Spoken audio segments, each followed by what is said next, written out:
I serve as special counsel and the wise man to your tribal chief, Roman Reigns, the undisputed, uncontroverted, unquestioned leader of the Bloodline, the most dominant group in recent memory and in the entire history of WWE. The Bloodline has all the damn gold! For nearly 40 years, I have worked for, alongside, and even employed the absolute greatest superstars to ever do it. Just how dangerous do you want to live? I've created the Dangerous Alliance, led an extreme revolution with ECW, and managed the most legendary of all champions. And for me, none of that compares to the relationship I've built with the Anoa'i, Fatu, and Maivia families, the triumvirate that composes this dynasty that we know more colloquially as the Bloodline. My time with this family goes back 40 years. I've led them into battle, strategized with them, and have watched their children grow into top-tier superstars who have also created their own impressive legacies. And so it is my great honor to serve as your host for the WWE 2K25 showcase featuring a dynasty like no other, the Bloodline. When you look at this incredible family tree, this is proof that there is only one royal family in professional wrestling, bound by blood.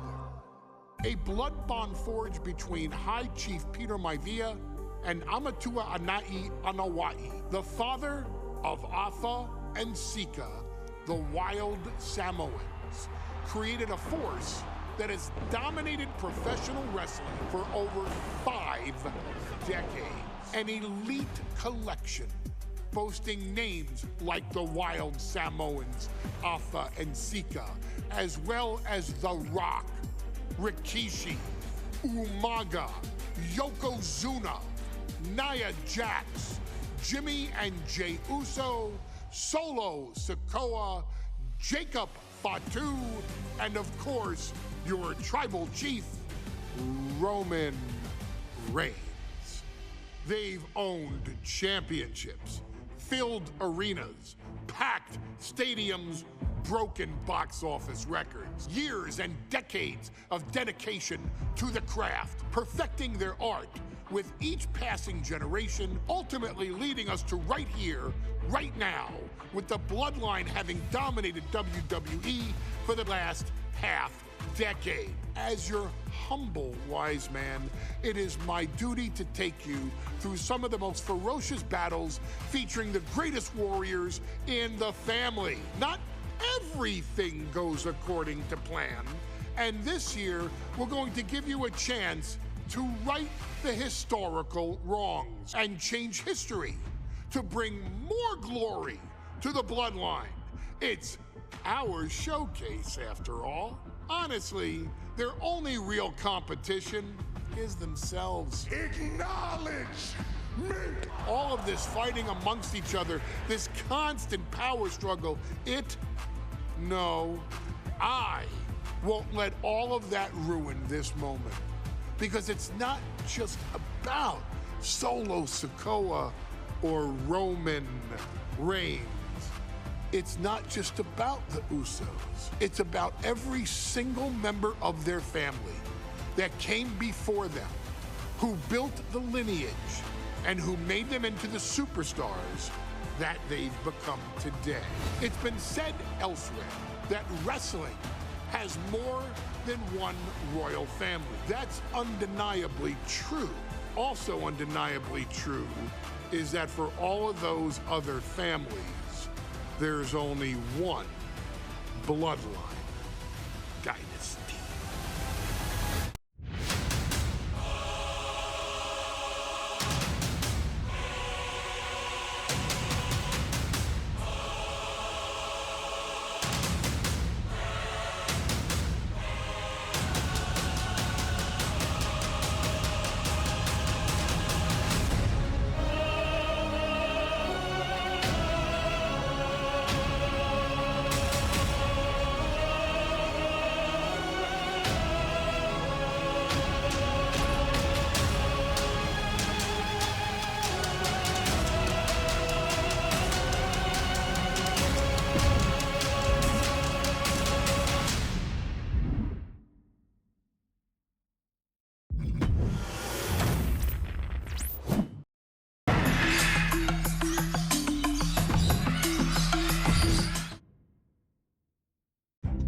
In a family that specialized in brute force over the years, perhaps no one better personified this than Rodney Anoa'i, nephew to the Wild Samoans, better known to the WWE Universe as the mighty Yokozuna. The family's first world heavyweight champion, Yokozuna arrived to WWE in the fall of 1992.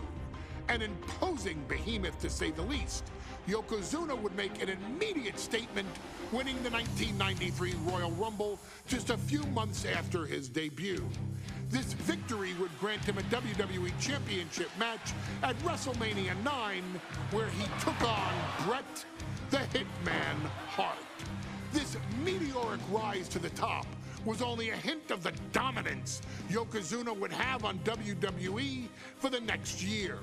2 WWE championships, a WWE Tag Team Championship, victory over the era's titans like Bret Hart, Undertaker, Lex Luger, and Hulk Hogan. Yokozuna is my middle name. I'm named after my uncle. I carry it with like so much pride and weight on my shoulders just because of like what he's done for this business and like who he is as a person too. It's a cool middle name to have, man. I represent it with the pride, man, that I have. Hopefully, man, I'm making him proud by doing it. The manner in which Yokozuna melded incredible size with unspeakable agility shocked the WWE Universe, who to that point were used to their monsters hitting hard but moving slow. Yokozuna broke the mold, punishing opponents with super kicks, uranagis, leg drops, and of course, his devastating Banzai drop. A maneuver so effective that once it had connected, nobody kicked out of it. Nobody. Rodney was a very unique talent. I think the way he was able to handle all the pressure, it was kind of parallel to how he was in the ring. For someone to be so big and to be so nimble, you just don't see that very often. Rodney was one of those first solo guys, singles competitor guys that was able to go out there and really just make waves, make a big splash. I mean, pun intended, I guess. You know, that fool jumped in a pool, he'd knock out all the water, and that's the way it felt sometimes. He would go into those arenas and just suck in all the energy and be able to give it back. So when I look at Rodney, I see someone very similar to me, someone who understands the top, the very, very top of the game, the top position, and everything that goes along with it. In a career filled with so many highlight reel moments, perhaps nothing stands out more than when Yokozuna faced and defeated the so-called immortal Hulk Hogan at the first King of the Ring event in 1993. Looking to humiliate Hogan after the Hulkster stole Yokozuna's WWE Championship only 2 minutes after Yokozuna defeated Bret Hart for the title months earlier at WrestleMania 9, Yokozuna entered the ring totally focused on the task at hand. And on that night, he not only got revenge, but his victory would send Hogan packing from WWE for nearly 9 years. Hulk Hogan is finished. Many felt that Yokozuna had indeed killed Hulkamania. Now, you get to possess the power of the mighty Yokozuna and deal out punishment to Hulk Hogan to walk out of the King of the Ring a 2-time WWE champion. Showcase the ability and the agility that made Yokozuna a Hall of Fame performer and take Hulkamania down. Banzai.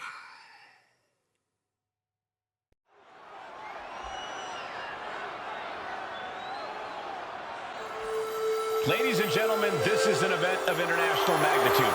Photographers from around the world as they are documenting Yokozuna's every move. Coming down the aisle with Mr. Fuji is the challenger from Polynesia Islands, weighing 550 pounds, Yokozuna! One thing, Corey, he's 550 pounds, bigger than he's ever been. And I understand Hulk Hogan trimmed down so he can have more speed.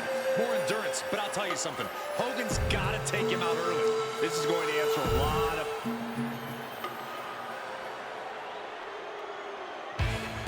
Listen to this. What a phenomenal ovation for the WWE Champion.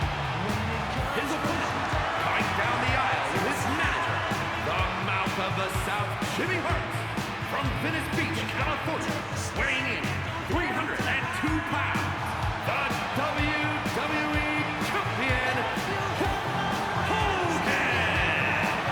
You can feel this facility shake, literally moving. The rafters shaking with the ovation of the WWE Champion, Hulk Hogan. Hulk Hogan thrives on these people. He thrives on the Hulksters, the little Hulksters. This is what keeps this man going. Hulk Hogan's relying on the fans. He wants to hear them cheer. He wants to draw strength from them. But Yokozuna's focused. He has not taken his eyes off Hulk Hogan. He is ready, believe me. The Hulkster ready for war, and you can bet, ladies and gentlemen, it will be warfare here. We've been saying for weeks that he is going to be the first man to slam Yokozuna. Nobody slams Yokozuna. This is Hulk Hogan won a title coveted by legends and hungry young talent alike.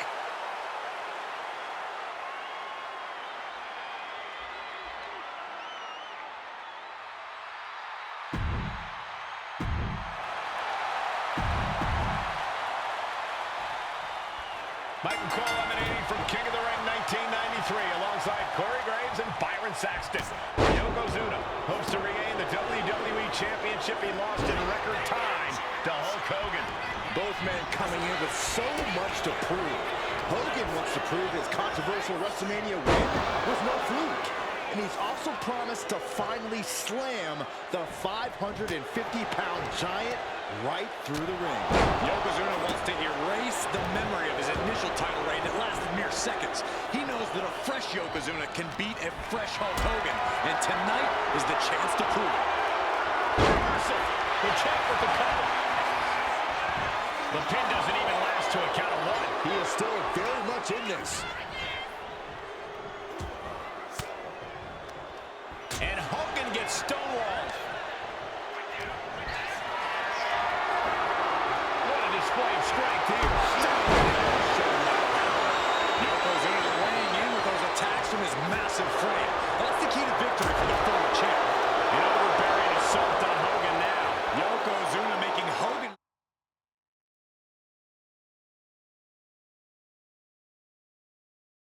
regret wanting this match. I love it. We know each man's strategy coming in. Yokozuna has added 50 pounds to his frame since WrestleMania, while Hogan has actually slimmed down since he captured the WWE Championship. Oh, look out. It's on now. So much pride, so much resiliency on display. Exhaustion setting in, and neither one of them is letting up. Who will break first? That is the question. What impressive determination from both competitors, keeping at each other no matter what. Yokozuna engaging in warfare with the Hulkster. Oh no, bear hug of pride. This is not good for the Hulkster. Furiously trying to find his way out of the bear hug. Can he do it? Yes. Attack to the midsection. These two are clearly fired up by the blow for blow. Two titans trading strikes and refusing to back down. Slugging away with everything they've got. The willpower, the sheer guts of these two.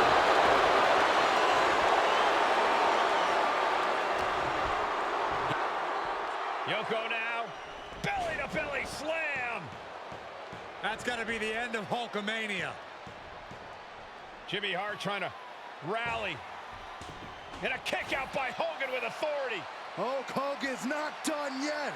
Hulk Hogan is coming alive. Yokozuna back to his feet. Big chop to Hogan. And Hogan's starting to hulk up here. How many times have we seen this over the years? These massive strikes from Yokozuna having absolutely no effect on Hogan. Hogan fired up. Hogan's ready to go. Hogan feeding off the energy of all the Hulkamaniacs. And here comes Hulk. And Yokozuna being backed up to the ropes. Big boot. I can't believe Yokozuna's still standing. Hogan continuing to pour on the offense. A second big boot, but Yoko still on his feet. Don't let up, Hulkster. Keep swinging, keep firing away.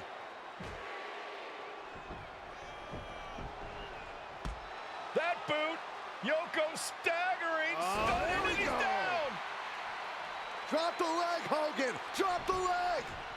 Hogan, leg drop. Here's the cover on Yoko, who kicked out of the leg drop. What? Get Mr. Fuji out of there. Hogan feeding off the energy. Whoa, wait a minute. What is that photographer doing on the apron? There's a match going on. What the heck? What was that? What in the world just happened here?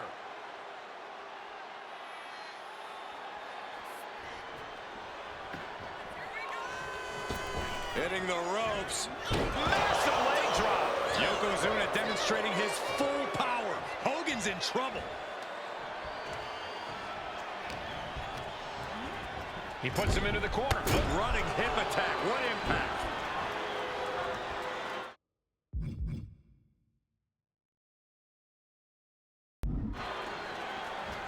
Rocked by the hip attack. And gentlemen, Yoko says this one's over. Standing bonsai drop. That might have just sealed the deal with us having a new champion. And Yokozuna is once again champion. I can't believe it. The winner of this bout and new WWE Champion, Yokozuna. We have the official word. Yokozuna is indeed the new WWE Champion. We may have just witnessed the end of Hulkamania, gentlemen. There's no may about it, Cole. Yokozuna just conquered Hogan, and every newspaper in Japan is going to be filled with pictures of our new WWE Champion. Here in the heartland of America.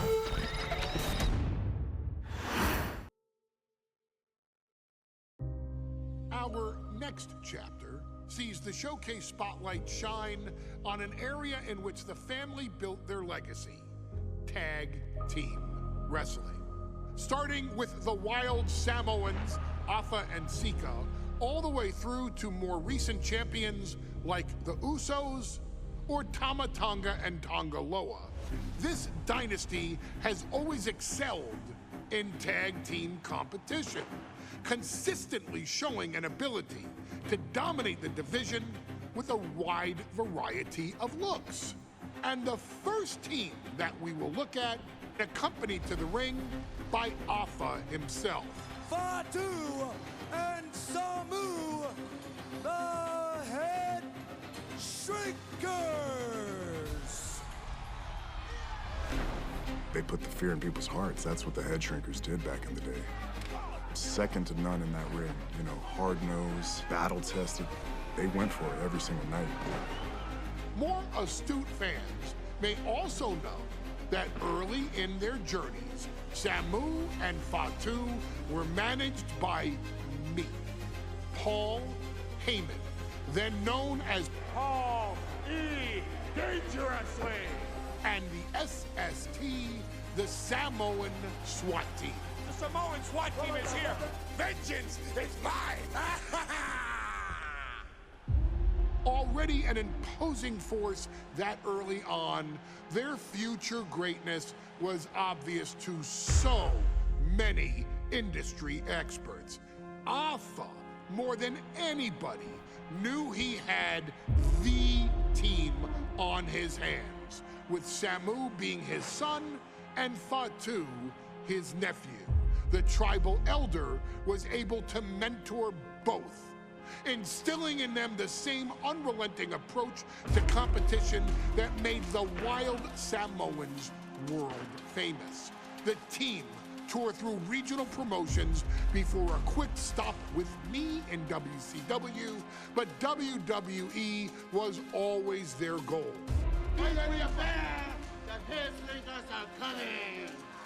Upon arrival, it was clear that the Dynasty's next generation had indeed arrived, immediately drawing comparisons to their world-renowned predecessors. 10 years before it became cool to say, Samu and Fatu displayed ruthless aggression in the ring, overwhelming opponents before the bell and continuing the non-stop attack until their hands were raised in victory. Deceptively agile for men of their size, they brutalized the opposition with devastating dives from the top rope. The duo would eventually go on to capture the WWE Tag Team Championships in the spring of 1994, fulfilling the promise and carrying the legacy to even greater heights. At WrestleMania 9, the Head Shrinkers' one and only in-ring WrestleMania appearance saw them taking on Rick and Scott, the Steiner brothers. Be prepared, Steiner brothers. We're gonna give you a pain that you have never felt before. While I'm not one to make excuses, I am one to give opportunities to you, our expert gaming member of the WWE Universe. And so, today, you have the opportunity to make things right.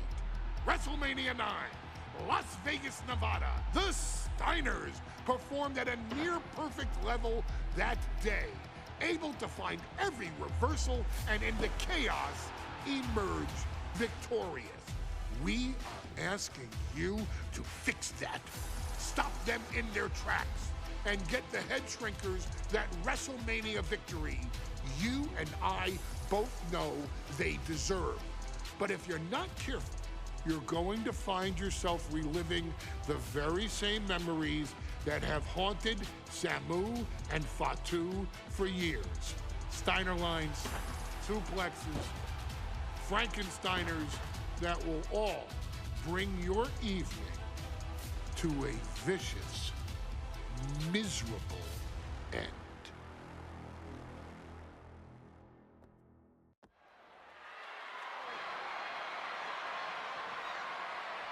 One of the toughest teams in WWE history. Nearly 600 pounds of pure savagery. Is a tag team match set for one fall. All the way to the ring, accompanied by Alpha at a combined weight of 565 pounds.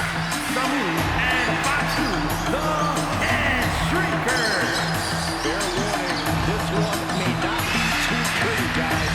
Talk about rugged individuals. These are two tag teams that can really bring the fight to anyone that steps in their path. Yeah, there's about to be ace.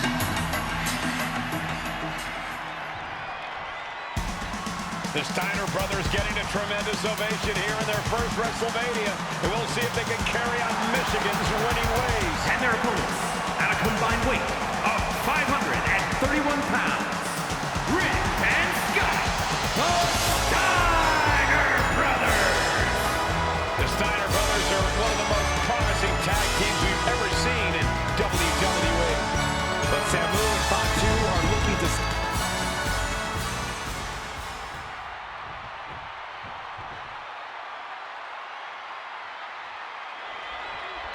WrestleMania 9 rolling on with a potential show-stealing match, guys. Two very hungry tag teams facing off.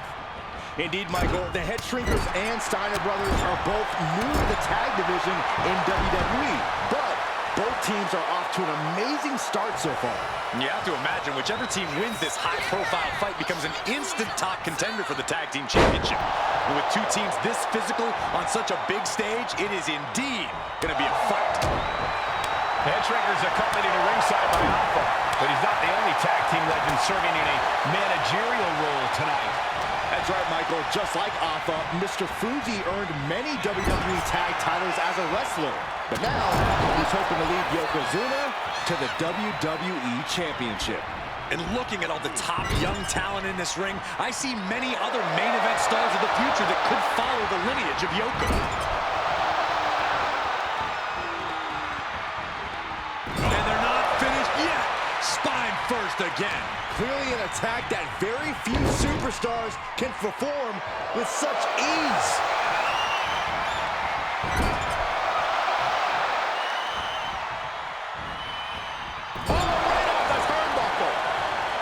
WrestleMania 9 shaping up to be a big night in the tag division, guys. Indeed it is, Michael. Two great young teams competing now. And later tonight, none other than Hulk Hogan will lead the Mega Maniacs against Money Inc. for the tag team titles. Oddsmakers in Nevada have the smart money on Hulk Hogan leaving Vegas with the gold tonight. There may be an abundance of togas in the arena today, but you're not going to see a lot of Greco-Roman wrestling out of the head shrinkers. They're just looking to hurt the Steiners. And that actually may help Samu and Fatu here. The Steiner brothers have earned most of their wins by utilizing their amateur wrestling skill set. I can't imagine they'll get many grappling opportunities against dedicated brawlers like the head shrinkers. Clothesline. As we find ourselves surrounded by all this pageantry, do you think either of these teams is feeling the pressure of their first WrestleMania? I can tell you that Samu and Fatu truly did not care. Alpha has turned these men into brutal fighters who simply want to destroy their opponents. And there goes Steiner sent outside the ring. Fatu like a one-man wrecking machine right now, cleaning house. Oh, look at this, the power by Scott Steiner. But the tag was made and Scott not aware. Big kick. Scott Steiner did not see the blind tag made by Samu. Oh, this is not looking good for Steiner. And this is what the head shrinkers do. Top-tier tag team wrestling. Steiner didn't see the tag, decided to hot dog around, and got a foot in the face for it. Before this match begins. From the top. Diving headbutt. Oh. Doing whatever it takes. Samu dishing it out now. The head shrinkers smartly keeping themselves out of the grasp of Rick and Scott Steiner. There is a method to the madness of the head shrinkers. And a clothesline.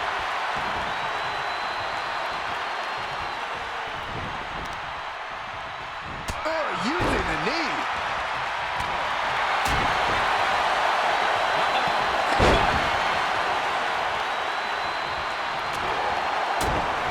And we are really seeing the amazing skill sets of all four men in this tag team showcase. Well, we already knew about the brawling of the head shrinkers and the grappling of the Steiners, but men as big as these four behemoths should not be able to fly around the ring like they have thus far. It is made for an extremely tough act to follow, guys. Oh, scattered that one. Bad spot for him to be in here, guys. Stun gun.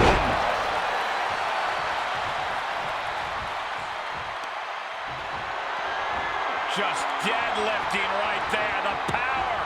Superhuman. There's the tag.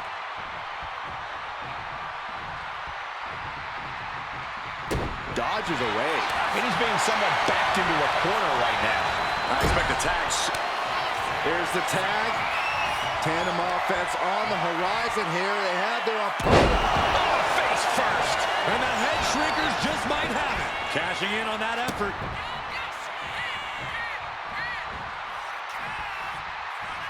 Clothesline. For safety's sake, I hope we're near the end. Well, he surely doesn't have much left in him. It's like we're looking at The Walking Dead here. From the top. And Fatu into the pin for the win.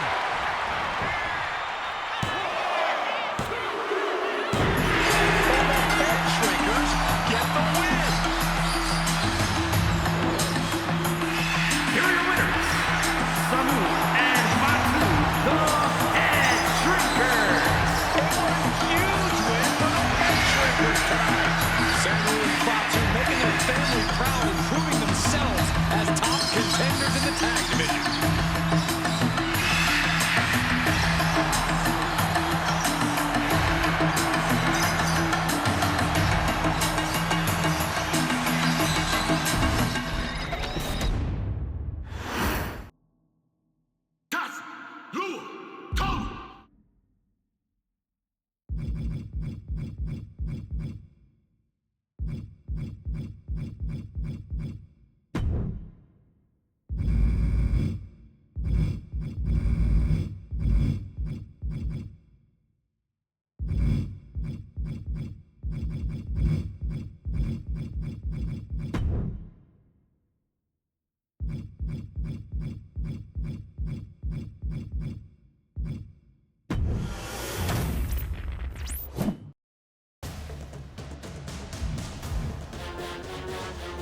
Hey, let's put this in the simplest of all terms.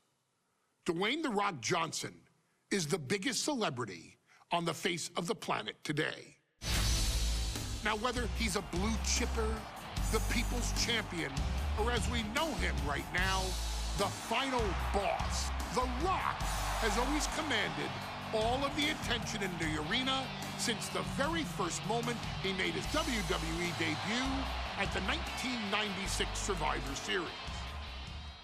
Born into this business, The Rock would become WWE's first ever third-generation superstar, following in the footsteps of his father and grandfather.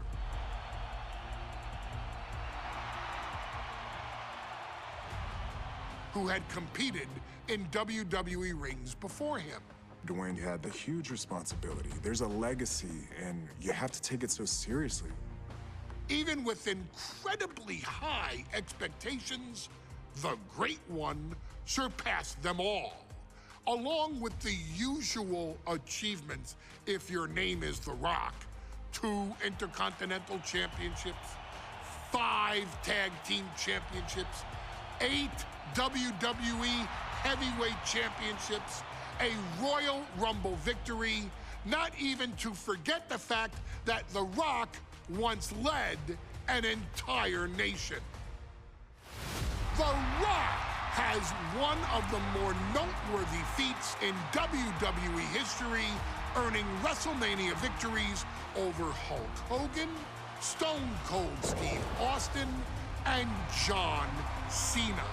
Each of these men are known as the faces of their respective era. Each of these men found out what happens when you go one-on-one. Oh, you know the rest. Of course, The Rock rivaled Stone Cold Steve Austin's popularity during the vaunted Attitude Era, tearing opponents down with rock bottoms and people's elbows while tearing them apart on the mic with cutting one-liners and catchphrases that are still recited to this day. If you smell, know your role and shut your mouth. He ended CM Punk's 434-day title reign as WWE Champion at the 2013 Royal Rumble as well, after having only competed twice over the previous 9 years, displaying the always-ready mentality and physical conditioning on which he has built his global brand. But you don't need me to rattle off The Rock's resume to you, now do you? Of course not. The man is an occasion unto himself. He has headlined the biggest events against WWE's most iconic superstars and has always found a way to, how does he put it? Layeth the smackdown on some jabroni's candy ass. I couldn't have said it better myself, although I think I may have just done that. But indeed, he has. On a Thursday night in February of 1997, The Rock, still known as Rocky Maivia, would find himself challenging for the WWE Intercontinental Championship. Only a few months into his tenure, he would be matched up against a face that would ultimately become one of his most familiar and hated rivals, Triple H, Hunter Hearst Helmsley. Seemingly overmatched by a more seasoned opponent, a youthful Rock would demonstrate all the traits that have come to define him in the years since. Tenacity, high IQ, and that legendary Samoan strength to ultimately surprise Helmsley and kick off the first championship reign for Rocky Maivia. It would be the first step of a journey that has ultimately led The Rock into the pantheon of WWE's elite. So now it's all in your hands. It's up to you to showcase the undying drive that makes The Rock the hardest worker in the room to deliver a shocking upset against the Greenwich snob himself. guide The Rock to victory over Triple H at a very special Thursday, Raw Thursday, to give the first jolt to what would become the most electrifying career in sports entertainment.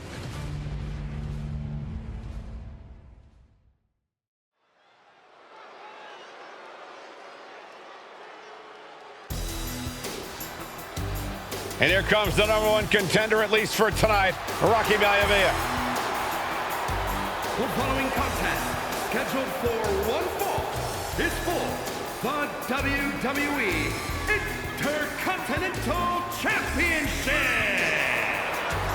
Making his way to the ring is the challenger from the South Pacific, weighing in at 275 pounds, Rocky Maivia. A blue chip talent with a bright future.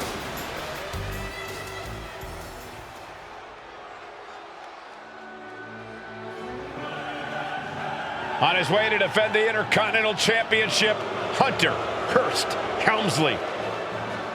His opponent from Greenwich, Connecticut, weighing in at 246 pounds, the WWE Intercontinental Champion, Hunter Hearst Helmsley.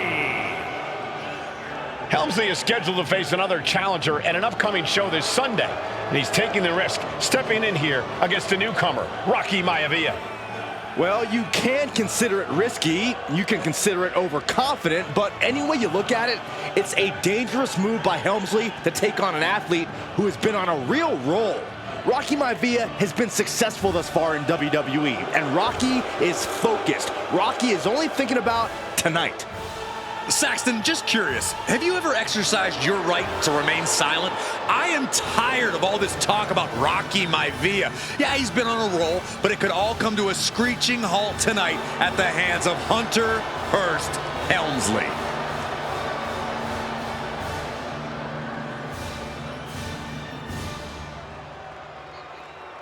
Intensity on the face of the champion, challenger in the corner, looking more determined than I've ever seen.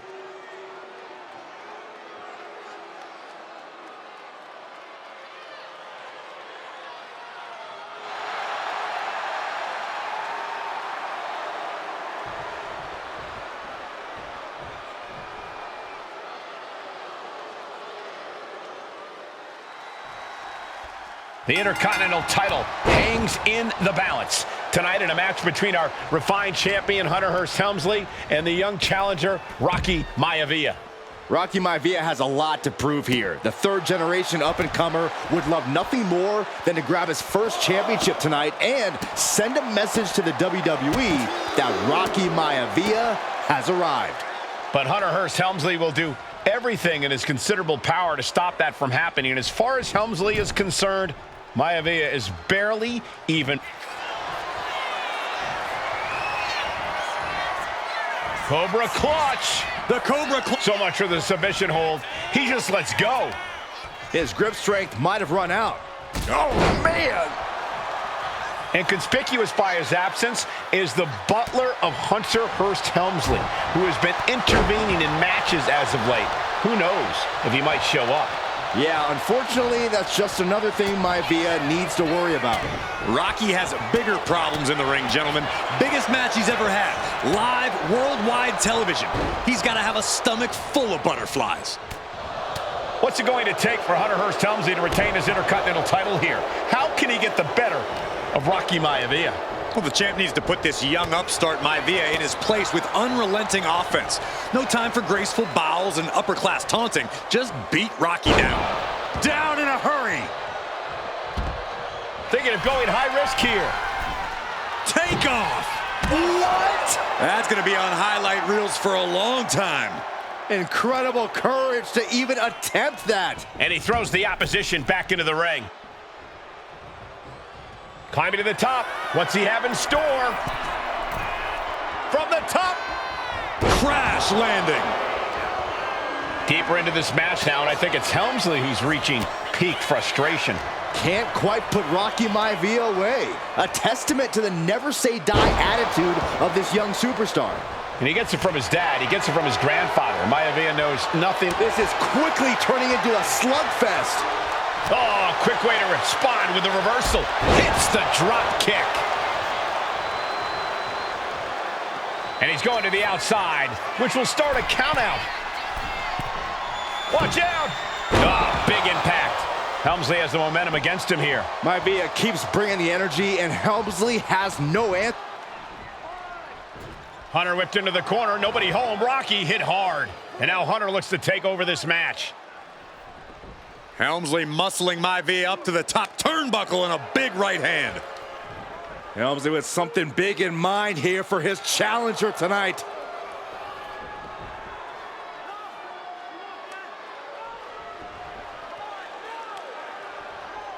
Well, this is just blatant disrespect from the arrogant champion. Almost daring Rocky. Hey, you really want my title? You really think you're going to be Intercontinental Champion? Up to the top. Hooking Rocky into a superplex. Oh. This could be it. Can Hunter capitalize? This could be it. Hook of the leg and a cover, and Rocky stays in it, getting his shoulder up. Still not enough to put out the flame of Rocky Maivia. Hunter has to be asking himself, what else do I have in my arsenal? And I think we may get our answer, gentlemen. Yeah, it's just a matter of time, I believe, before this one's over. Hunter hooking Rocky, taking his time, looking to put him away. Maivia just collapsed. This just shows you how much damage Hunter Hearst Helmsley has inflicted on the challenger in this matchup. I think Maivia's done. The official might want to step in, call this one. The official checking on Rocky. Hunter Hearst Helmsley believes this is close to being over. Lifting him back up again. Rocky rolls through. Shoulders down. Rocky wins the title. Rocky Maivia has shocked Hunter Hearst Helmsley. Here is your winner and the new Intercontinental Champion, Rocky Maivia. We have a new Intercontinental Champion.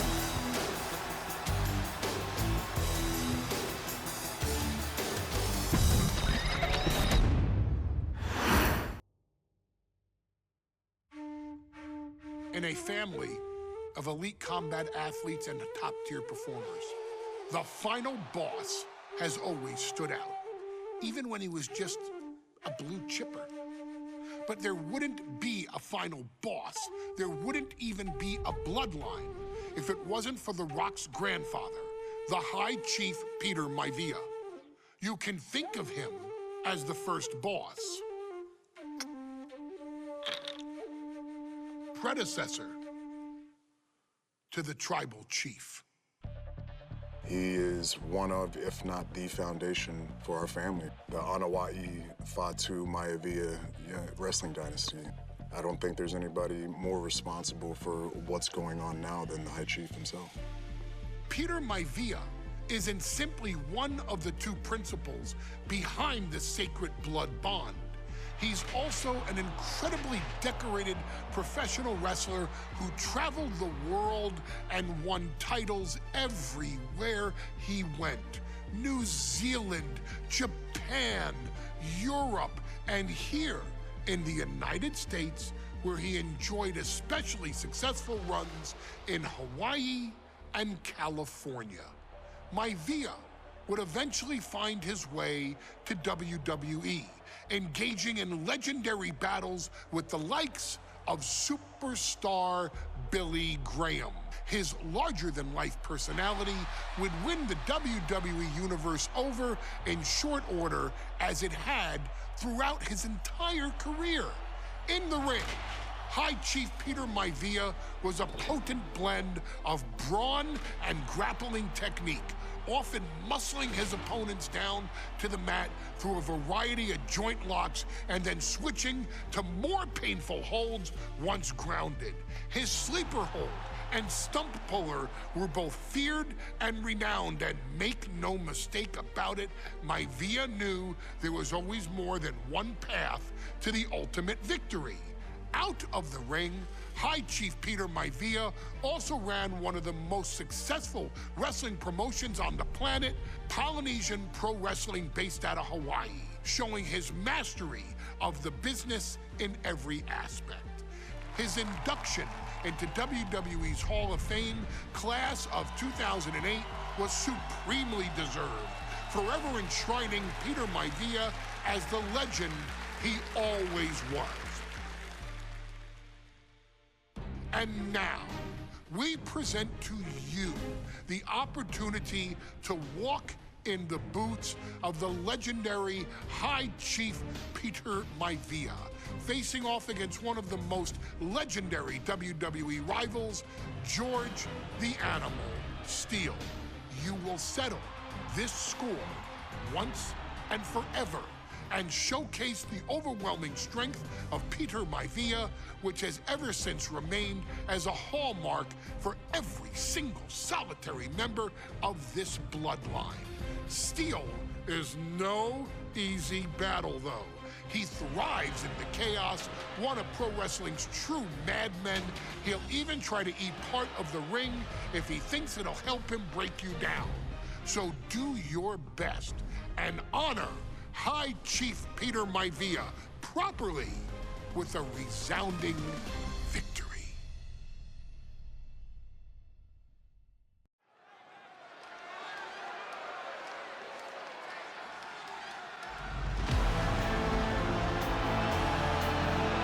Uh-oh, somebody called the local zoo.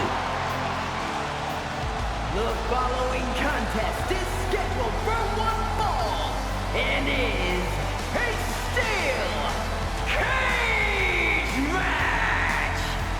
Introducing first, from Detroit, Michigan, weighing in at 275 pounds, George the Animal Steele. I'm not even sure the cage can contain this man.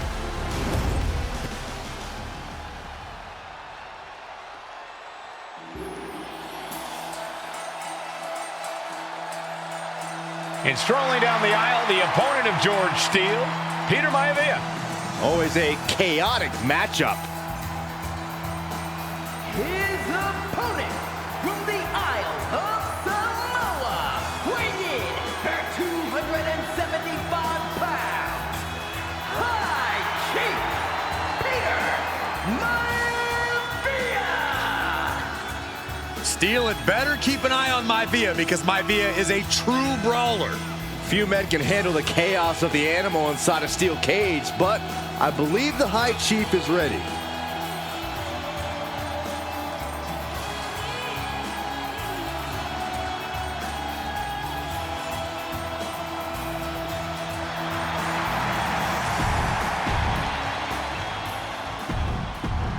Steel cage match underway. Peter Maivia versus George the Animal Steele. Most of the matches between Peter Maivia and George Steele have ended inconclusively, but this time we'll have a winner. These are two very different men, Cole. The High Chief is a man of great pride and respect for the ring, while Steele is, well, he's an animal. I can't think of two opponents with more opposing styles. You said it, Corey. Let's just hope this one gets taken care of in the ring tonight. George the Animal Steele might be a bit of an underdog here. In fact, he lost a match by countout to the High Chief. In Steele's defense, Blast off! Oh, he paid for that. High risk. Oh, God. Measured up nicely. Fist drop! Peter Maivia now with the upper hand. And you can see Steele is struggling to weather the storm of the High Chief. Up high. Oh, man. Climbing, headed for the top of the cage. Determined to make it up the cage, balance in a tight grip or key. From the top, boom! Fortune favors the bold. These risks could be a winning strategy. oh, come on, that's a vile chop block. The Animal has to be elated to be in this steel cage against one of his biggest rivals, no less. Yeah, Byron, we've seen the Animal brandish a weapon against Peter Maivia before when it was against the rules. The High Chief better be prepared for Steele to get even crazier. Oh, Maivia is prepared all right. The man is extremely tough and agile. In fact, the High Chief's entire body can be considered a weapon. Maivia just dominated the animal. And what he's looking for here looks like a potential submission maneuver coming. A stump puller. Desperately trying to resist the hold, trying to protect the leg. But is struggling, only making it worse. Able to free himself from the agonizing submission. Thesz press, and what is happening right now? They're biting their opponent, they're just smashing their head in. What did they miss lunch or something? Why? Why? Gentlemen, we've touched on the differences between Maivia and Steele as competitors. One man based on order, the other on chaos, but it's reflected in their looks too. Indeed, Michael. Just look at the sculpted physique of the High Chief. And the tribal tattoos on his body are extremely intricate and definitely eye-catching. And Steele is, well, he's an ugly creature. Enough hair on his upper torso to classify as fur. Folds in his bald head. He's like a modern-day Neanderthal. And Steele fending him off. Bang! He's clawing his way up the side of the cage here. Not an easy climb, even when you aren't in the middle of a match. Going up and possibly out. Powerbomb. When a man like Peter Maivia signs up for a match with the animal, he doesn't know what to expect, just to expect anything in the world. Peter Maivia knows full well that he's in for some unusual treatment tonight. In fact, Steele often has trouble finding opponents due to his erratic nature. But when it comes to competition, the High Chief wants to prove he's worthy of that name. Peter Maivia will take on any competitor, no matter the difficulty. And Steele isn't looking helpless anymore. That was the opening he needed, and he's got to keep his foot on the gas now. Oh, ouch!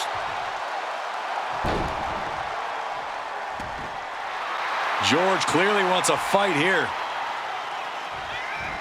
Running knee! Peter Maivia very tough, but he also has movie star good looks. Quite the combo. And it served him well, Michael. In fact, the High Chief has major acting and stunt work credits to his name. And who knows, maybe we'll see the Maivia name on Hollywood billboards again sometime. Well, before any of that happens, the High Chief needs to survive this war against the animal. Into an overhead suplex.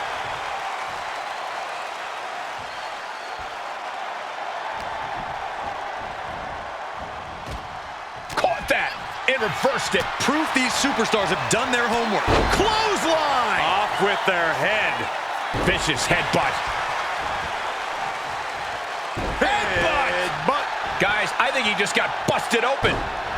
Oof, yeah, that does not look good. Can he continue like this?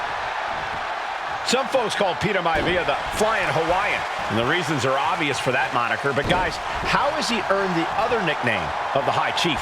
Well, Cole, Peter Maivia is very close to the Anoa'i family. In fact, Peter's considered a blood brother to the patriarch of that clan. When you add on the fact that Maivia was born and raised in Samoa, you can see... Here's the pin attempt. And a kick out right away. Ow! Ow! Oh, and soon we could be seeing a submission here. The arm getting just tortured by this hold. And even if you escape, this damage will limit your effect. Able to punch his way out. Oh man, taking it. This could be it. He could win it all here. And the count doesn't even begin. How did he do that? Punch connects. Going head to head, putting each other to the test. Ooh! Big shots being fired right now. Neither competitor letting up. The fight is on, and it's furious. You can feel the contact, and so does the WWE Universe. Boom! Toe-to-toe, treating each other like heavy bags. They are emptying their tanks, going back and forth, blow for blow, just teeing off on another. Oh, that shot will give you the upper hand.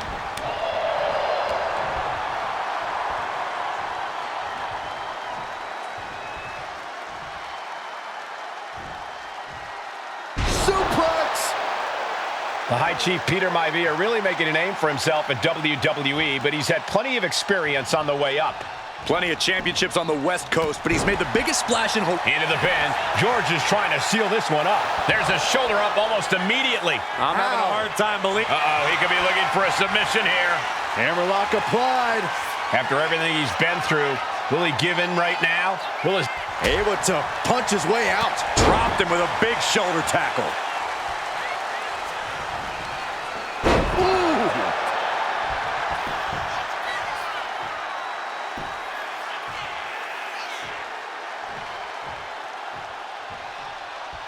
And look at this now, yes, applying the submission hold.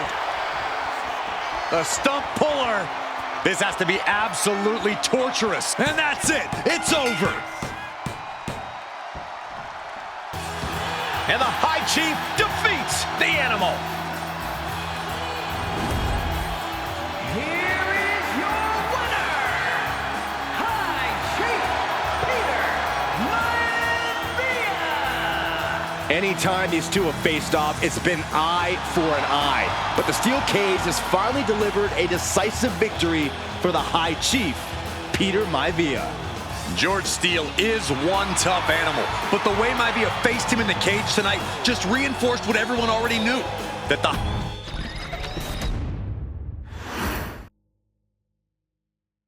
She's not like most girls.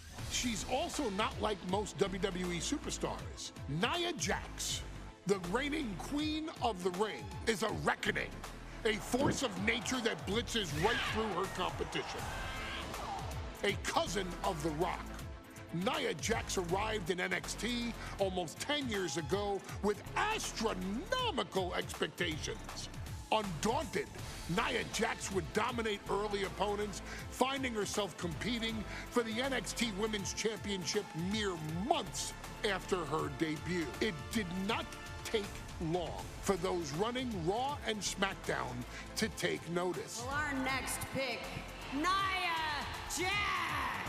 And Nia Jax would join the Raw roster as part of the 2016 draft lottery. And since joining the main roster, absolutely no one has been safe from Nia Jax. She is a two-time women's champion. She is a two-time women's tag team champion. She competed in the men's Royal Rumble match in 2019, even getting an elimination while in the ring. Jax looking to eliminate. She does. She's battled standouts like Charlotte Bailey and Becky Lynch. And all the while, she has left undeniable destruction in her wake. In the ring, she applies many of the same tactics that once benefited Yokozuna, even using her own version of the Banzai Drop, known as the Annihilator. And just like its namesake, if it can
presence, because when you're an irresistible force like Nia Jax, resistance is futile.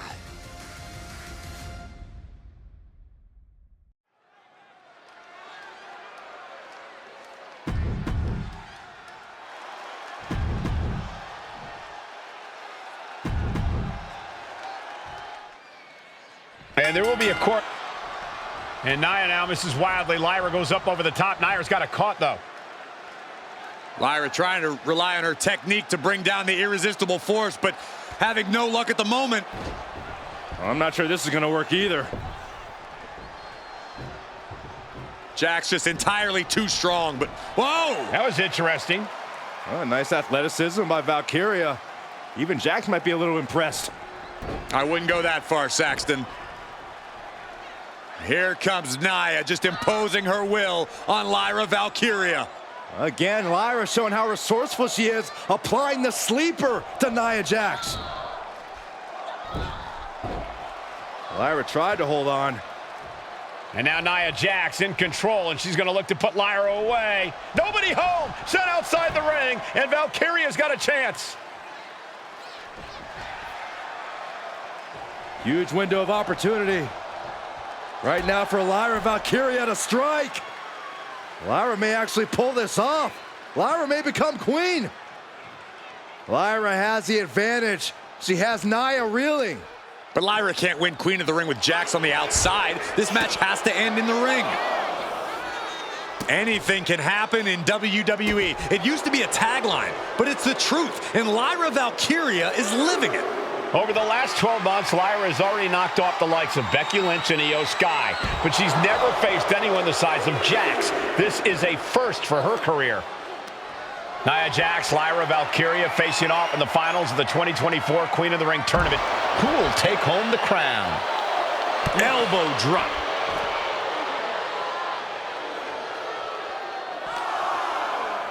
She throws her back in.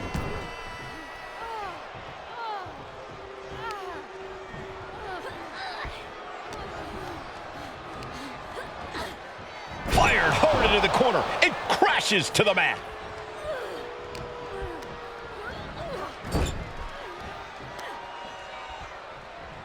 Short arm lariat.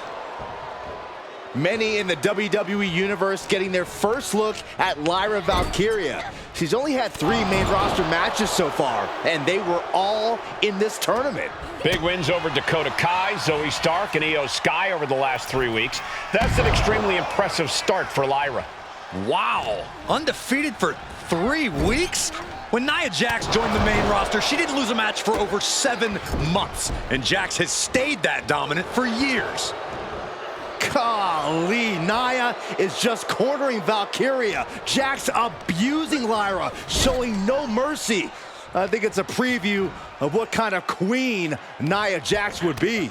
The kind of queen that will happily send victims to the guillotine.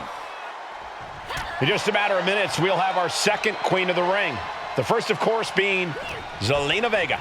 But you've got to believe that Zelina will want a shot at whichever woman wins this. She beat the woman now known as Piper Niven that night, so you know Queen Zelina can strike down an enemy of any size.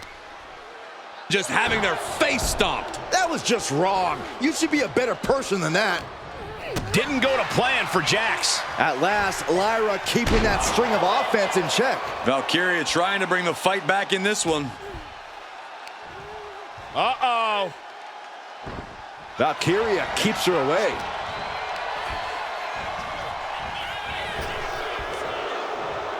Into a sidewalk slam.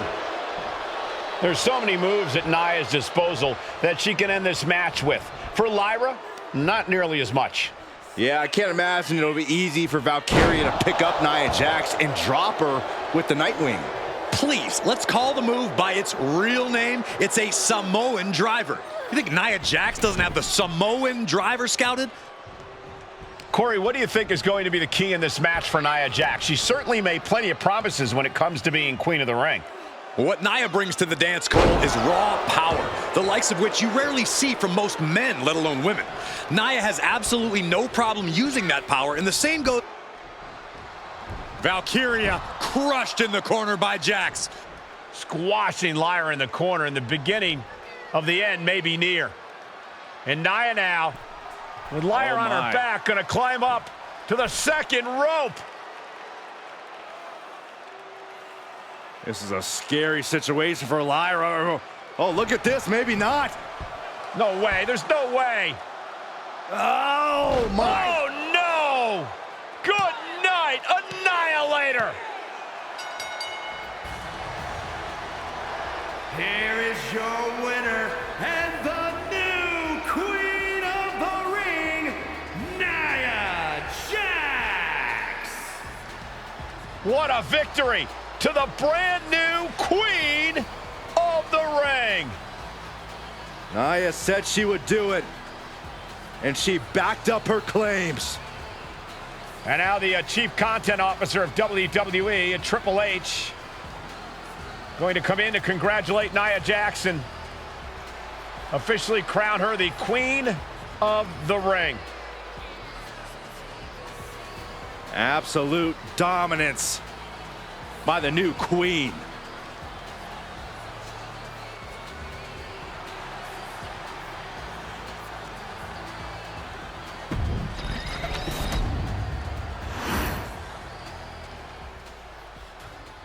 I'm sure you will agree with your wise man. Many WWE superstars say they will do whatever it takes in order to achieve success. Quite often, it's a bunch of BS. But if you're lucky, you may run into someone who is willing to look out for the group. Someone willing to make sacrifices. And for this family, there was no one better than Rikishi. After the Head Shrinkers run in WWE came to an end, Rikishi, then known as Fatu, would go on a journey of self-discovery. This journey would lead to him taking on the name Rikishi, a subtle nod to his cousin Yokozuna, as well as an opportunity to start fresh with a global audience. Well, my dad, you know, when he became the Rikishi character, when you think about Samoan wrestlers, right, or mean, or aggressive, he made it like his own flavor, right? You know, he had the blonde hair, still carried the aggressiveness, but I think he just wanted to add like a little flavor to it. It became even more popular to our culture. Rikishi blitzed WWE from the jump, devastating opponents with new tricks and winning people over with his fat-ass dance moves. That Rikishi is fat, all right. P-H-A-T. And with this wave of newfound momentum came even more success, with Rikishi capturing the WWE Intercontinental Championship and displaying incredible athleticism in iconic moments like when he dove off the top of the steel cage. The year 2000 belonged to Rikishi. But little did anyone know, Rikishi held a dark secret regarding a decision he'd made not for his own benefit, but for the benefit of the family. It was at the 1999 Survivor Series that Stone Cold Steve Austin was hit by a car in the arena parking lot, forcing him from the main event later that night for the WWE Championship. For nearly a year, all of WWE was consumed with figuring out who was driving that damn car and why Austin was targeted in the first place. The verdict came in. The car was driven by Rikishi. Rikishi would stand strong. Stone Cold Steve Austin, I didn't do it for me. I did it for The Rock. What? Rikishi would lay out a years-long gripe that WWE preferred Steve Austin to The Rock, and so Rikishi had made sure that The Rock's only competition had been removed from the picture. Rikishi sacrificed his own popularity to reach this goal. The Rock thrived while Austin was on the shelf. For Rikishi, the struggle and fall was all worth it. Rikishi knew that he would eventually have to face off with the Texas Rattlesnake to answer for his sins. and he welcomed that meeting with open arms. What Rikishi was unprepared for was for WWE to stack the deck entirely, looking to make Rikishi pay for taking out their golden goose. Stone Cold Steve Austin was allowed to drive his truck directly to the ring and was generally given the freedom to do whatever the hell he wanted in the name of revenge. We are going to make things right. This time, when Rikishi and Stone Cold Steve Austin lock horns, there will be no stacking of the deck. Someone willing to give of himself so that his family, this family, can succeed, deserves better. So get in there and showcase the never say die spirit that has led this family to victory time and time and time and time and time and time again. Use whatever weapon you can get your hands on and prove to Stone Cold Steve Austin that you will do anything for the people.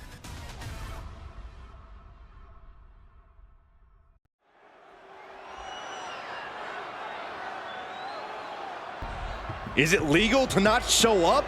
Rikishi has brutalized Austin lately. Austin will be here, Byron. I just refuse to think anything else. The following contest is scheduled for one fall and is a no-holds-barred match. Introducing first, from the Isle of Samoa, weighing in at 424 pounds, Rikishi! We have learned more about Rikishi in the last couple of weeks than we knew about him his entire career here in WWE. He said he ran over Austin not for himself, but for The Rock. Right, and now he's coming out here, and I guess if Austin doesn't show up, the general manager is going to have to come out here and declare this is a forfeit, and Rikishi's going to win it. This man makes me sick.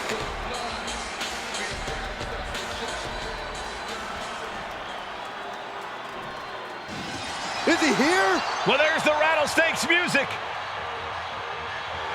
He's here. Austin's here. Stone Cold Steve Austin came here with no fear, no hesitation, just revenge. His opponent, from Victoria, Texas, weighing in at 252 pounds, Stone Cold Steve Austin fought for his life to make it back here, to make Rikishi pay. Now there is no way Rikishi can escape the Texas Rattlesnake. It's been almost a year since Austin competed in the ring. Austin is a man possessed.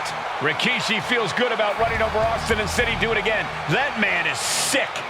Well, Rikishi made two mistakes. One, trying to end Austin's life. And two, not being man enough to finish the job. Austin's going to absolutely tee off on Rikishi. This one is going to get ugly in a hurry.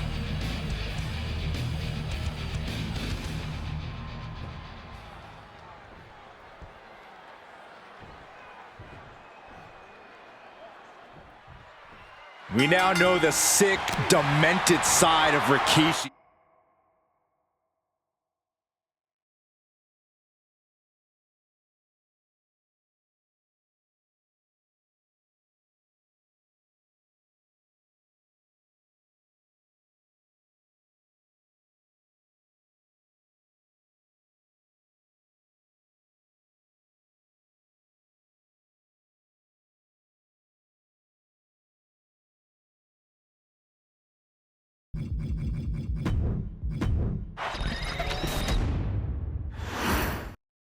We now know the sick, demented side of Rikishi. Rikishi almost cost Austin his life and said he's here tonight to finish the job. Listen, Rikishi has seen members of his family be skipped over while other superstars skyrocketed to unimaginable heights.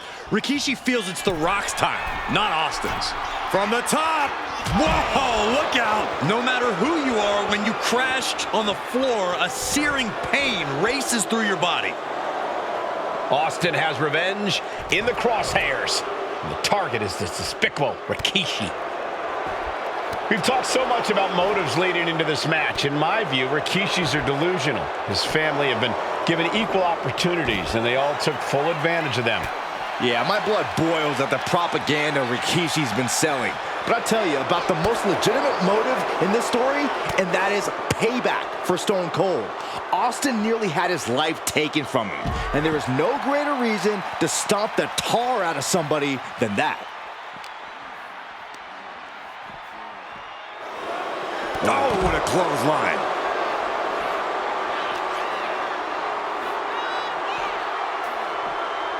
And now thrown back into the ring.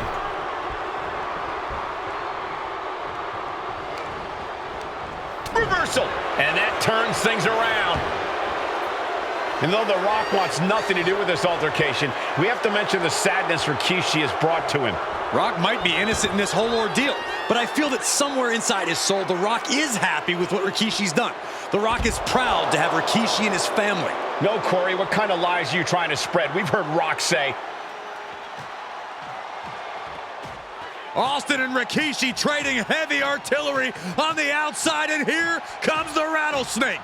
Stone Cold Steve Austin fired up and revenge on his mind.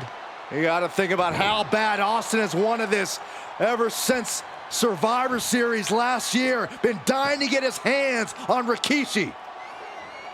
All of that venom, all of the vitriol inside of Austin being unleashed on Rikishi right now. Remember, this is no holds barred. Anything goes. Austin has Rikishi down. The rattlesnake is red hot. And do you hear this capacity crowd? They want more from Stone Cold. All that he wants to see Rikishi get beaten down like a pile of human filth. Oh, saw it coming and got an elbow for their trouble. And we know how despicable Rikishi has been, but to throw vinegar on the rattlesnake's nest, Rikishi goes and destroys Austin's truck with a sledgehammer. Well, hell hath no fury like a man who has his car tampered with. It's just extra motivation for every fist Austin lands in this fight. Corey, Austin has been out of in-ring action for nearly a year. Does any possible ring rust factor into this match? Well, maybe if this actually was a match, but this isn't about arm drags. It's not about drop kicks. This is a fight, and there is never any rust on Stone Cold when it comes to fighting.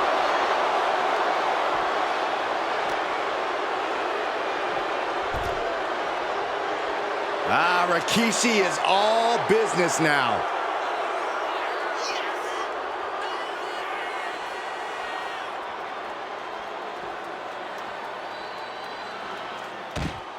And Rikishi slows Austin down with a thunderous right. Austin's in trouble. And now steel chair. Oh, and Austin, he just averted disaster there. And now Austin gonna deliver the punishment with the steel chair.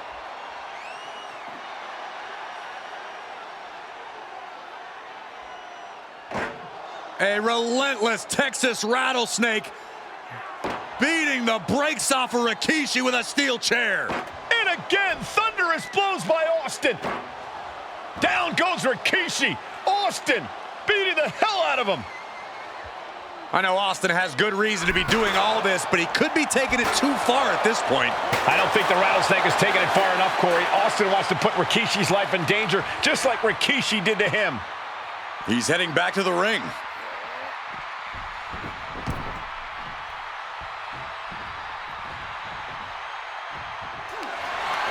Scooped up, here it comes. Rikishi driver. Rikishi may have put the exclamation on this one. Two. Amazing. Austin somehow kicked out. I cannot believe the beating he's been able to endure. And it's going to take composure now. Could just need one more big move. Being placed in the corner here.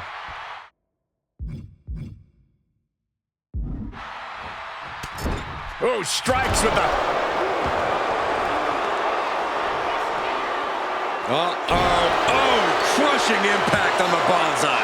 There's two. Shoulder up, shoulder up. Getting dangerously close to ending it all there. Uh-oh. Rikishi driver. It put Austin down. somehow defangs the rattlesnake. Damn it.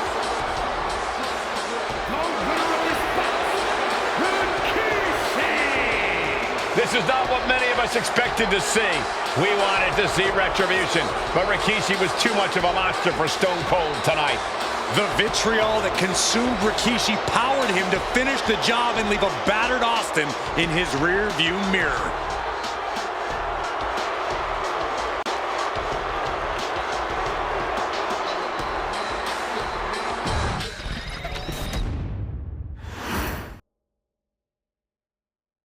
His arrival signaled impending doom.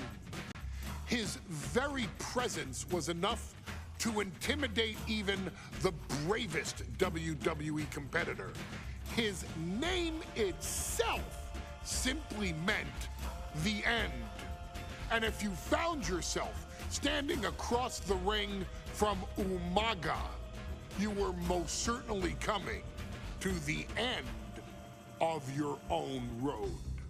The younger brother of Rikishi, Umaga, was every bit the Samoan bulldozer that his nickname would suggest, mauling opponents with ease, relishing the chaos that he created.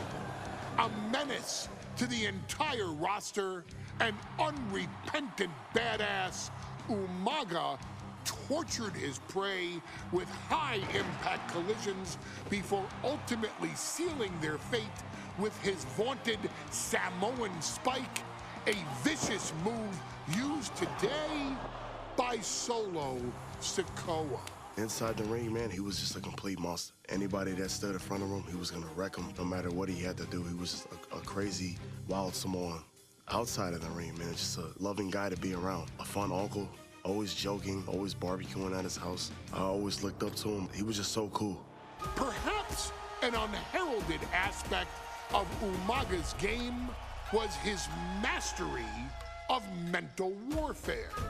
Umaga loved to present a wild, out-of-control savage, one who needed manager Armando Alejandro Estrada to handle all the details while he destroyed opponents. Umaga was the perfect definition of the word aura. A two-time Intercontinental Heavyweight Champion, Umaga established himself as one of the purest forms of dominance to ever set foot in a WWE ring.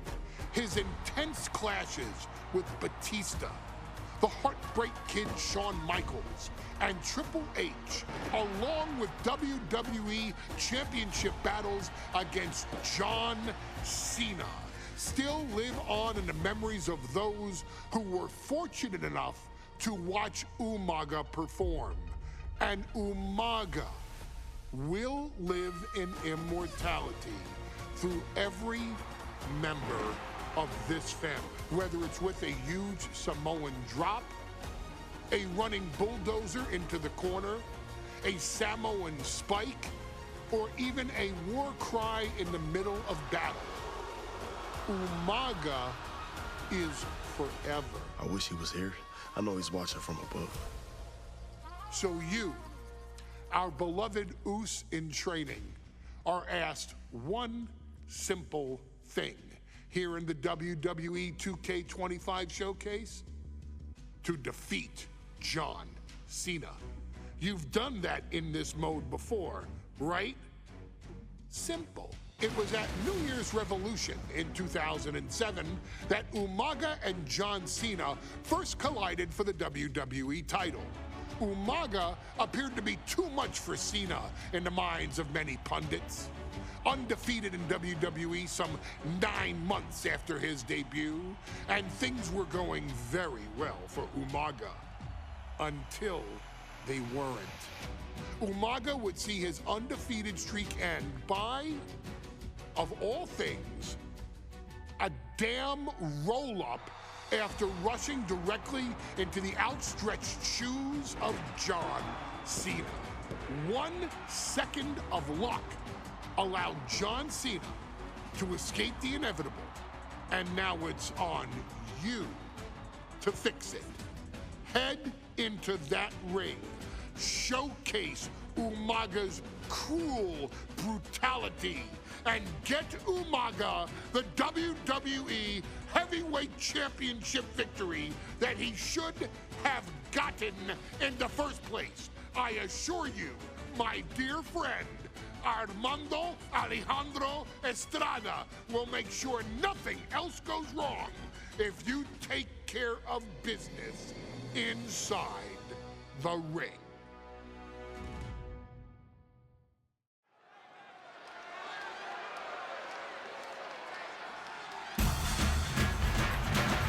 Well, ladies and gentlemen, here he is. He can be the next WWE champion, the near 400-pound Umaga.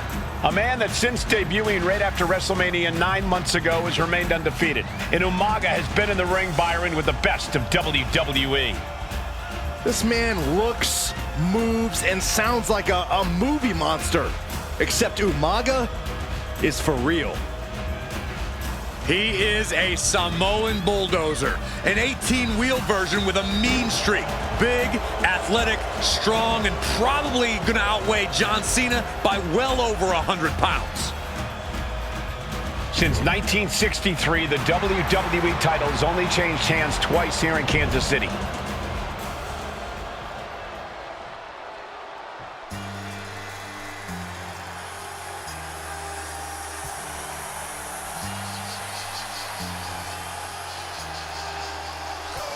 A phenomenal ovation in this arena because the champ is here. John Cena has a gigantic challenge awaiting him in the ring, but Cena doesn't have a reverse gear. Absolutely not. The champ only goes one way, and that's straight at you.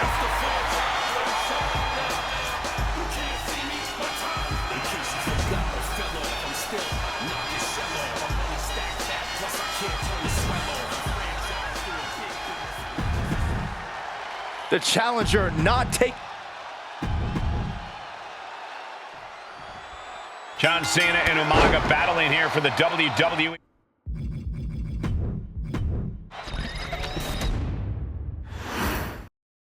Here we go with the WWE Championship on the line. John Cena versus the Samoan bulldozer Umaga. Big fight feel here in this building. The undefeated Umaga has set his sights on Cena, and there's nothing left standing in his way. Umaga doesn't just want to beat John Cena, he wants to obliterate him, like he has all his other opponents. But this is John Cena we're talking about. If anyone can stand up to Umaga's brutality and power, it's him. Cena's going to fight to defend his title with everything he's got. Cena tonight attempting to do something no one else has been able to do. Be it HBK, Triple H, Kane, the list goes on and on. No one has been able to beat Umaga. Since debuting in last year's WrestleMania, he's never been pinned, never been submitted. Umaga is a man who's decimated every single thing in his path. It's not hyperbole to call him a dangerous and deadly savage. WWE Championship at stake. The undefeated challenger Umaga has run out of targets to beat up on and now finds John Cena in his way. And Umaga will look to continue to use his 100-pound weight advantage in an effort to become the WWE Champion. No question John Cena has his work cut out for him taking on Umaga, who's been aptly named the Samoan bulldozer for his relentless offense. Yeah, and while Umaga may not be as refined in the ring as other superstars, his ruthlessness more than makes up for the difference. If Umaga can connect with some truly merciless attacks, then Cena and his title reign could quickly be in trouble. Oh, that's using your head. And would you look at that? He's been busted wide open. This is not good. And I could look at Umaga and he reminds me of Yokozuna. His unmatched thickness and size is an orthodox up. Nice takedown, stacked for the pin. For the title, new champ. No, he kicks out. He couldn't make much of that pin attempt. Ooh. An uninterrupted surge against Cena here. Cena has no response for Umaga's savage and brutal offense. Umaga heading top rope. Headed back from way up. Diving double axe handle. Headed out to ringside now. What does he have planned? Taking things to the outside, but got to make sure to heed the officials' count. Clothesline. And into the pin. Title on the line. Oh! Kicks out on the pinfall attempt. Loose cover leads to a strong kick out.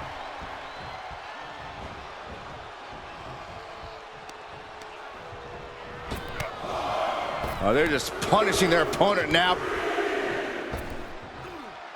Repeated elbows to the lower back. Umaga fends that off. Super kick! Gosh! Oh! With authority!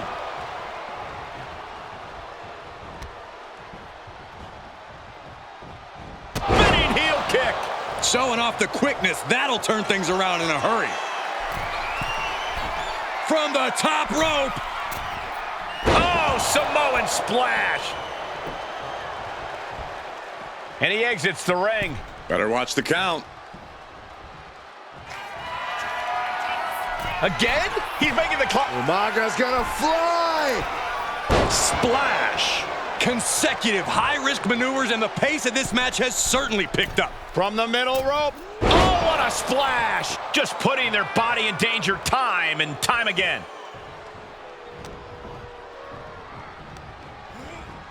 Foot in the corner now.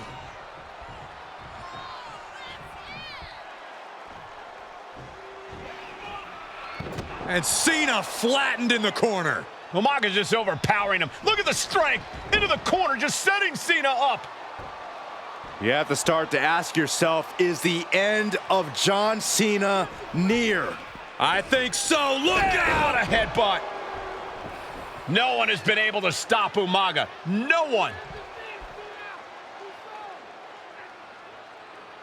You are seeing why Umaga is undefeated. Why no one has been able to stop the Samoan Bulldozer. Here comes Umaga, and Cena catches him with a boot. John Cena from behind, rolls him up, shoulders down, and a kick out by Umaga. And Cena immediately back into the clutches of Umaga. I'm not sure what else Cena can do here. I'm not sure John Cena knows how to stop Umaga. And Corey, you know there's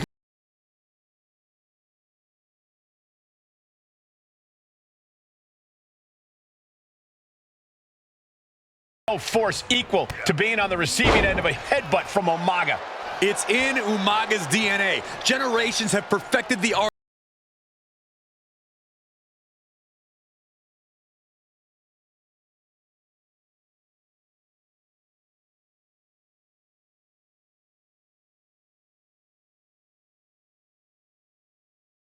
of using their own skull as a weapon that could stop an elephant.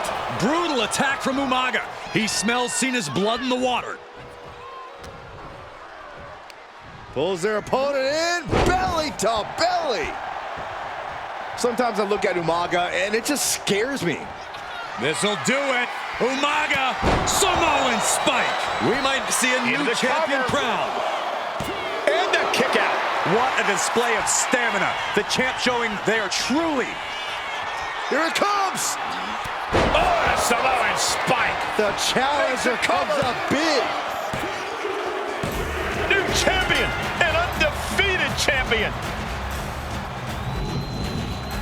Here is your winner, and the new WWE Champion, Umaga! This proves it. Truly no one can withstand Umaga. The Samoan Bulldozer has wrecked his way straight to the WWE Championship. Cena's title reign is over.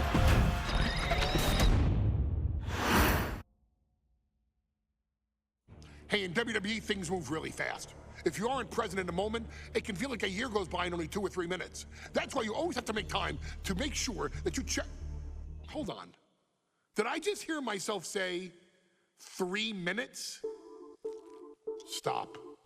Can you believe I'm actually doing Eric Bischoff's shtick? In the early 2000s, few words sent a shudder through the roster like the words 3 minutes, summoning the fearsome duo of Rosie and Jamal, collectively known as the 3-minute warning. initially hired by the aforementioned Raw general manager Eric Bischoff to interrupt anything he didn't find to be entertaining. You're just not entertaining me. 3 minutes are just about up. The two instantly made their mark in WWE with their complete and total decimation of anyone that was targeted. Their formula was really simple. Two bruisers with surprising quickness who took pleasure in throwing opponents all around the ring with reckless abandon. And the trail of bodies left in their wake remains a testament to their devastation. Rosie, older brother of your tribal chief, Roman Reigns, and Jamal, who would in time develop his skills further and take the name of Umaga, were about instant gratification. They treated matches like a race, seeing how much damage they could fit into the shortest time possible. The 3-minute warning with my brother and my cousin, it was just one of the coolest gimmicks of all time to me. It was catchy, you know what I mean? Like, you kind of knew what was happening. And I feel like we all remember when the 3-minute warning hit for the first time. You know, the whole Den TV area just lit up. Every match was a train wreck, as the two would use their size to overwhelm most opponents, coupling that with incredible tag team maneuvers to increase the carnage to its maximum levels. That approach, maximizing damage while minimizing time, was a 3-minute warning signature. The team itself saw its run in WWE last for a little over a year, but in that time managed to make such an impression with the WWE Universe that it still resonates today. They are proof of the impact anyone can make if they capitalize on their opportunities, as 3-minute warning did every single time. It was a short-lived gimmick, but it was a really cool gimmick, and I just think it shows the versatility of, hey, if you need us to go out there and tell you a Broadway story, I'll cover 2 hours if you like. But if you need us to come out in 3 minutes to make an impact, we can do that too. But you gotta be really good to be thrown in there with the very, very best in the industry. I'm getting all pumped and proud, you know, for my brother and my cousin right now, just thinking about it. Here in the WWE 2K25 showcase, we have selected another team that embodies the same mindset in Akam and Razor, the AOP. Similar to Jamal and Rosie, these two look to inflict the most pain in the most efficient manner. Like 3-minute warning, AOP happily dispatches when summoned. Like 3-minute warning, AOP features two Goliaths who will hurl your body from pillar to post before finally bringing it all to a most painful conclusion. It's up to you in this Extreme Rules contest to beat the AOP to the punch and showcase the Wrecking Crew approach that made 3-minute warning the premier bruiser squad in all of WWE. And don't worry, we will give you more than 3 minutes to make that fact perfectly clear. As a matter of fact, take your time and enjoy dishing out the punishment.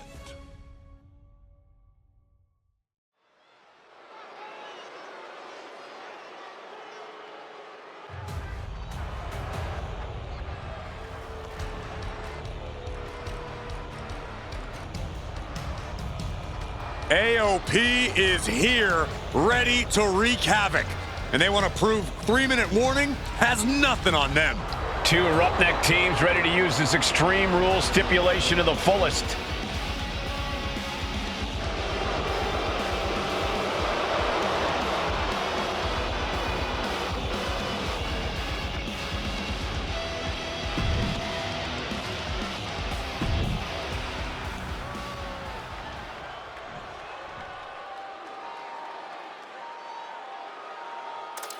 And guys, the authors of pain now have 3 minutes.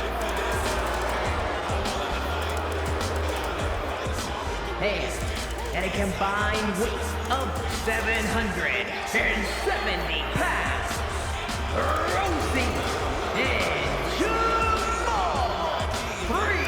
3-minute warning. Authors of Pain versus... We got 3-minute warning and the Authors of Pain clashing tonight in what should be a harrowing Extreme Rules match. Considering the teams involved here, it comes as no surprise that we have medical teams standing by backstage. Yeah, these are two of the most merciless and physical teams we've ever seen. Lasting bodily harm isn't just highly probable in this match, it's essentially guaranteed. So I, for one, can't come with an early cover. Ouch. And a good strong kick out there. Very soon to be going for a pinfall. Man, Rosie and Jamal, Akam and Rezar representing the biggest, most imposing teams WWE has ever seen. Both teams don't... Soaring! Producing a trampling headbutt on target. Oh my, what a splash! The sheer force of that landing was probably enough to fracture a few bones. Oh, he cuts it off. Jamal keeps him at bay. Headbutt to the back of the neck. Despite his toughness, Jamal actually looked pretty bothered by that one. Yeah, Akam looked confident going on the attack. Uh-oh. Has an answer for Akam. Caught with a lariat. He's leaving the ring now. No countouts to worry about. Sliding back into the ring. Boom, running STO plants him. Nicely done. Pay special attention to Rosie in this matchup. 6'5", 375 pounds. The man can run a 40-yard dash in 4.8 seconds. This guy is a pure athlete. Rosie played high school football with a legendary running back before playing college ball in Hawaii. Imagine being pancaked by the force Rosie brings. This is the only time anyone gets excited about garbage, when a steel trash can gets involved with a fight. Bam! Here comes a trash can for you. What the heck is this manager doing looking under the ring? He can't be acting like this. Was definitely not thinking about finesse with that one. He was only thinking about dominance. It knew what was coming there. Rosie and Jamal tell their victims that they will feel the 3-minute warning. What does that mean, Corey? Well, it means a lot of superstars will get run over by the pain train, and it's only going to feel like the longest 3 minutes of their lives. When you're as big and strong as Rosie and Jamal, that's how quickly it could be over. What's he hoping to find down there? Those are folding chairs, but they can also fold you in half. Good night. Ow! Oh, strong impact. And the damage is just going to keep on coming if you can't find the defense for this. Caught with a clothesline. Akam found himself in the wrong place there.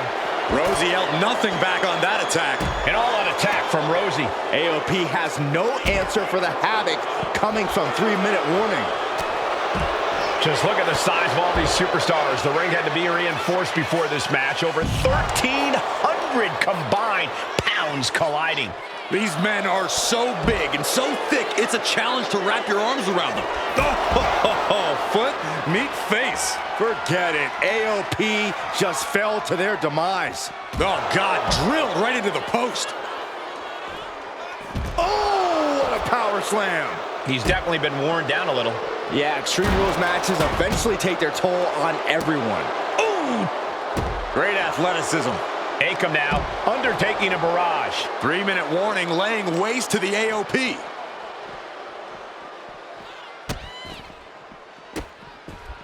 Oh, stop right to the hand. Watch for the hardcore style of 3-minute warning. Both of these men are from the hood, so to speak. Grew up in the streets, brought up to be tough. Rosie and Jamal have a rough tenacity.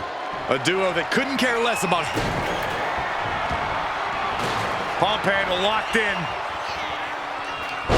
Death Valley driver. That's it. 3-minute warning are done.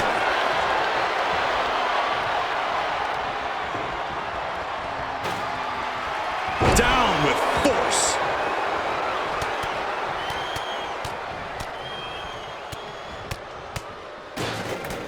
My God, what a striking display. Clothesline. Clearly hoping something nefarious is beneath the ring. He's got a sledgehammer.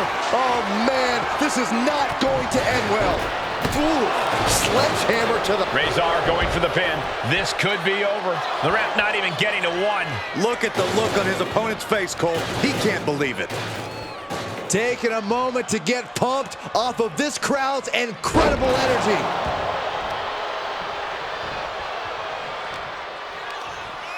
Here we go, Byron. Samoan drop. Wow. Oh, what a headbutt. We knew this would be a grueling and punishing match, but AOP and 3-minute warning are exceeding all expectations. And now gets tossed into the ring. Put into the corner. Dragging them out. There's a slam. Setting them up in the corner. What is this superstar? Soaring. Diving brain chop. The dead. Oh, this could be it. They could end it right here. Cover. Shoulders down. Rezar might be down for the count. He manages to kick out. What strength. How? Rosie and Jamal survive Extreme Rules. Here are your winners, Rosie and Jamal. 3-minute warning. Gotta give it up to 3-minute warning. In a contest between two of the most badass squads we've ever seen, they were the tougher competitors. Yeah, but AOP certainly made 3-minute warning earn this win. Just think about all the carnage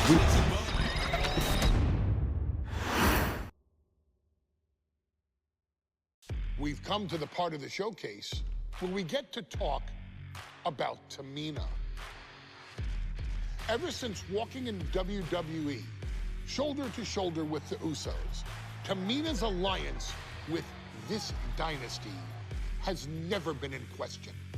I remember watching Monday Night Raw and I seen Tamina debut with my brothers. It was a pretty cool, dynamic, right? Two of my brothers and Tamina. Together, Tamina and the Usos helped each other navigate through a trial-filled first year in WWE, making sure they all survived together. In later years, Tamina has formed alliances with both Naomi and Nia Jax, honoring this family's connection. While Tamina has looked to create her own name in the industry, she has never missed a chance to acknowledge her place in this family either. Trained by Afa and Sika, the wild Samoans, Tamina was instilled with the same instincts that have carried each member of this family to wrestling glory. Her in-ring approach is similar to many in the bloodline. Quick striking, high-impact attacks, and smothering holds. As capable with a super kick or a big splash as anyone else, Tamina has maintained a remarkable level of success in her WWE career. A constant contender, Tamina has competed for the Women's Championship on many occasions. She's also held the Women's Tag Team Championships along with 9 separate reigns as the 24/7 champion. Tamina has proven capable in any environment against any opponent. Tamina is always the perfect test for a rising contender. Defeating Tamina proves that you're at the top of your game, and she will always expose those who aren't quite ready yet. Taking her lightly is the easiest way to book your visit to the local medical facility. Tamina has taken part in many memorable moments, but in the 2K25 showcase, we're going to give you the chance to make history. In the first ever women's Money in the Bank match, Carmella, of all people, would walk out victorious after letting someone else do all the work. Tamina, Becky Lynch, Natalya, and Charlotte Flair were all robbed of a great opportunity that night by Carmella. So this is your chance to make it right. Showcase Tamina's grit and take out the other 4 ladies in this ladder match to become the first ever winner of the Women's Money in the Bank. Carmella might still sneak out with the win, but if she does, she's doing it on her own because we're not allowing anyone else at ringside for this match in our showcase.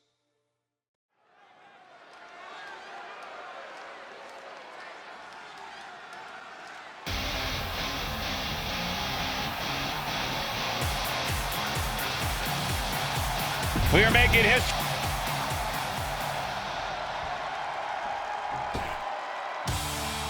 And Byron, Becky Lynch with a very astute point. I rip off arms. You can't exactly climb a ladder with no arms.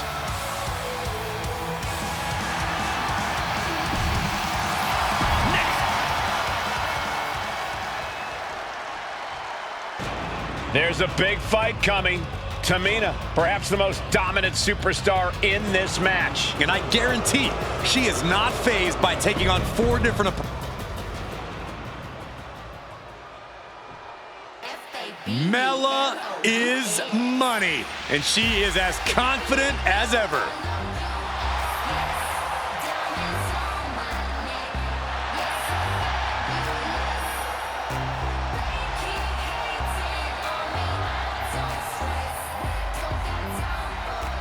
Making her way to the ring from Staten Island, Carmella!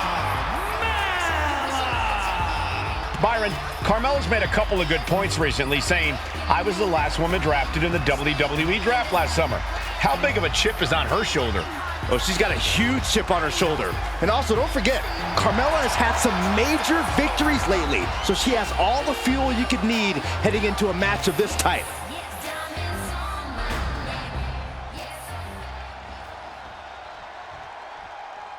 Natalya, another superstar who walks into this match thinking she has legacy on her side tonight.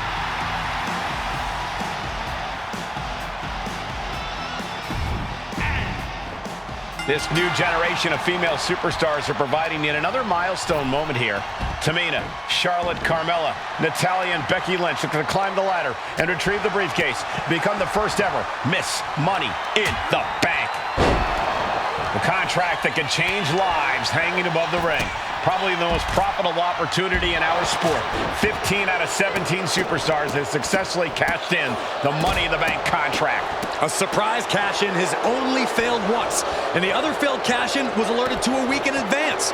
You are almost certain to become the next SmackDown Women's Champion if you grab the contract tonight. Remember, the first woman to climb the ladder from the top and completely missed the mark. Crashing and burning in maybe the worst way possible. Here she goes, sliding back into the ring. Getting dangerously close. Don't do it! Crashing to the floor. Boom! And a big boot. Is there anyone more intimidating in this group than Tamina? I've said it before, it could be a coming out party for Tamina. This is her time to live up to her family's legacy. If Tamina wins the contract, it guarantees her first title opportunity in over 2 years. More than an opportunity, it pretty much guarantees Tamina will become the next women's champion. Gets driven into the corner. Oh, headbutt. Tamina not caring that Becky's a fan favorite. The crowd's adulation is meaningless. All that matters is the contract suspended above the ring. Tamina's been showing so much dominance in this match.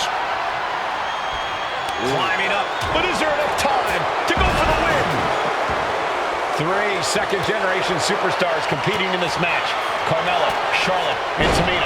And Natalya, of course, a third-generation superstar. Women bred for these kind of moments. Any of these women will add a significant chapter to her legacy if she can become the first Miss Money in the Bank. Seems to be struggling a bit up there. Yeah, sweaty palms making this difficult. All eyes are glued high above the ring. vicious, just disrespectful. A shot like that to the ego could really shake you up mentally. Carmella might need to start leaning on her in-ring IQ after an attack like that. Middle rope forearm on point. And looking at the playing field, the majority of these women love to utilize their submission offense to put opponents away. Tapping someone out won't win this match, but these women should not shy away from using the biggest weapons in their arsenal. We've heard Becky say... Nice reversal by Charlotte Flair. Charlotte driving Tamina, and both tumble to the floor. Both women crashing down hard. The Queen, Charlotte Flair, the first to her feet, surveying the situation. Oh my! Driving Tamina into the steps. Well, you are seeing a heightened level of aggression, heightened level of intensity from all these competitors because of the stakes involved. Guys, where's Charlotte going? And Flair looking to up the ante now from the top. Oh my goodness, taking out everybody. The Queen rising to the occasion. What you just saw is why we say Charlotte is genetically superior. Yeah, undeniable athleticism from the Queen. Can it pave her way to the top of the ladder? Check this out. Head scissors. All the way down. Super kick. Oh. Strikes with a kick. Tamina's absolutely wrecking shop on Natalya, making sure the veteran won't have the strength to climb a ladder at all. She's lost some of her stamina at this stage. And all of this pain and discomfort will make ascending a ladder very challenging. And she's coming back to the ring now. Natalya just mocking her now. Setting the ladder up in the center of the ring. Almost touching the prize at this point. Headed up that ladder. Center of the ring. Boom! She's in place. Can she end this here? Every second up there is allowing the opposition to recover. Better hurry, Charlotte, with a limited window here. Hands on the briefcase. Straining to get this thing down. You got to do everything you can at this point. Here she goes. Can she grab it? This might be the final pull. It's almost down. And she's positioning the ladder perfectly in the center of the ring there. Ladder's in position. Gonna make the climb. Victory is within reach now. Slow and steady won't win the race in this situation. The prize is in sight, but is it in reach? But it looks like that hook is causing a lot of problems up there. And the Queen might be hurting after that hit. Yeah, but when ladders are part of the match, you really can't expect anything less. Things are looking a little rocky for her. This deep into a ladder match, the last thing you want is to start breaking down. Carmella sent to the outside. Oh, man, inverted backbreaker. Ow.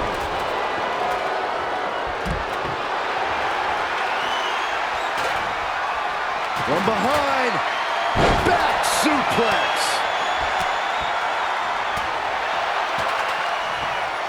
Boom.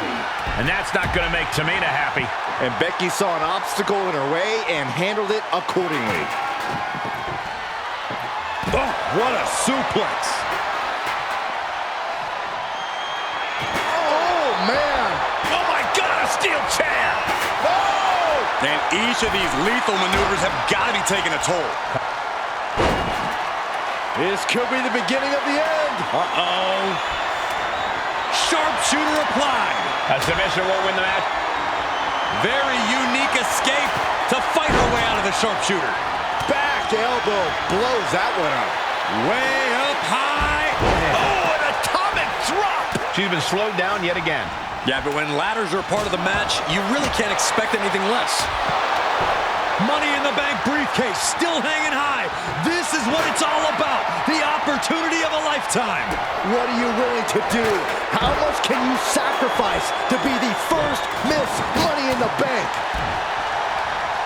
Quick thinking from Tamina. Ooh, just bouncing off the turnbuckle.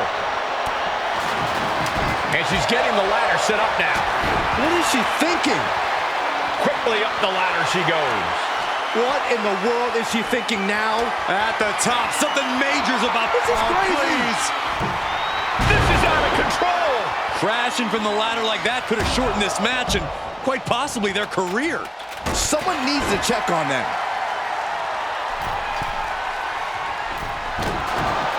History on the line. Guaranteed championship opportunity. Nothing but carnage happening in this one. 5 women fighting for their key to destiny, willing to go through hell for it. Taking this fight back into the ring. Whoa, that was a stiff chair shot to the dome. Center of the ring. Perfect ladder positioning and placement here. Sent flying out of the ring here. Taking the action to the outside. Might be taking a breather here. Up the ladder now. Let's see if this is ripe for the picking. Carmella with a super kick. Charlotte doesn't have a chance of coming back from that maneuver. Tamina is so close to victory now. Could this be her moment? So close. Has to go faster. It's going to take some time, but you got to just keep going. Come on, now is the time. Seize the moment.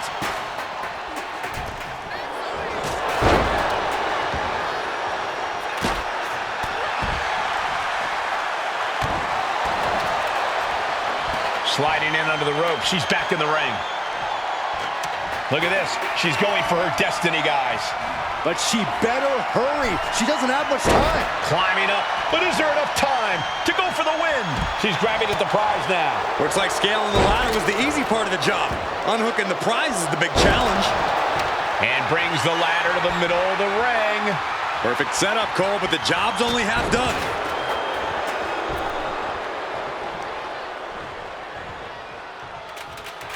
Super kick! And her torso really looks to be the big target here. What's the plan with this ladder in the ring? I guarantee it's nothing good.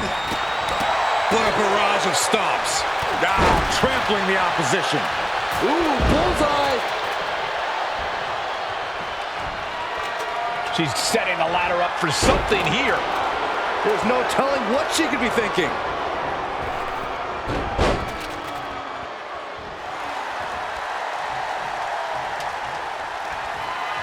Carmella gets waylaid. Oof, that'll leave a mark. Jaw-shattering boot. And Carmella getting broken down here again. Charlotte has been an aggressor throughout this match, and that was a major reminder. Trying to reach it, trying to win. Time is your enemy here. I just don't know if there's enough of it to get it down. She's just got to concentrate. She's so close here. This is where steady nerves are a necessity. You're so close. Oh, now's not the time for Butterfingers. Oh, tough break. She's headed outside now. I wonder what her game plan is. The energy in here is palpable. Something truly special is unfolding before our eyes. What an incredible move. Ooh, what a forearm club. Charlotte Flair with a trademark chop and natural selection. The Queen has put an opponent in the dirt, and now the ladder to her throne awaits. Well, there she goes. She's ready to take this match to the outside. Under the ropes and back into the ring. Takedown.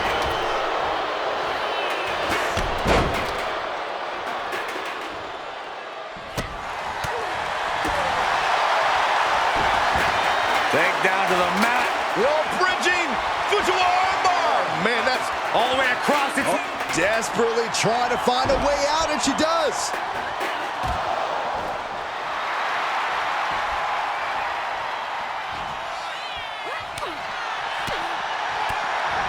Takedown.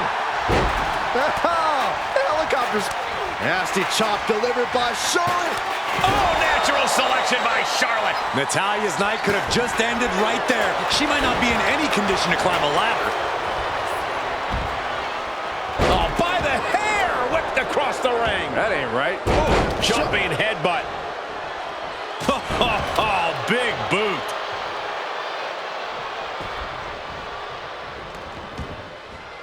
And now headed to the outside. Ooh, what a forearm club. And back into the ring she goes.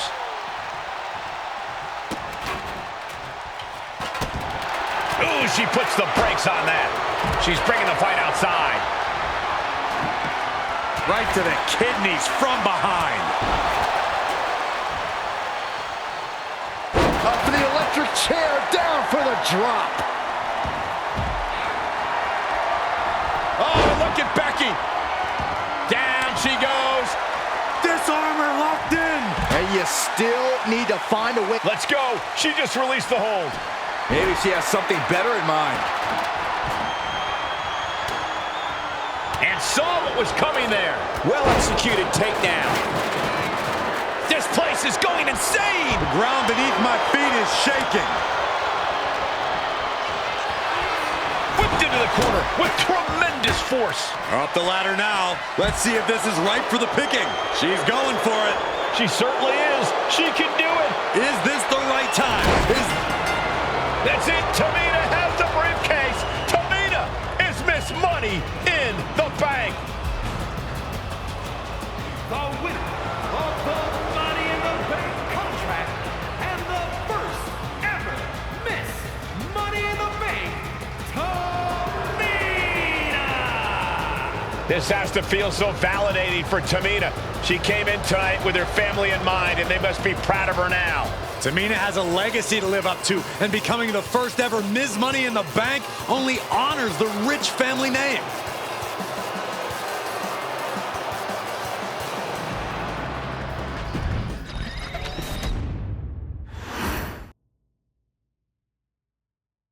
Any member of this family that enters the professional wrestling business knows about the expectations that are going to be on their back. They know about the prestige that their very name carries. They know that those who came before them have accomplished so much. Bearing the weight of those legacies can prove to be way too much for almost anyone. But that was never the case for Jimmy and Jey Uso. Jimmy and Jey Uso looked to be stars from the very start, constantly evolving their look, style, and offense as they progressed in their careers. Face paint and war dances would fade away, and the two would embrace the day one-ish mentality, looking to punish opponents and send them to the Uso Penitentiary. The Usos are 8-time WWE Tag Team Champions. The Usos have main evented WrestleMania after initially fighting for a mere spot on the card. The Usos were the premier team of the 2010s. The Usos are the greatest team of all time. Jimmy and Jey are poetry in motion, each knowing what the other is looking to do next, each using every bit of savvy they gained growing up in professional wrestling to keep their edge. And sure, in recent years, it's been difficult between the two. Jimmy did cost Jey his match at SummerSlam against your tribal chief, Roman Reigns. After months of the anger building between the two, Jimmy and Jey ended up as the first two entrants in the 2024 Royal Rumble match, bringing things to a head. But even that moment wasn't enough to settle the issue, and so they would fight again at WrestleMania 40. Jey Uso truly became main event and found his inner yeet, even adding another tag team championship with Cody Rhodes as his partner. As your wise man eventually would suffer as well, Jimmy found himself betrayed by Solo Sikoa and unceremoniously dumped out of Solo's version of the Bloodline. When Jimmy and Jey are a tag team, they are pure art. They are the reason for the resurgence of tag team wrestling's popularity over the last 15 years. And perhaps, oh, perhaps, their grandest moment came during the 2017 Hell in a Cell, when they would lock horns with perhaps their greatest opposition ever, The New Day. From July to October of that year, the SmackDown Tag Team titles would change hands 4 times between the two teams, both looking for ultimate bragging rights. The Usos' connection as twins always gave them an upper hand with most teams. But the New Day had their own trick, utilizing the Freebird rule to allow any 2 of the 3 members to compete in any match. Jimmy and Jay could never know for sure who the opponents would be, with a different game plan needed for each iteration.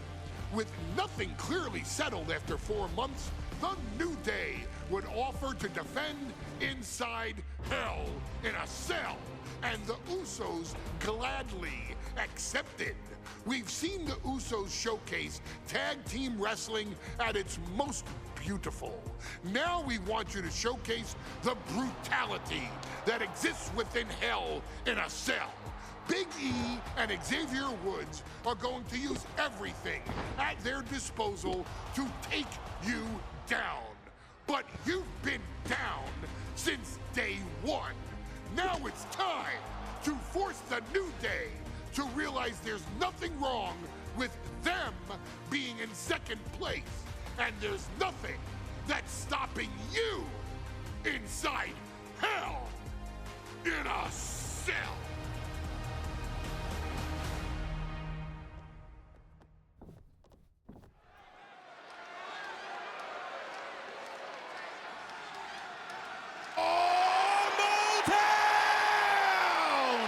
Don't you dare be sour! Clap for your world-famous 4-time champs and feel the power! It's a new day, yes it is! Are you prepared to kick off Hell in a Cell with the 4-time tag team champions?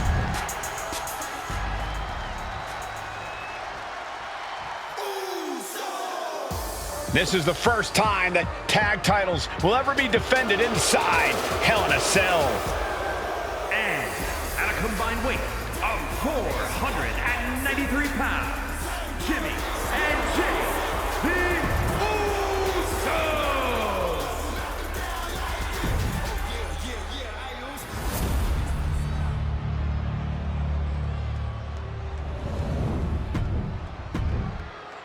There you see what it's all about. Remember, this match is under Tornado Tag Team rules, a 2-on-2 match where the pinfall or submission has to happen inside the ring. In the Hell in a Cell, no tags, no countouts.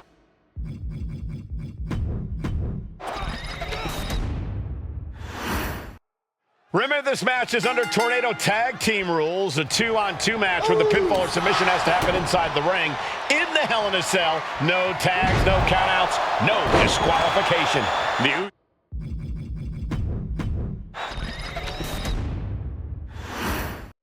The cell door is locked. First of 2 Hell in a Cell matches tonight in Detroit. This is the 20th anniversary of this barbaric match. The Usos and the New Day must be prepared for pain and punishment. 2 of the greatest. Able to evade the clothesline, looking for a pinning combination. Shoulders are down.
they did the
all righty then. Should we go there? Well, unfortunately, I think I know where you mean because there's only one place left to go. So let's go there. The main event. We could go home. The world champion, Jon Moxley. We take his word for it. We haven't seen this belt in a long time. Versus Adam the Cope, or Adam just Cope, Copeland. Adam the Cope Edgeland. He's a Adam legend. Cope. The legend with the EDGE in it. The illegible legend. Now, right there, that's got to be a nickname. The illegible legend. And that could be for one of these guys who just scribbles their autograph at FanFest. You know, I'll let you do the review, obviously, but this match was horrible. And I really started to enjoy it. For this, when I told you I enjoyed things for the wrong reasons, by the end of this match, I was enjoying it for every reason that was wrong because it was so bad. And every movement Moxley makes around the ring is ridiculous. Every movement, he like sticks his shoulders back and his chest up, but like he goes nowhere. And then he turns around and walks back to where he came from. So yes, he turns and it's like one of those goddamn things that when it bumps into something, it changes direction. But my question was going to be, this match was awful. And the fans didn't like it, and AEW's fans didn't like it, and AEW's fans are sick of Moxley and the Death Rider stuff. But how much of it was that, and how much of it is nothing should have followed that cage match, let alone the Tony Storm match? How could you follow that cage match? Well, it's a combination of everything. Because if you look at it, in fairness to these individuals, let's look at it from their side before we switch over to the right side. One guy's 40 years old and facially looks 60, even though he's gotten in better shape physically. I guess being stretched by all those Home Depot clerks, got him in shape. But one guy's 40 and one guy's in his early 50s, and they're going on the 13th match after, let's see, the bell rang at 3.5 hours into the pay-per-view. So 5 hours into the overall presentation here in this arena. And they've seen 12 matches and everything in the world has been done. So even the best talent under the best of circumstances would have had trouble having these people on the edge of their seats unless they were about to fall off because they had gone to sleep and their legs had gone numb. But having said that, on the other side of things, the combined age in this main event is fucking 90-something. And while Edge has been a top-level talent, he's in his early 50s and seen his better days. Dick the Boozer, his work, as we've many times mentioned, is fucking rotten. And his matches are never any good because he has this personality in mind that he just doesn't look like, and it's just goofy. And then the entire issue has been garbage because the Death Riders thing has been the Boar Horseman. It's bored everybody. Nobody cares. It's tanked the ratings. I mean, nobody understands it. He's a raving idiot. Pac pops in every now and then. Claudio just does what he's told like a lurch. And there's old Wheeler popping up looking like a goddamn store clerk every now and then to get his ass kicked. It's just nobody cared. I don't think they would have cared if this is the first thing they'd seen, because did I mention Moxley's matches are garbage? And then they ring the bell. And as the fans are sitting there and staring at them, they traded forearms. You know how many forearms they traded, Brian? No. Do you know how many forearms they traded? I don't know, no. 70 forearms. And sometimes they were the quick ones, and sometimes they were the drawback and throw ones, and sometimes they sold them, and sometimes they didn't, and sometimes they looked stiff, and sometimes they were phony as a football bat. But there were 70 of them, and then one bump. And I mean, it, like you said, I zoned out because this Moxley is spastic. But the things he does, most of them don't look good. And the ones that might look good don't make any sense. And his psychology, if you can even apply that word, doesn't count. And poor Edge is trying to do these modern type of matches that the indie crowd likes. And they did about 20 minutes of that. And then finally, well, not finally, but to start telling you how this weirdness unfolded, Moxley brings in a chair, and the referee takes it away. And Edge rolls Moxley up, but Moxley kicks him off, and Edge nails the referee, and the referee takes a nice bump to the floor. Now, of course, haven't we just seen that goddamn spot? Who's the kick? Yeah, they kicked over, the pancaked Nana in the corner. 3 matches ago, right? Same roll up, kick out, roll up, kick out, ref gone. Okay. What did you think about how physical and verbal Bryce Remsburg all of a sudden was? Well, they probably told him to be that way. And that's why he decided to take the opportunity to actually stand up and look like an official.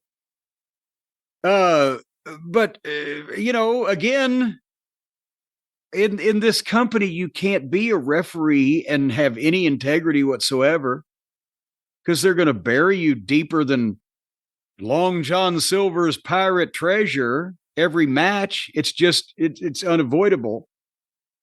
But anyway, the referee's down. He's going to be down for about 3 minutes from being hit from behind and falling through the ropes. So at that time, both Edge and Dick the Boozer are selling. Moxley crawls over to Edge next to him, covers his mouth and talks to him for a second, and then gets up and rolls out and gets a couple of chairs. Yeah, what was that? I swear to God that happened. Yeah. He crawled over next to him and put his hand up over his mouth like a stage whisperer, like. He didn't even try to hide it. It was right in front of the camera. No, he didn't try to hide it by trying to hide it. He obviously was trying to hide it. That's how it wasn't hidden. So he needed Harley Cameron and her ventriloquism or her cunning linguism or whatever it may be. So then he goes out and gets the 2 chairs and goes to set up a concerto on Edge, but Edge kicks the chair in Moxley's face and they do a double clothesline. Both of them are down. The crowd is sitting in enraptured silence. And here comes Wheeler out to a small smattering of groan type boos, like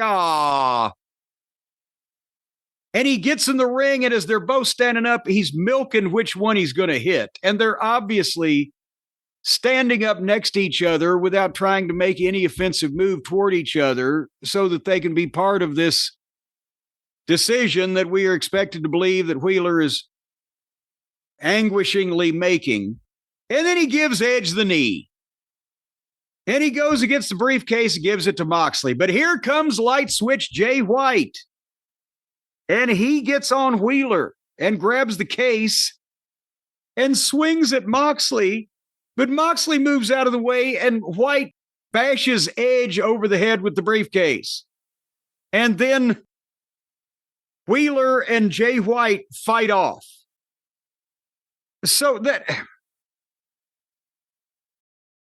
yes, every great once in a while I can think of a triple threat with Undertaker as the referee with Shawn and Brett one time. You do the deal where the babyface looks like an imbecile and hits his own person he's trying to help when the heel ducks, but normally that's a spot that goes the other way around. The babyface ducks out of the way of the heel. But since White looks like a goddamn blithering idiot most of the time anyway, who gives a shit? So they're gone, and Moxley covers Edge, and the referee rolls in. 2 count. God. Now Mox is trying to push the referee around, but Edge hits Moxley with a spear. 2 count. And he hits him with 2 more spears. 1, 2. Whoosh. The referee is pulled out of the ring by a guy in a hoodie who is revealed to be Brian, you did it again, kid. Christian Cage. Christian Cage is now at ringside, and he hit Edge over the head with the metal thing holding the contract, and then signed the contract and made it a triple threat match, which now the announcers are saying, well, that means it's no DQ now. What the fuck? And then Christian spears Edge. 2 count. And then Christian gives the unprettier, it used to be, what is it now, the kill switch to Edge. But as he does that, Moxley jumps back in and grabs the choke on Cage and holds on. And while Edge is laying there unconscious from the Zabada that Christian hit him with, Moxley chokes Cage, and the referee calls for the bell. Well, there was the one spot, though, where Moxley had him in the choke and Christian put his hand over Edge. Oh, I forgot, Cage. Yes. Yeah. That was... that was a good spot. Yeah. Well, it was a good spot, except when you think about it, he's got this fucking supposed goddamn brutal choke on his guy. He calmly puts his hand on him. 1, 2, no. But it was cute. But nevertheless, he chokes out a guy that wasn't even in the match until 30 seconds ago while Edge is laying there unconscious, and then grabs the briefcase and leaves. And the fans are booing. And again, it's not like did it come off to you like the heel is one booing, or no, we didn't like this bullshit at all booing? This was a bullshit booing, and the place came alive when Christian showed up. Because it was something. It was something after over 20 fucking minutes of this, after all the other shit they'd seen. At least Christian is there. Okay, is there going to be a title change? I think that's what they were thinking. I think they also wanted the Moxley stuff to end, and the idea is if he loses the title, it's over. This is the first time we've seen Christian without any backup. I'm pretty sure Mama Wayne could take Moxley. They weren't out there to help him for the first time, anything he's done in a long time. Also, why cash in there when you go wait like 5 minutes for them to kick the shit out of each other more and one of them to win? And cash in on one guy. And cash in on one guy, yeah. Well, I'm not saying this made any sense. I was just reporting how it happened, officer. I'm doing the official arrest report on this thing, not trying to fucking litigate it in court. None of it made any sense, but it also pissed the people off. Because what the fuck? And you're right. They were up for that last 45 seconds because they thought something's going to happen. Well, they didn't realize something did happen, but that wasn't what they wanted to happen. And 26 minutes of boredom with a fuck at the end. And not even a heel fuck on the baby face, but a heel fuck on the other heel.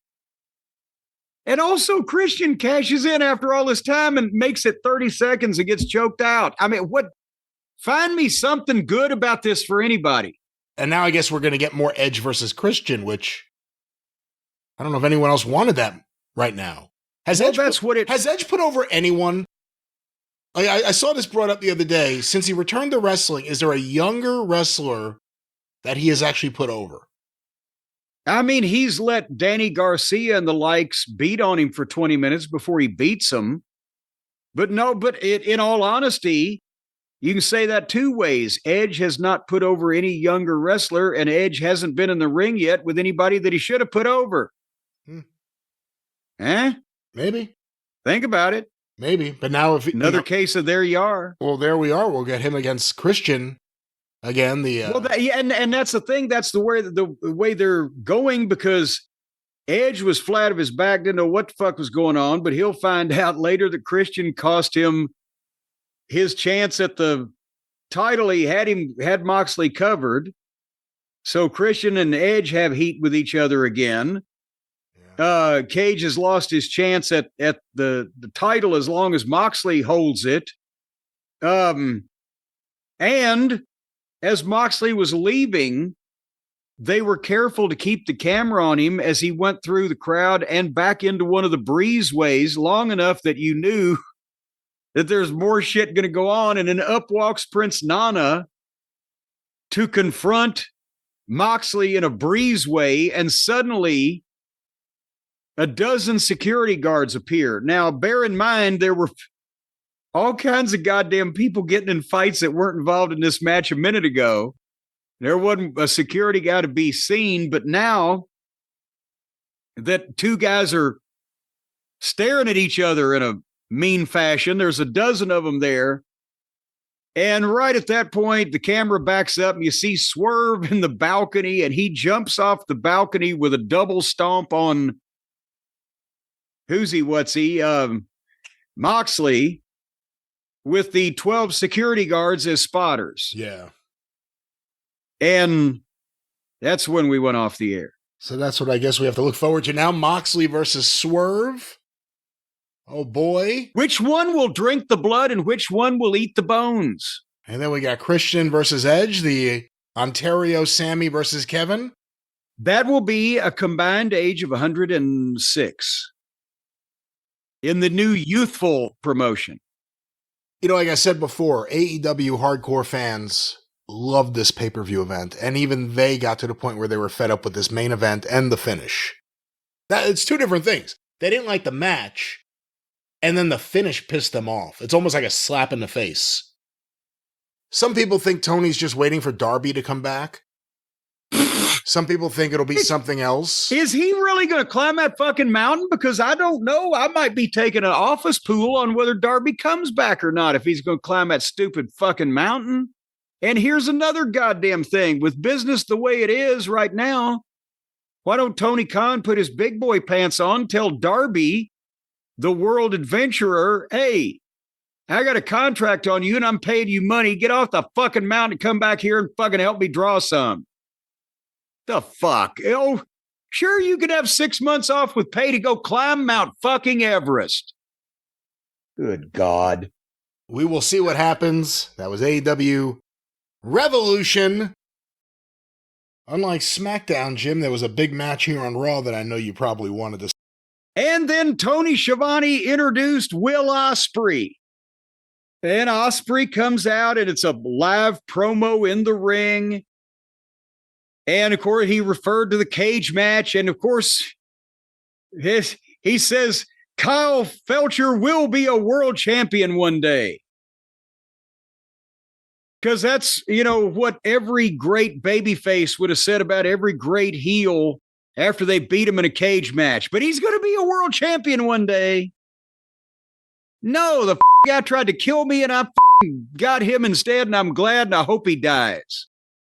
This is a goddamn appropriate response. But nevertheless, Ospreay went into a long bit, and I got to give him this.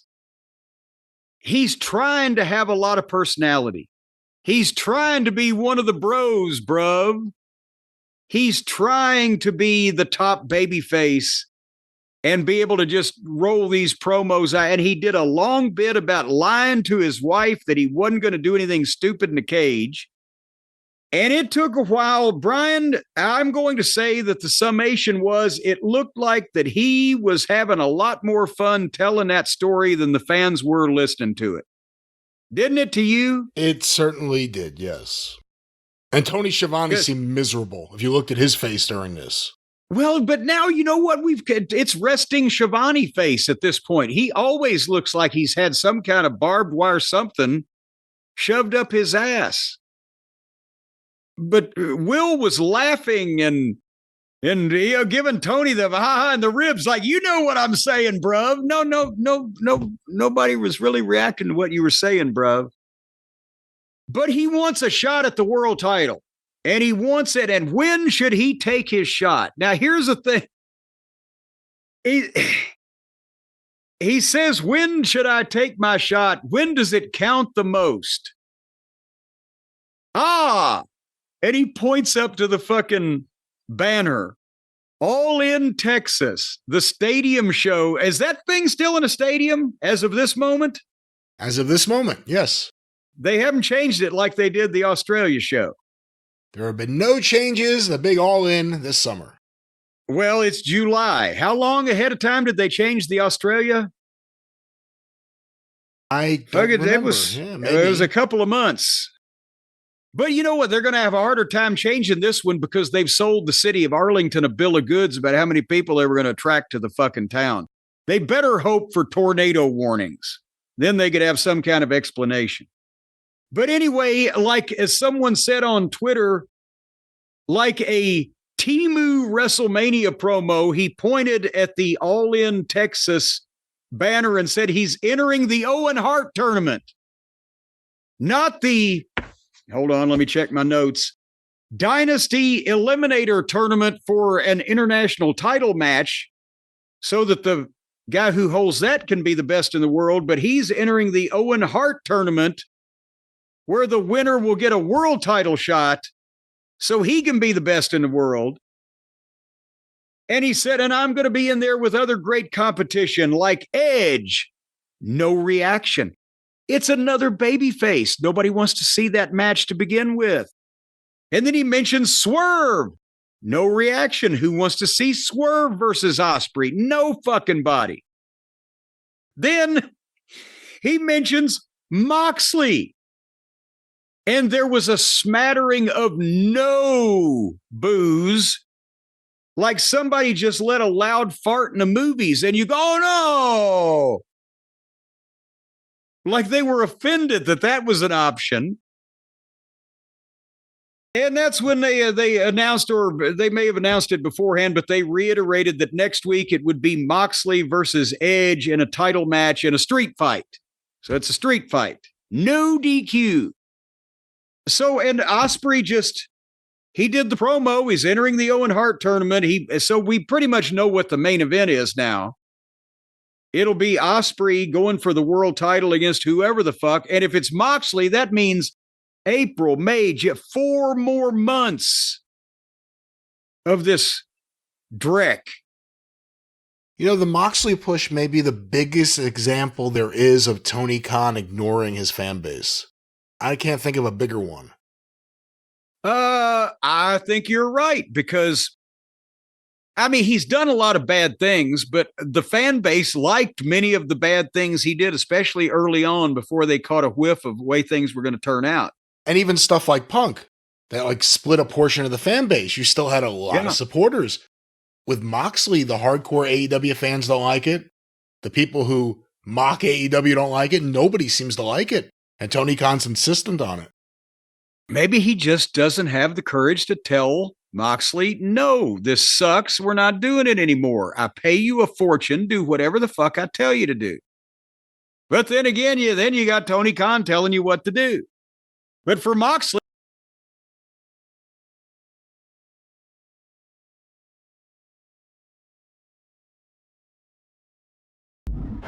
gets his shoulder up right before 2.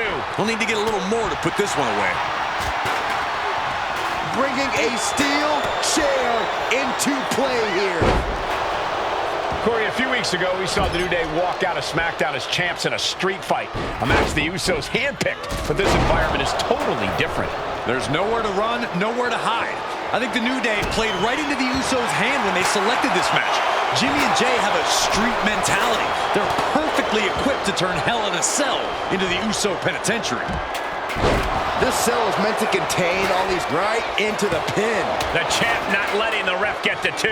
Getting the shoulder up before 2 tells me the end is not near. Oh, man. Did you hear the snap of the kendo stick?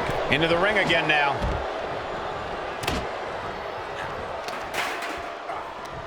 And Jimmy able to reverse that. The Usos and the New Day have had such a back-and-forth competition within the tag team division.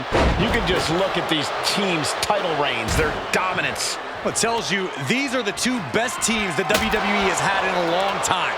And while I do believe there's an underlying mutual respect, we won't be seeing it tonight because these are 2 very proud teams who feel incomplete without the championships around their waist.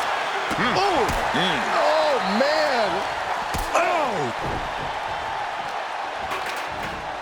Tossing their opponent like they're nothing. Not the prettiest thing you'll ever see, but it sure looks effective from here. Inflicting more damage to the leg. Oh! And he's going to the top. Ooh! So many amazing matches between these 2 teams. They said it this past week on SmackDown. No matter where we are, we put on a show. The Usos and New Day have a unified goal to raise the bar of tag team competition, to bring the division to a whole nother level. You know, in basketball, they talk about super teams. Well, these 2 teams are the proverbial super teams in WWE. The challenger taking some minor damage. The power upon...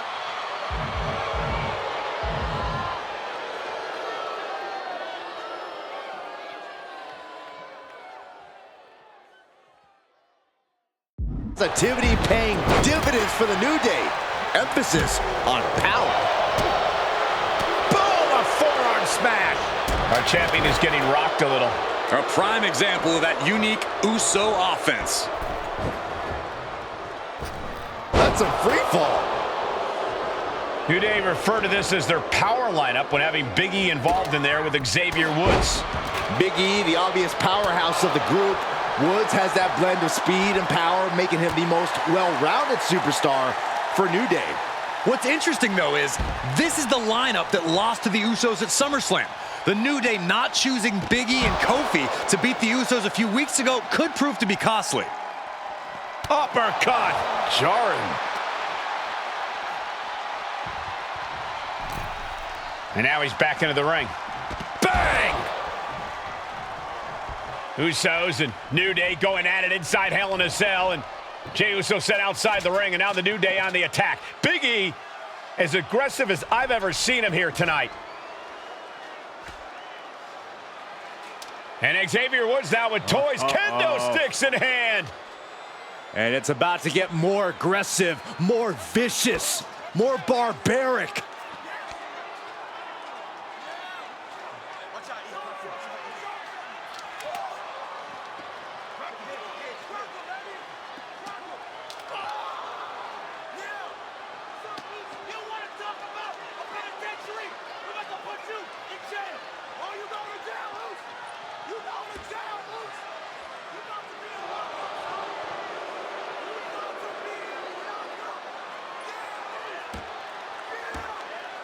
I've never seen this vicious of a side from the New Day. It's what Hell in a Cell does to you.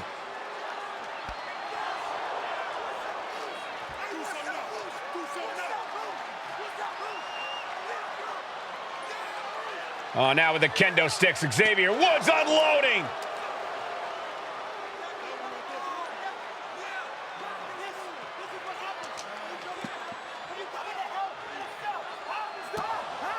Well, you're saying it, Byron. Hell in a Cell makes you do some awful things. Just attempting to survive, attempting to win. Do whatever you want, punish however you want. Right now, that seems to be the mission statement of the New Day in order to retain the SmackDown Tag Team titles. And that's what it's about, proving you're the best in one of the most insane environments in WWE today. The New Day have just changed. Now the pin for the championship. The challenger's able to kick out. That's smart. Taking one to catch your breath. What in the world? Shoulders down. Shoulder up before the count. Are you kidding me? Not even a 1 count. Moving out from the ring closer to those towering walls of the cell. And we know when he has a chair in hand, things get messy in a hurry. Sliding into the ring now. Oh, getting smacked in the head with a chair.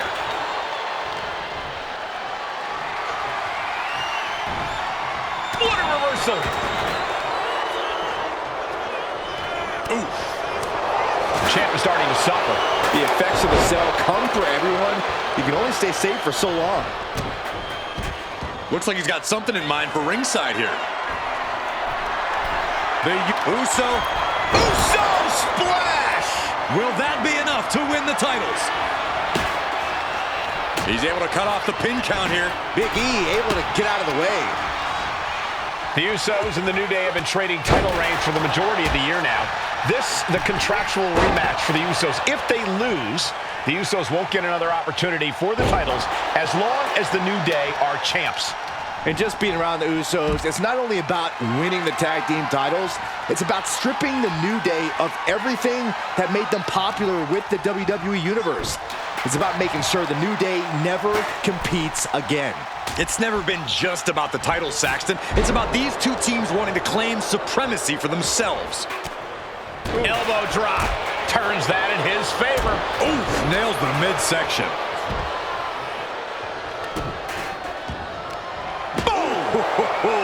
Oh my goodness! Swing on sight and don't stop swinging till it's over. The Usos being relentless in their punishment. I guarantee that chair is not going to be used as it was designed for. Super kick! Has the champ pinned. Is this it? Wasted no time breaking that up. There's the pin for the championship. He's able to beat a 2 count. Still not enough to put him away. Oh my God, vicious backbreaker. Jimmy on his way to the top rope. What a shot, straight brutality. Top rope. Oh! We are witnessing a malicious string of attacks right now. Pin, title on the line, cover. I guess he doesn't think he's done enough damage to put this one away yet. Getting back into the ring now. And Jimmy and Big E slugging it out middle of the ring. This has been a vicious, brutal match between two of the great tag teams today. Here comes Jey Uso into the fray alongside of his brother. Bang! Double super kick. And the Usos now looking for that patented Uso splash from the top rope. Uso splash! The cover to win the tag team titles, and Woods, handcuffs it all, breaks it up.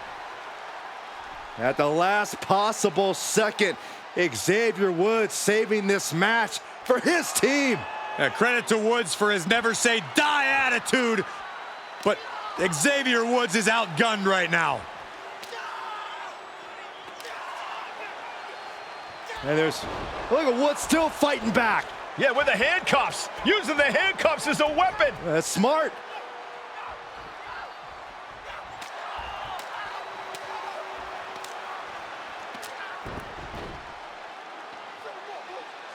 And Woods now down. And trying to still fight back. What heart from Xavier Woods. That heart may not have much more fight left. Jimmy and Jey back up to the top one more time. Uso splash in stereo. The cover. The Usos win the tag team titles.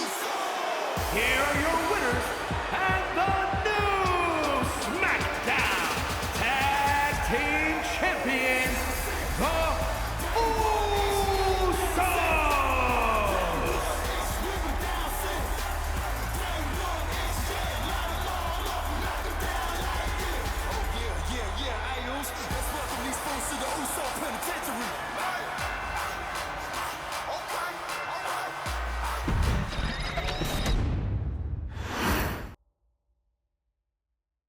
Next on our showcase, is someone who wasn't born into this family, but has put in the time and more than earned her spot. She's always happy to leave haters in the rear view, and when she enters the room, you will undoubtedly feel the glow. Of course, I'm talking about Naomi, who many of you may know has reigned as Jimmy Uso's wife and queen for over 10 years. There's the old saying that behind every good man is an even better woman, and this could not ring more true than Naomi, who I will say is an absolute treasure.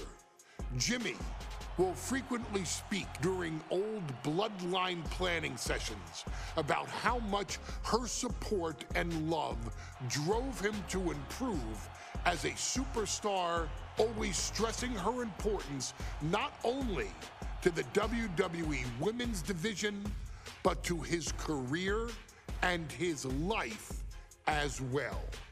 In the ring, there is no denying Naomi's skills. The former women's tag team and two-time SmackDown Women's Champion has the mental tenacity to push through the toughest part of any match and possesses breathtaking physical skills. Naomi uses her dancing background to constantly innovate with her offense, resulting in some of the most beautiful moves you will ever see, unless you're on the receiving end of them. Naomi is an inspiration to so many of our younger members of the WWE Universe, showing a new generation that anything is possible if you just put in the work and never stop believing in yourself.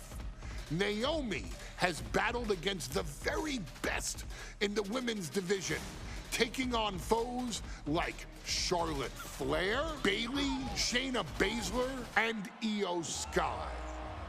My favorite moment of Naomi was when she won the title in her hometown, Orlando, at WrestleMania.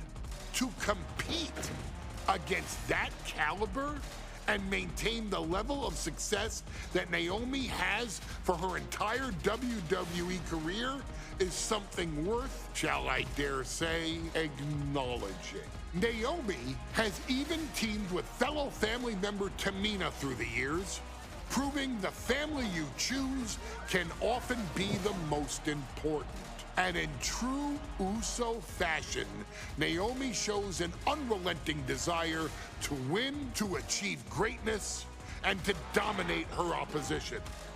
Many mistake her smile as a sign of kindness, but they quickly realize their mistake as Naomi unleashes a flurry of kicks, flies at them with moonsaults from all angles, and then ties them up in knots. Naomi is having fun, but Naomi is never playing.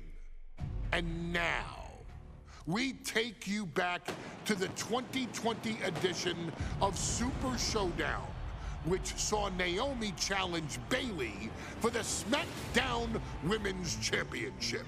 Unfortunately, a ridiculously lax referee decided it was just fine for Bayley to basically do whatever the hell she wanted.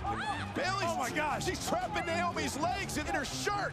And Naomi wound up suffering an embarrassing loss after Bayley used wardrobe to her advantage. Well, Bayley, we can pretty much guarantee that trick won't work again. This is your chance to help guide Naomi to a third SmackDown Women's Championship, and to do it by defeating one of the greatest competitors WWE has ever seen. Your wise man has nothing but respect and admiration for Bayley's abilities, but those abilities are eclipsed by Naomi's extraordinary trinity: smarts, strength, and aerial attacks that should give all of you everything you need to get the win and the title.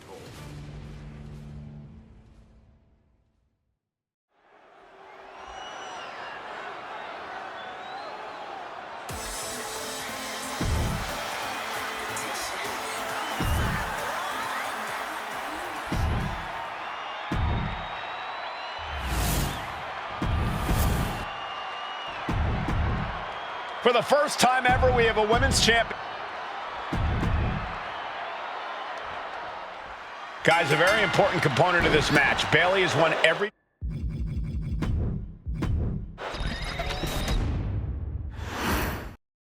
Guys, a very important component of this match. Bayley has won every title available in WWE. Bayley has accomplished it all. But the one thing Bayley has never done in her career, she's never beaten Naomi. And believe me, that is a huge point of confidence for Naomi and a huge pressure on Bayley. Yeah, but Bayley thrives under pressure. Her resume speaks for itself. And Naomi has been quick to take to social media lately, reminding everybody that Bayley has never beaten her one-on-one. Yeah, not so subtle reminder to Bayley, who has been... Whoa! What a landing! I can't believe what we just saw. I can't believe that didn't miss. Naomi going for broke. And this high-risk offense from the challenger might be catching the champion by surprise. The challenger being the aggressor here, but remember, the title can only be won by pinfall or submission inside the ring. History being made right here tonight as the champion Bayley defends against the challenger Naomi. We should probably, we should probably go. Oh man, drop kick. And Naomi has taken the upper hand. And Naomi continues to somehow have Bayley's number here. And Naomi keeping Bayley on her toes, pushing the pace on the champion. Naomi moving fast, showing that superior athleticism. Bayley might not be able to keep up here. Perched up top, diving leg drop. Crashing down with the senton. A factor to consider in this match is that Naomi took some time off to rejuvenate herself, to get her mind right, to refocus on her desire to once again be champion here in WWE. So this isn't necessarily the same Naomi the WWE Universe or Bayley.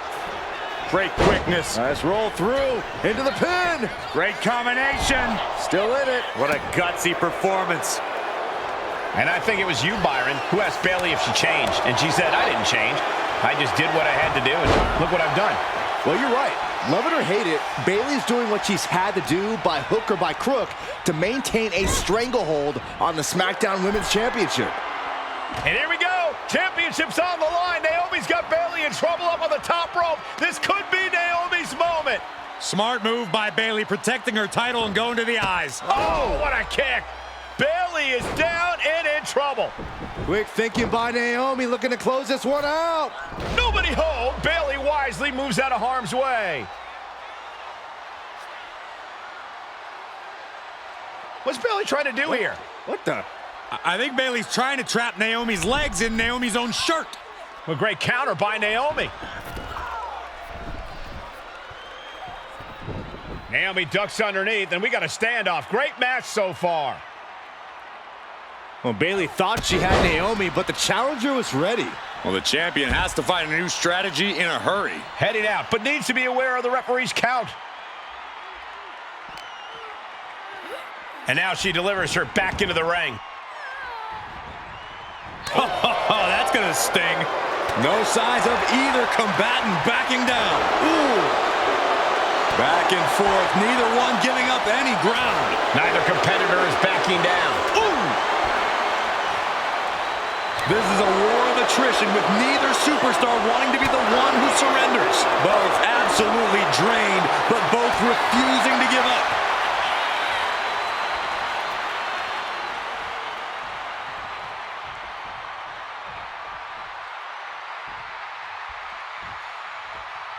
Calls out the rear view.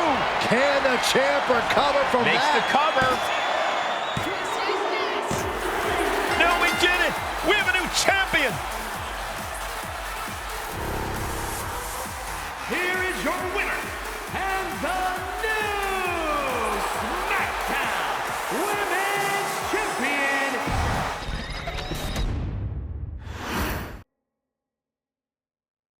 Ladies and gentlemen, if it weren't for the next two superstars in our showcase, none of this would be possible. Because without Afa and Sika, without the Wild Samoans, there truly is no dynasty. While it was their father who made the blood oath with High Chief Peter Maivia, it was Afa and Sika who built the family up, training generations of relatives, all with the single goal of becoming the best professional wrestler on the face of the planet. And while the two would together be WWE Hall of Famers, based solely on their work as trainers and cultivators of the next generation, their in-ring successes only add to their immortality. Afa and Sika formed WWE's most dominant tag team of the early 1980s, fighting their way to the WWE Tag Team Championship on 3 separate occasions.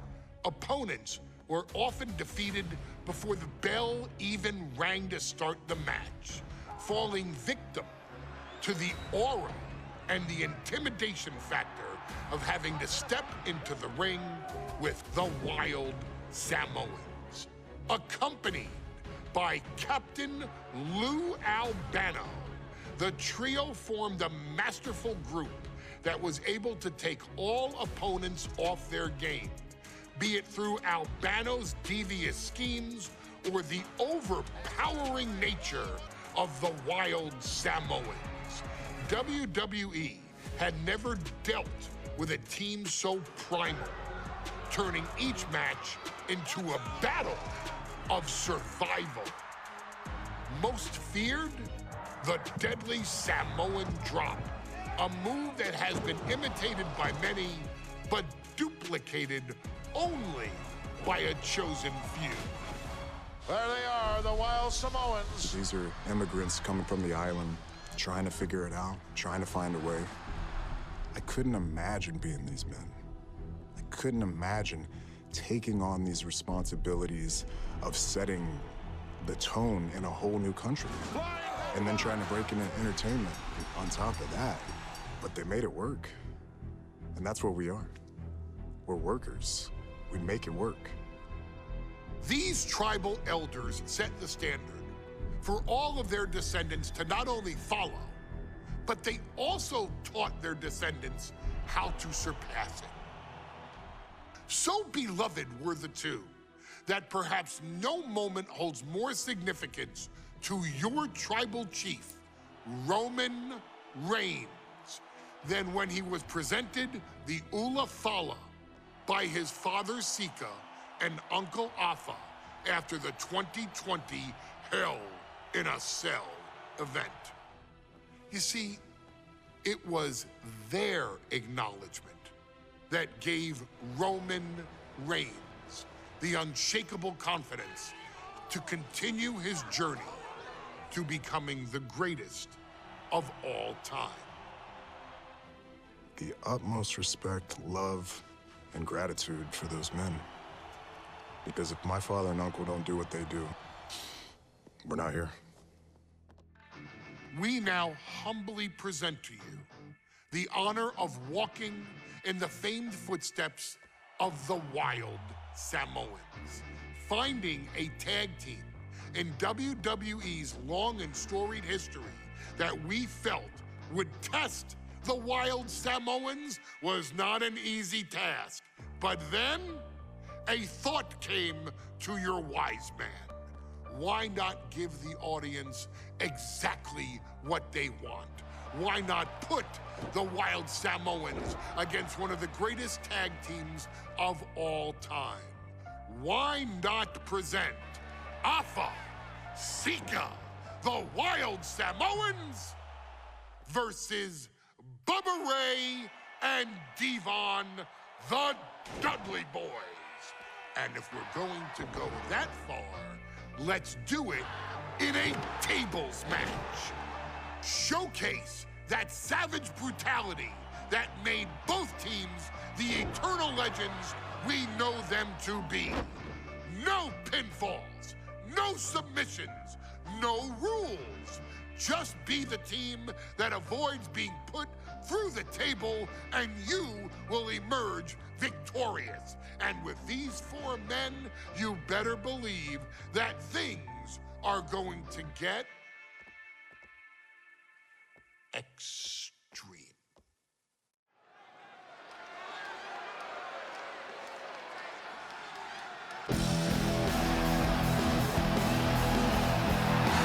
And here they come. Bubba Ray and Devon are ready for a fight. That's just what they'll get from Afa and Sika, and then some.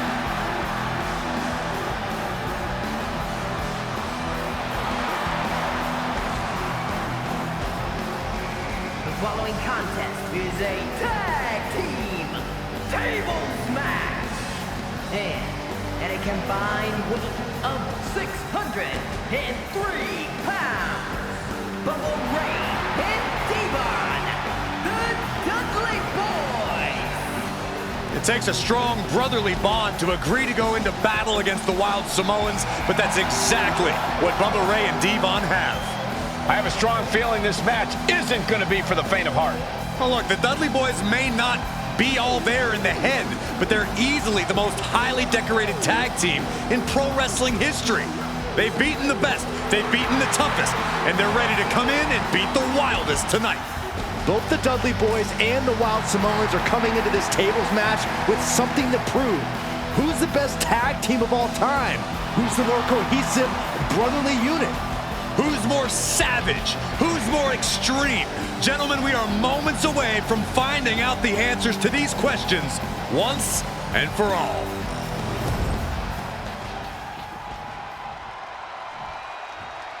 Guys, this is going to be a great one. You can feel the electricity already. I feel the excitement and some fear, too. Welcome by Captain Lou Albano. And a combined weight of 645 pounds.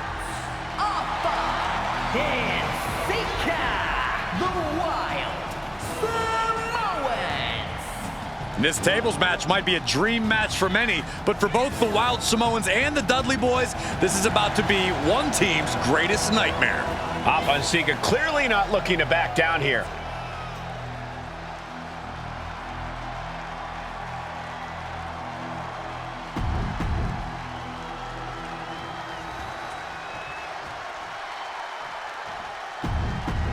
Here's the bell, and it's the Wild Samoans, Afa and Sika, taking on Devon and Bubba Ray Dudley.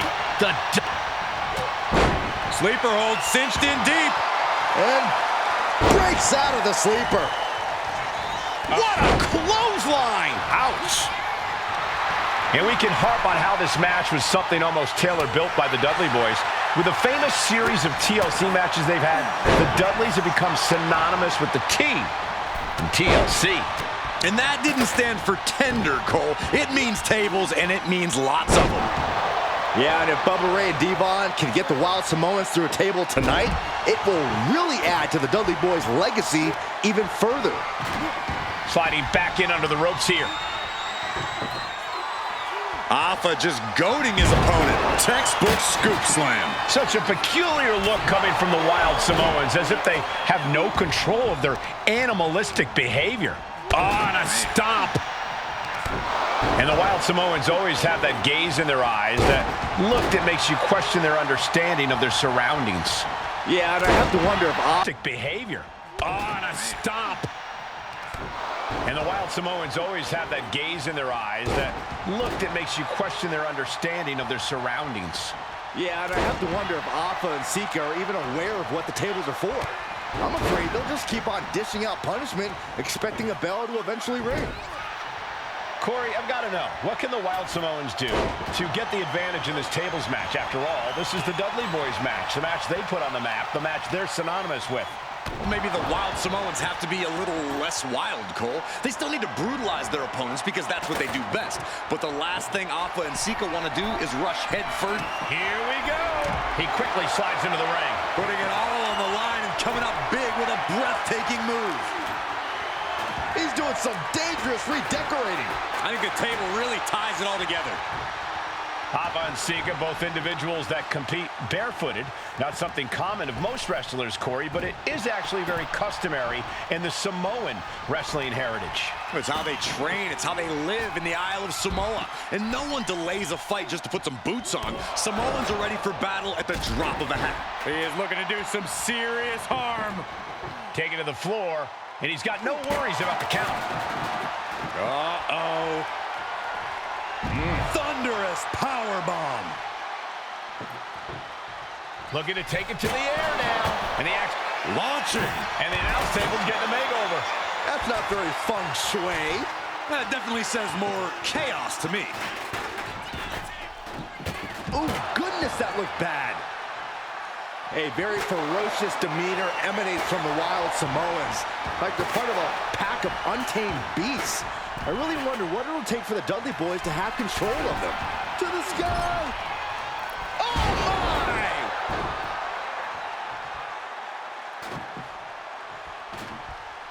Back elbow smash, nothing fancy. Now heading outside. Popped up into the Samoan drop. Incredible. Afa and Sika might have just shown us the prelude to the... Oh, no, getting in position. And would you look at that? He just let go of the submission. Maybe he did the damage he meant to do and has something else in mind now. Ooh. Every successive move is putting their opponent in a dicey situation. I still can't get over the look I always see on the Wild Samoan. Devon Dudley looking to take this one biblical. It drives him down with saving grace. The Wild Samoans just took a bumpy trip to Dudleyville. Look ringside now, guys. This manager's doing something very suspicious. Rocked with the point of the elbow. His body has to be racked with pain. Every aspect of this match is only going to get harder at this point. If you have a chance to close it out, now is the time. Goes under the ropes and into the ring. Heavy impact.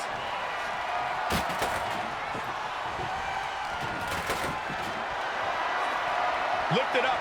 What's next? No count out as he takes things out of the ring. The Dudley Boys came in tonight knowing they had to turn up the dial, had to match Afa and Sika's level of aggression. Bubba Ray and Devon know they have to be extreme as they can be. Yeah, but what the Dudleys call extreme, the Wild Samoans just call regular old Tuesday. Afa and Sika are just a different breed of wrestler. Look, I don't care who you are. You could be King Kong or a kaiju. It's going to be curtains for you if you're on the receiving side of a Wild Samoan headbutt from the top rope. Looks like he's coming back in. Oh, what a jumping headbutt.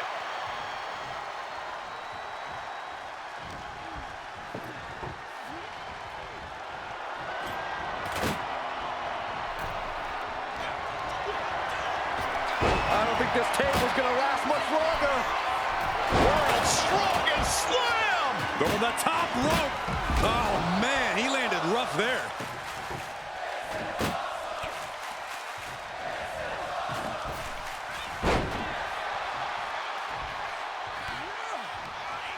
And he goes crashing to the outside.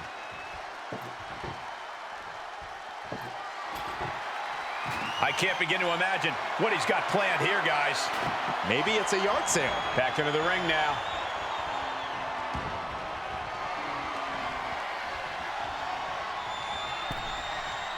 He's doing everything he can to fight out of this tough spot. Bash with a punch to the gut. He's in a bit of agony now. They have tried their hardest to avoid damage, but I think the table might be coming into play sooner rather than later. Blows right to the body. It's 2-on-1. Oh, what a shot to the gut and another one. Getting him right into the corner.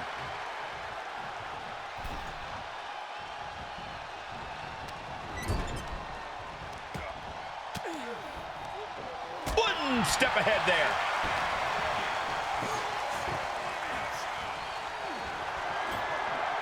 He's setting his table up, and guys, someone's about to have a really bad night. Looks like we want tables. Oh my gosh, what impact! And now looking. Popped up From the heavens. feels like it's over. And Alpha and Sika just beat the Dudley boys at their own game. All that size and momentum landing with a sickening thud.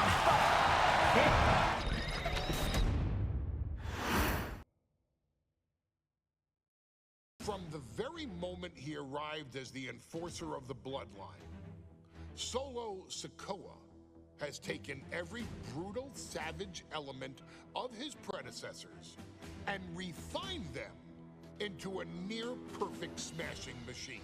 Even in the year before his arrival, Solo raised eyebrows and garnered buzz while competing in NXT. But nobody could have predicted just how smoothly his transition to the main roster would go. And before I go on any further, let me make one thing perfectly clear. I'm only saying what I'm saying about Solo Sikoa because I am a wise man. I'm a professional.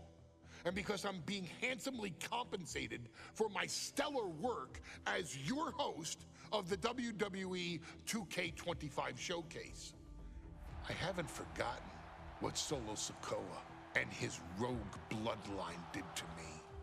But I also know better than to let personal feelings hinder your professional endeavors. So with that being said, since his arrival at Clash at the Castle in 2022, Solo Sikoa has consistently been involved in WWE's biggest moments and biggest matches.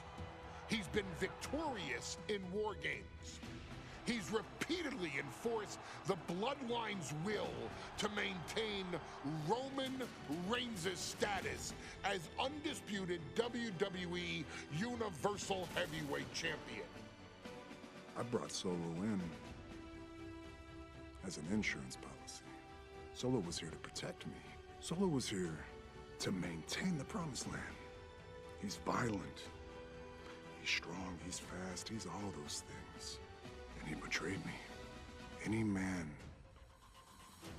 who would betray me must be a very dangerous man. Solo defeated John Cena. Solo elected to betray your tribal chief, Roman Reigns, in an attempt to bestow upon himself the title of tribal chief. When I refused to acknowledge Solo as my tribal chief, you are not my tribal. He, Tama Tonga, Tonga Loa, and Jacob Fatu put me through a table in Madison Square Garden. And that led to opportunities to compete for the undisputed WWE Heavyweight Championship. It's led to more visibility with Solo's rogue bloodline ruling over SmackDown. Every choice Solo made only furthered his standing in WWE.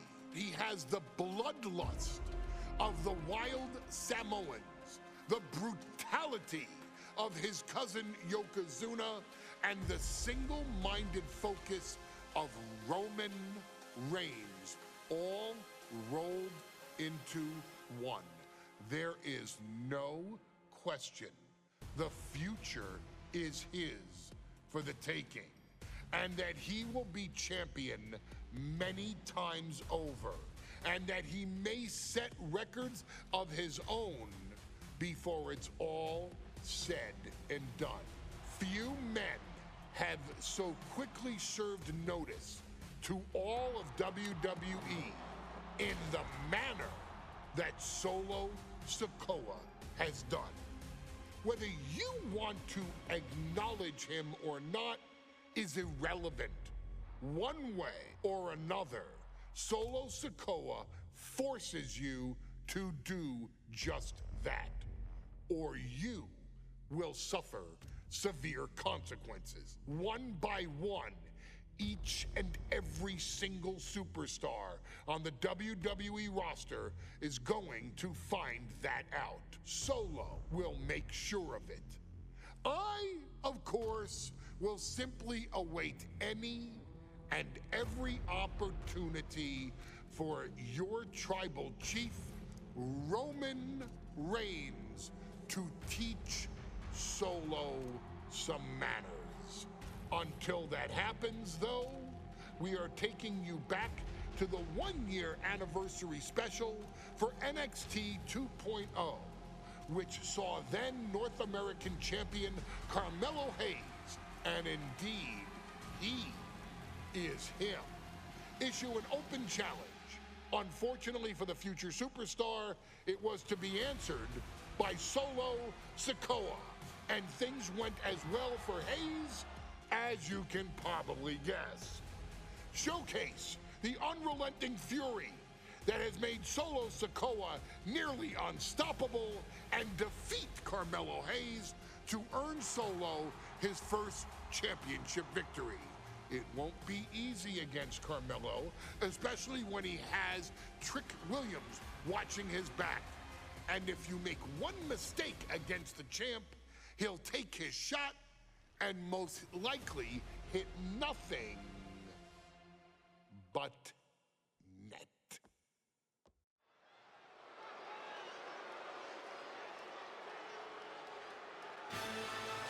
Here comes the A-Champ. The following contest scheduled for one fall is for the NXT North American Championship. Accompanied by Trick Williams, he is the NXT North American Champion, Carmelo Hayes. Mello and Trick looking so pleased with the...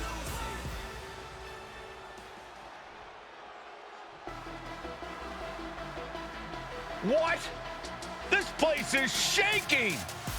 We never thought we'd see Sikoa again. His opponent from Las Vegas, Nevada, weighing in at 250 pounds, Solo Sikoa! And Solo is dressed to fight, too. I really didn't think we'd see him again. We saw him at Clash.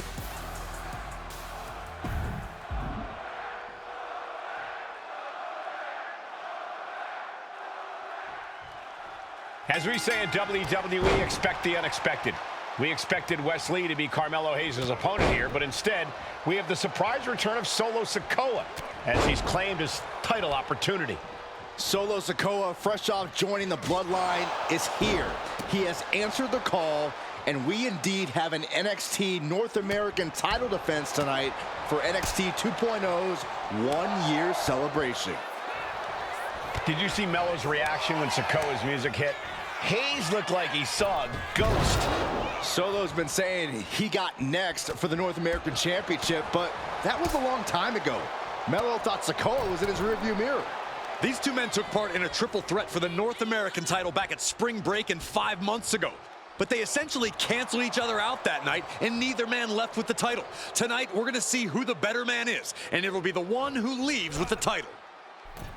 Solo Sikoa already with the strategic advantage, taking Hayes by surprise and challenging him for the North American title.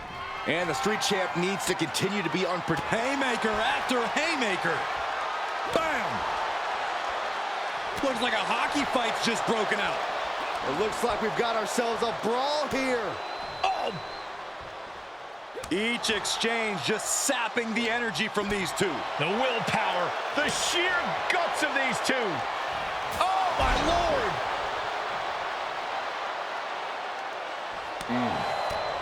You got to imagine that Roman Reigns, the Usos, even Paul Heyman are watching this match closely. And Sikoa sent toward the ropes, and Carmelo Hayes with a kick right into the midsection. Mello taking it to Sikoa here. The power of Solo just a little too much for the A-Champ in this instance. What a chop. Trademark viciousness. Lack of mercy. That's what Solo Sikoa is all about. Into the corner. Big splash by Sikoa. Melo in trouble. Sikoa.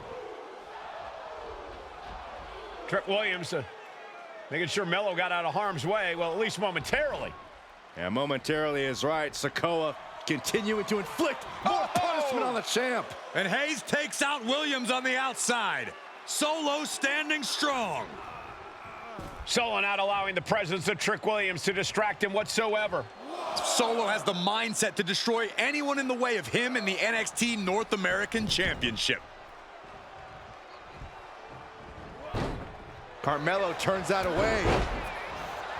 Trick Williams has been quite the difference maker for Carmelo Hayes over the last year.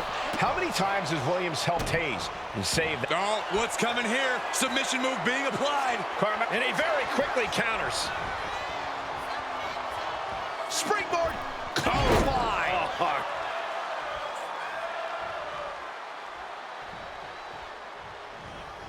Ooh, clothesline delivered.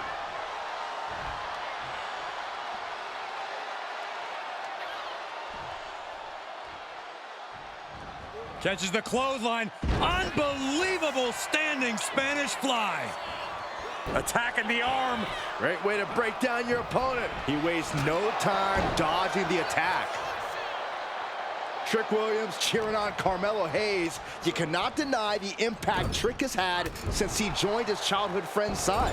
Yeah, that decision to bring Trick Williams into NXT 2.0 changed the trajectory of Carmelo Hayes' career.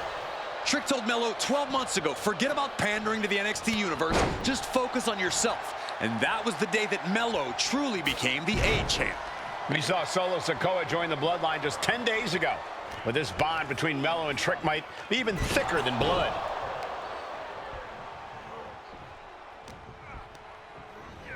And into the turn. Big uppercut rocks the jaw of Carmelo Hayes. Ripped out of the corner. Looking to put him away, and now Trick Williams up on the apron, causing a distraction. Trick paying dividends. Ooh. First 48. And that could be the turning point for the North American champion. Oh, Samoa drop by Sikoa. Cover now for the win. Hayes kicks it too. And Williams once again on the apron. You can see how concerned Trick Williams is that Carmelo Hayes' championship hopes, might be fading away. Super kick drops Williams. Hayes picked out of the sky. And a spinning Solo. Is that it for Carmelo Hayes? Trick is out. Carmelo is dazed. Here's your chance, Solo. The title could be yours. Hayes is being cut down at every... Winding up. Boom! Samoan spike. It just got as bad as it could for the champ. What the? Sikoa is the new champion. Here is your winner, and new NXT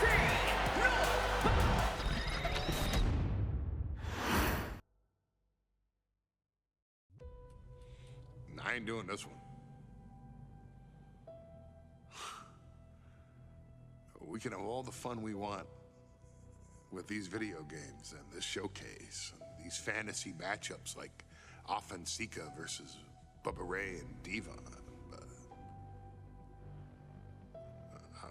I'm not doing shtick about Roman Reigns and Seth Rollins. That's a little too volatile. And it's way too personal for Roman Reigns. Roman Reigns and Seth Rollins came up together in the Shield. And Seth Rollins took it upon himself to disband the Shield by blindsiding Roman Reigns with a chair. At WrestleMania 31, Roman Reigns, in the main event of WrestleMania, was about to win the WWE title when Seth Rollins cashed in Money in the Bank. and stole the main event, the match, and the title from Roman Reigns. Roman Reigns lost the Undisputed Championship after almost 4 years, the greatest title reign of all time, to Cody Rhodes. Not because Cody Rhodes was the better man, but because Seth Rollins was right there. And the seduction, the bloodlust that Roman Reigns had for that moment of revenge was too much for Roman Reigns to give up. And for the first time in Roman Reigns' life, he took his eye off the ball for that much time and smashed Seth Rollins with a chair, the same way Seth did a decade earlier to Roman. And that moment gave Cody Rhodes all he needed to end the most historic title reign in WWE history.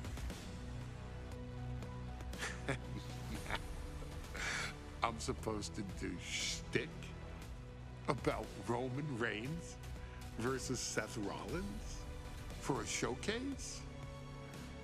I mean, it's smart, because the next time Roman Reigns steps into the ring with Seth Rollins will be the last time Seth Rollins steps into a ring. Next time Roman Reigns gets his hands on Seth Rollins, you won't have your architect anymore. You won't have your visionary anymore. You won't have your revolutionary anymore.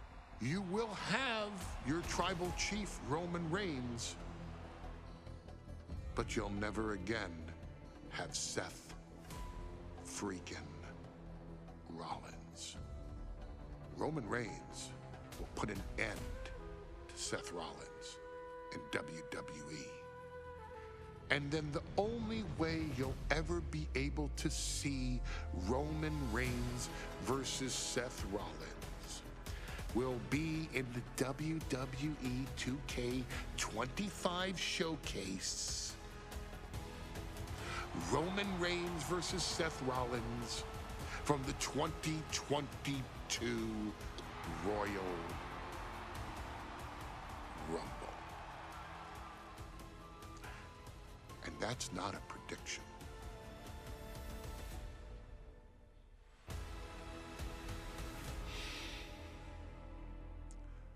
That's a spoiler.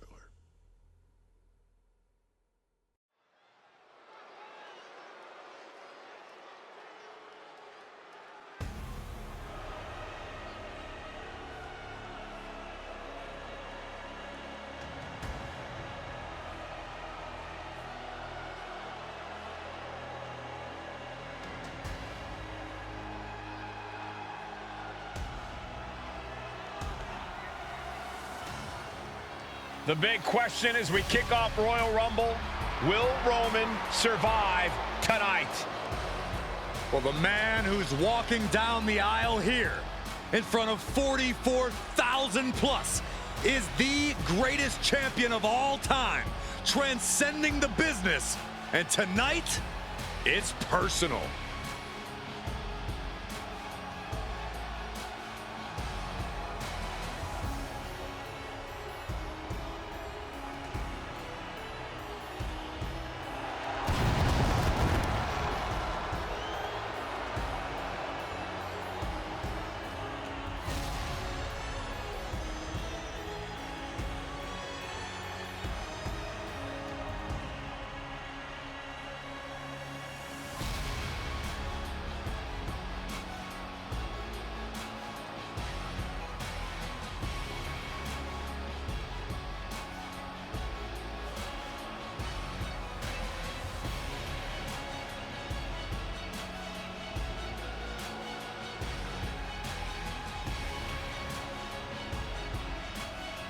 For 17 months, Roman Reigns has dominated everyone.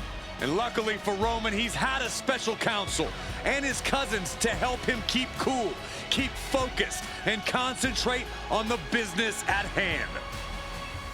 Now Paul Heyman is gone, and the Usos are barred from ringside. And without those calming forces, Corey, cracks started to form last night in Roman's armor. No telling how Roman's going to handle things on his own. It's been years since he competed on his own, but that's the situation we're seeing right now for the Tribal Chief.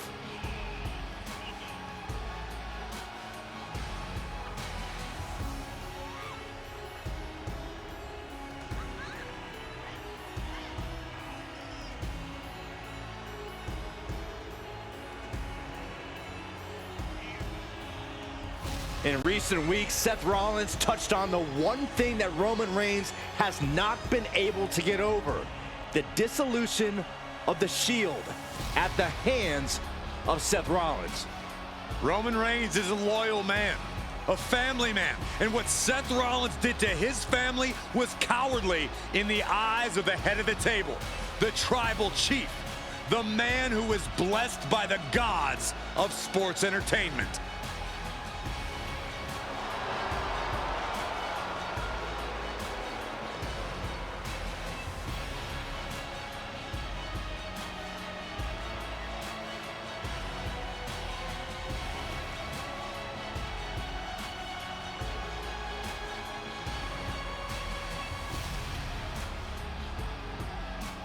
Corey, on SmackDown last night, we saw one thing that we haven't seen out of Roman Reigns. We saw Roman Reigns lose his cool.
Look at this. Even more mind games from Rollins. As we heard that music pop right there, the Shield, you can't help but have a little nostalgia. You can't help but think back to the glory days of when the Shield would go to town, beating everybody down. Until that man right there, Seth freaking Rollins, decided to tear it apart. Seth Rollins says he knows Roman Reigns so well. He knows how to prey on the insecurities of the Universal Champion. He knew there was one thing that Reigns will never get over, and that is that Seth Rollins chose to end the Shield. The infamous blow to the back of Roman Reigns with a steel chair many years ago, which broke up perhaps the greatest faction in WWE history. Well, tonight, Rollins will use that to get in the head of the champ and win the Universal title.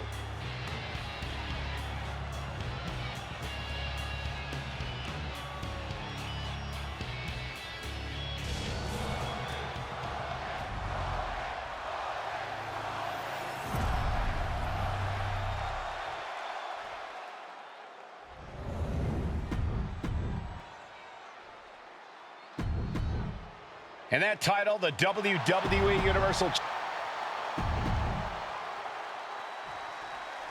Bell rings and the WWE Universal title is on the line. Roman Reigns over 500 days as Universal Champion, but nobody has been in his head like his old brother-in-arms, Seth Rollins. Seth freaking Rollins tore that brotherhood apart 8 years ago, and we can now see that the Tribal Chief never truly recovered from that night. Well, speaking of family, the Usos have been banned from ringside, and last month, Roman fired Heyman from the Bloodline. So now, the head of the table needs to win without any allies by his side. He's hurled out and crashes down to the floor. And the wise man, Paul Heyman, will be at ringside for a championship match tonight, just not from the top.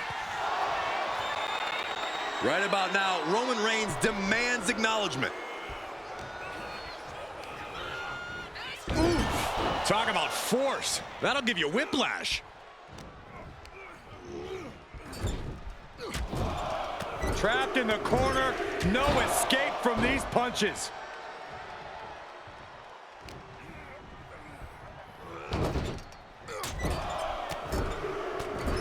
Strikes with another punch.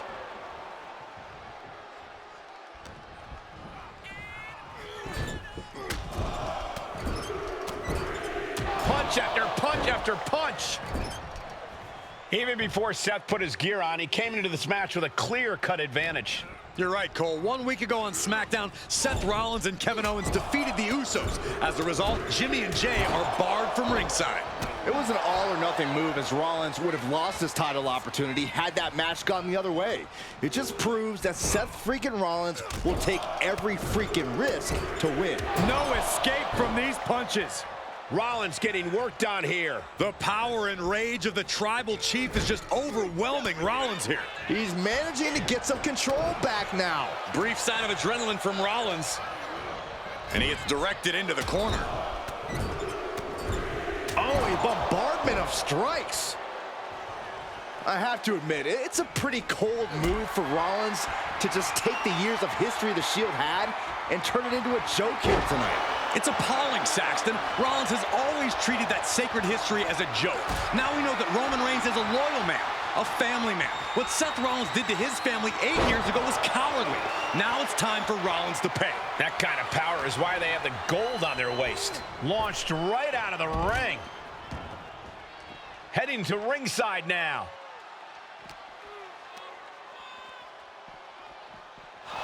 Gets put into the barricade. Man. Roman certainly seems out of his comfort zone right now, guys. Reigns and his comfort zone aren't even in the same zip code tonight, Cole. Unless he can snap out of it fast, he's going to make a mistake that Rollins will capitalize on. The stomp has been so effective for Rollins, but he might have an even more dangerous move this night with the pedigree. Indeed, the pedigree made famous by a man who's been part of the story since the beginning. Triple H, the man who manipulated Rollins into turning on the Shield, became something of a father figure for Rollins. And judging by the cerebral approach Rollins has taken tonight, he indeed knows how to play the game. Taking things to the outside, but got to make sure to heed the officials' count.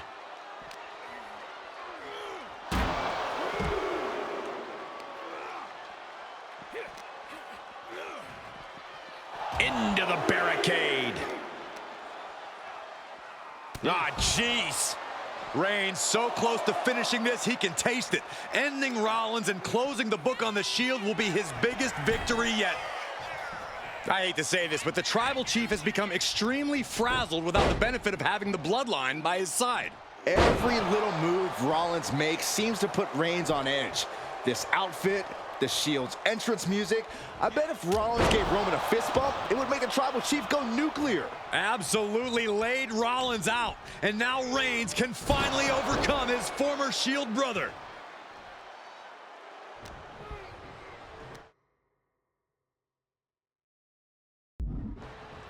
Rollins landing awkward outside, and he's leaving the ring for the moment. He's got to mind the count-out rules as he heads ringside. Spear by Reigns. Champ close to ending it here. I don't even think Roman's aware of where he is anymore. He has tunnel vision for Rollins. The only thing the Tribal Chief is seeing right now is red. And heaven have mercy on Reigns, old Shield brother now. And here's Reigns now, misses wildly with the clothesline attempt. Spear! Spear by Reigns! Roman Reigns from out of nowhere with a spear! That could end it for Rollins if Roman could just make the cover. Roman trying to fight through the pain. Oh my, guys. Guys, look at what Rollins is doing.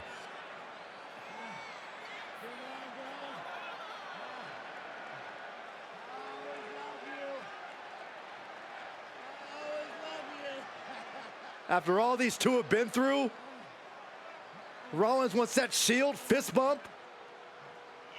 Reigns shaking it off as Rollins continues to try to play mind games.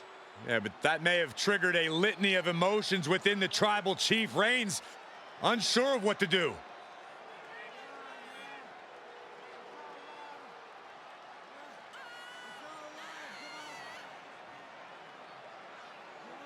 Roman Reigns determining what to do now. Will he slay his former brother? Reigns now. Look, gonna lock in the guillotine. Submission well, there's move your locked answer. in. Submission move locked in. Rollins in major peril right now. Rollins looking like he's starting to fade.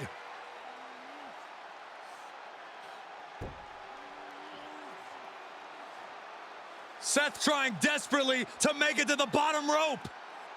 I'm not sure he can make it, Corey.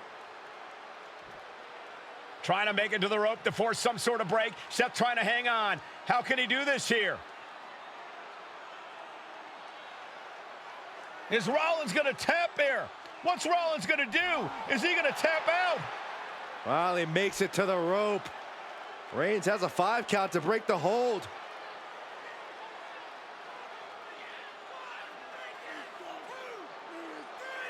And Reigns breaks the hold here. Roman breaks the hold, and this match continues.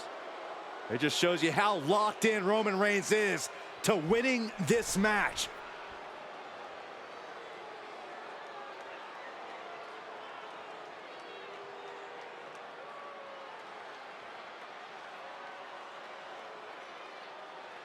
Rollins just motionless now.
Roman had that guillotine locked in far too long.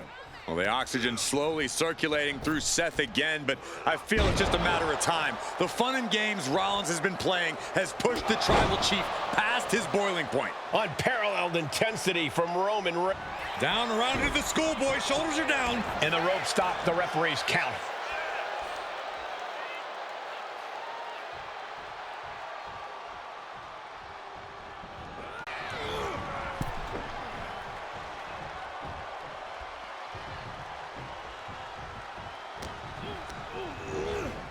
Hard into the corner. Man, did you see the whiplash off the turnbuckles?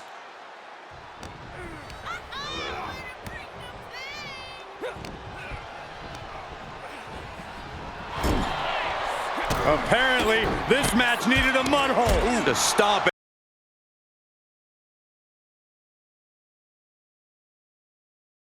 Every single part of his body. Rollins pulling out all the stops early. Roman Reigns needs to kick into higher gear to catch back up. Oh, Superman punch! Reigns not done yet. Spear! That's it. The title's going nowhere. Cover. And Reigns retains the title. Here is your winner, and still the Universal Champion,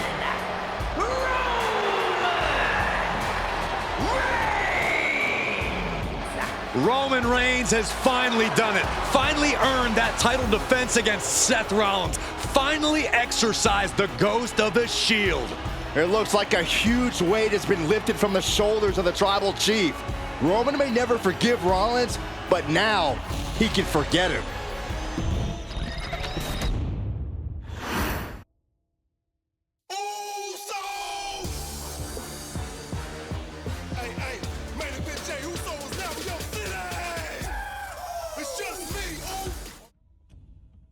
I'm the last guy to knock a revolution. I've led a few of those, you know. I admire revolutionaries. I respect evolutionaries. They are the lifeblood of the bloodline. So when Solo Sikoa seized the moment and became the tribal chief in Roman Reigns' absence, I didn't like it. I don't even think I respected it. But something deep down in me admired it. That took some forward thinking. I'm the chief now! Now we all know what happened when the OG bloodline, led by Roman Reigns, faced the new rogue bloodline, led by Solo Sikoa, in the War Games. But there was a discussion here while planning the WWE 2K25 showcase that has me, your wise man, admittedly a little intrigued. What if War Games was limited to only OG bloodline, no honorary uses, versus Solo's rogue bloodline, no honorary uses? It's 4-on-4 Roman Reigns.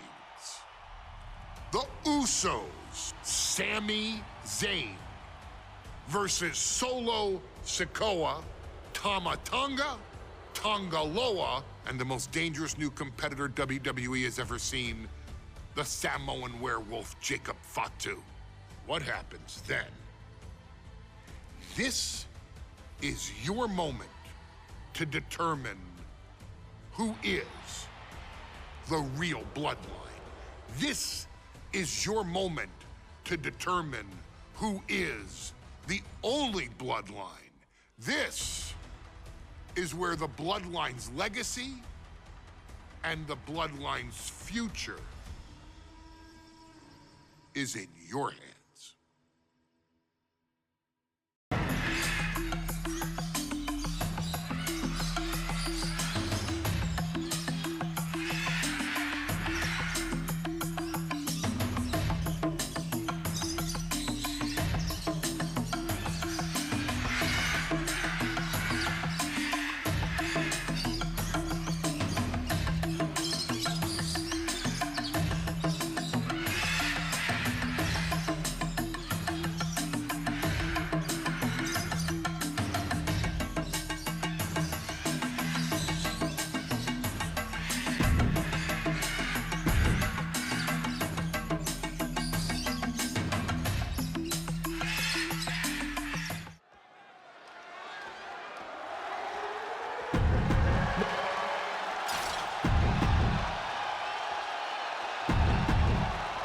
Here we go. First two combatants locked in the War Game structure.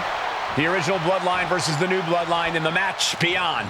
The WWE Universe has wanted to see this war for some time, gentlemen. Roman and his old guard versus Solo and the new crew. So many questions. Can Roman's teammates put their past animosity aside? Can the rest of Solo's gang handle a match against competitors with more War Games experience? Well, Byron, I think we'll know the answer to all those questions in just a matter of minutes. 8 men in this war, but one seems to be fighting his own internal battle. That man, Jimmy Uso. He's currently on Team Roman, but this might be an instance of the enemy of my enemy is my friend. Well, Jimmy had clashes with Roman. He went to war with his brother Jay, but the men who put Jimmy on the shelf for months stand across the ring. Jimmy's out for every member of Solo's squad tonight, and he'll deal with the rest of his fractured family later. A lot to prove from the new bloodline tonight. Gentlemen, do you think they can do it? Absolutely, Cole. Solo Sikoa, Jacob Fatu, Tonga Loa, and Tama Tonga have been competing on a different level as of late. They have won some major matches and earned titles too, but I worry they might not be as ready for War Games as Roman's crew. There's a lot more big match experience in general on Roman's side. No, that may be true, but Solo's side has youth and a devil-may-care attitude that can work out tremendously inside War Games.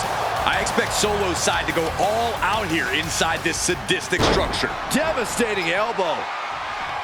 Sami Zayn grew so much as a member of the Bloodline, it really gave him a sense of self-worth.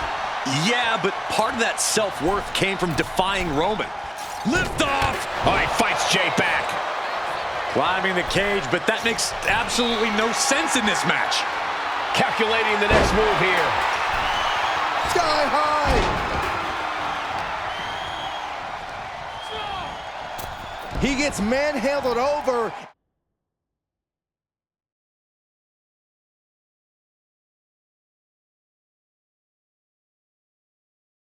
Fuck is this shit? Where the fuck am I? Hemingford? What the fuck is Hemingford? What is this shit? Bluegrass? How's a brother supposed to dance the bluegrass? I can't work this shit. I can't work this. Yo, I came over here, not one brother in town, not one black man. I'm the only black man in town. Yo, you tell me that's not racism? Yo, shut the fuck up, cracker. Shut the fuck up, cracker. Cracker ass cracker. When the revolution comes, I'm taking you out first. Motherfucker. Yo, I'm sick of this shit. I'm going back to my fucking Black Panthers fucking meeting, and I'ma school all these cracker motherfucking shit. And get some real fucking music! Into the opposite ring.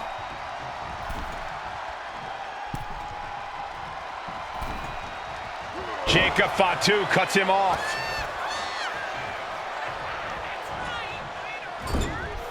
Oh, what an enziguri right in the ear. Solo Sikoa, leader of the new bloodline, has called himself the head of the table, called himself the tribal chief. And when he asked the WWE Universe to acknowledge him, we're hearing more and more of the crowd agree.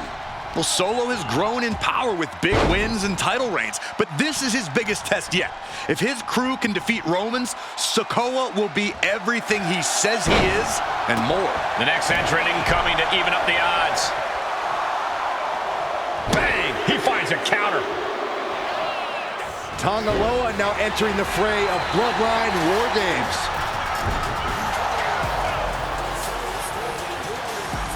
Has him set up in the corner of the ring. Turning the tables. I think tonight is going to be a breakout performance for Jacob Fatu. So much raw talent in that young man. Every Bloodline member, new and old, is a generational athlete. But Jacob seems to be a step ahead of every one of these men at times. Many already believe Jacob can take the mantle as the leader of the Bloodline. If he's the one to earn the victory tonight, his time as the tribal chief may come sooner than anyone thinks. Up for the electric chair, down for the drop.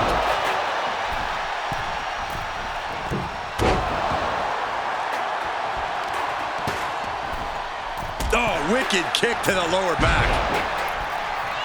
Oh my God. Super kick.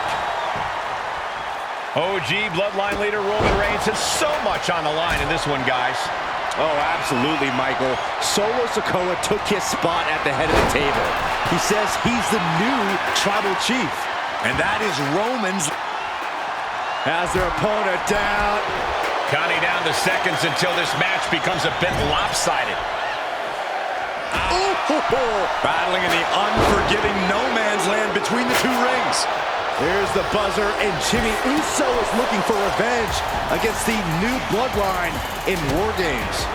Looks like they're bringing additional firepower with them into what is now essentially a handicap match.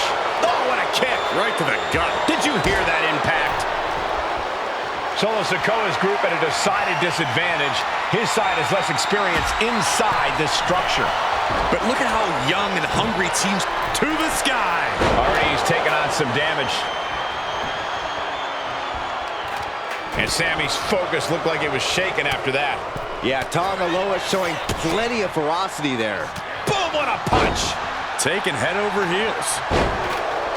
Jacob sidesteps that. Super kick!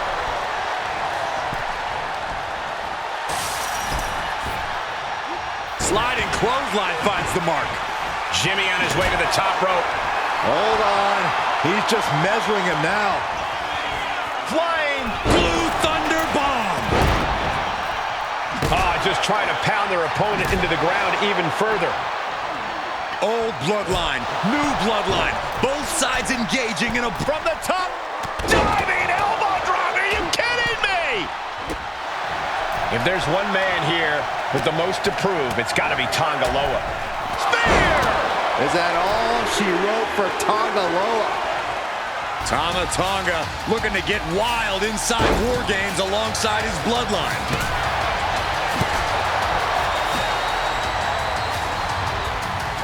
Samoan drop. Searching under the ring, thinking something there can give their team a boost. Flapjack, face first.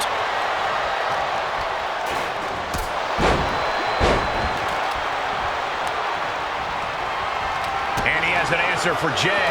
Each athlete finding an answer for everything thrown. And we see Zayn. And you can see from the blood that real damage has been done.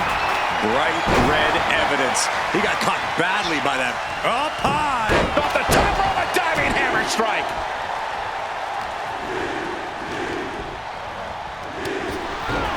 Got to be a bit tough for Jay to stand up amongst this team. Some close allies, but some enemies he's yet to forgive. We've seen the wars that Jay has waged with his cousin Roman, with his brother Jimmy, but he needs to put that aside tonight. And Jay has the title wins and big victories that earn him the main event moniker. But if he's the one to put away the new bloodline, he will truly be the main event of War Games. What more can this superstar do? Reaching deep into the arsenal. This could end the entire match. From the top floor. And in just a moment, the numbers advantage set to come into play here. And the Tribal Chief is now entering Bloodline War. Top rope. Uso splash. Will Jimmy seal this up? Anything can happen in WWE, and this audience is seeing that firsthand. The entire WWE Universe is going to have to pick their jaws off the floor after this one's done. Sidewalk slam. Meanwhile, we have Sami Zayn. Jacob Fatu's got a problem here. Oh my God, what a forearm! That's a jaw. Lifted and completely helpless here. He's certainly feeling that attack. Roman just solidifying his position at the top with that kind of offense. This crowd is thunderous right now. Who can blame them? And his head is becoming a bigger target.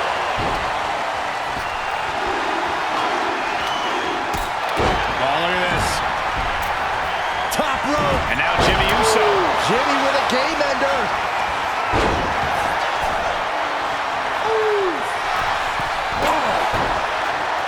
Adding insult to injury and more injury with that stop sign.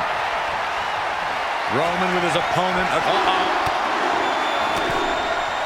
Well-placed elbow to break up the maneuver. Hurricanrana. And now the new Tribal Chief, Solo Sikoa, joining Bloodline War Games. Then we see Reigns. And that can vanquish Tama. And Jimmy realizing he's not the only one in this match willing to... What's Jacob Fatu's intentions here? He can tap all he wants now, but it won't do a thing. War Games hasn't even officially started yet. And he just decides to end the hold. Wonder what he's thinking here. Kick to the gut by Tama Tonga. And look out, here it comes, the Tonga twist. Victory nearly in hand for Tama Tonga. Bang! Zayn able to adapt. Oh, man. Comes down across the head with the axe handle. Going up the cage now, must have some sort of strategy in mind. Uso. But now here's Jey Uso. Oh, Sami Zayn is just getting the stuffing beaten out of him. These are the moments professionals train for. When you are at your breaking point. Oh, countered into a power spear. Will Jey end this? Spear! Jey nailed all of it.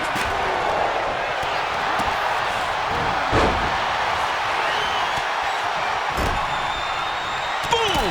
Good defense from him. Big boot. Vicious. Kick to the face. Sami Zayn with a big boot. Is Zayn closing this out? Really challenging the tribal chief with that. Tornado DDT! Talk about devastation.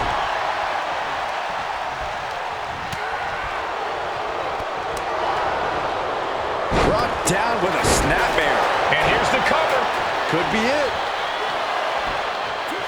Why on earth? Cover, oh, come on. Blatantly steal this one. Now it's Sikoa. Bang! Never saw it coming. Super kick! Good night.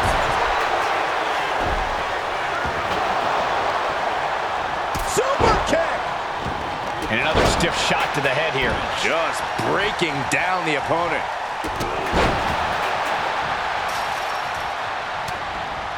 Oh, right to the jaw! And that was an effective attack, guys. Big boot! Cover! Cover! Cover! He breaks up the pin, stops the referee's count, and taking even more damage to his head here. He might want to start protecting himself better. Leaning on the nasty boot by Zayn. Zayn has this wrapped up. Oh, you can tell he's... I guess it was time to... Oh, no. Perfect kick. That could finish off Roman. Super kick. So much damage inflicted. Oh, what a kick. And again to the blast off. Into the pin. Could be over for Tanga Loa. Shoulders down. Jacob going to end it here. Shoulder up before the count started. Not a whole lot of luster behind that kick. Oh, my God. He's no longer looking at his best. Roman Reigns so dominant. Putting his up. And wait a second. Interesting turn of events here. Yeah, he just released the hold, and I'm racking my brain wondering why. We made... Spear! Man, earth-shattering. Jimmy with a game ender. Then we see Tanga Loa.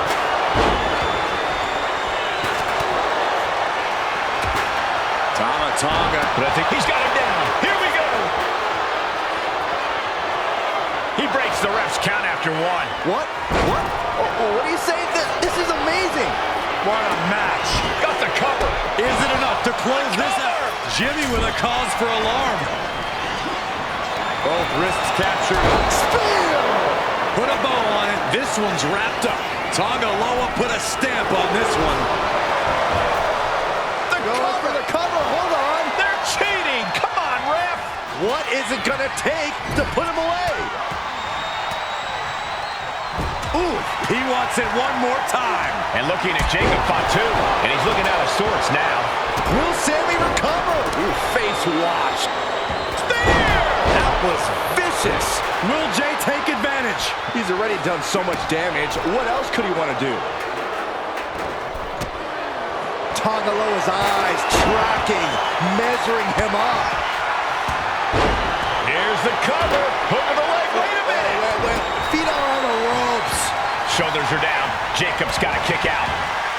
He's changing his mind. Oh, come on. Did he really need to stop? Taking flight. Corkscrew senton. Oh, what a clothesline. Forcefully delivered. Wow.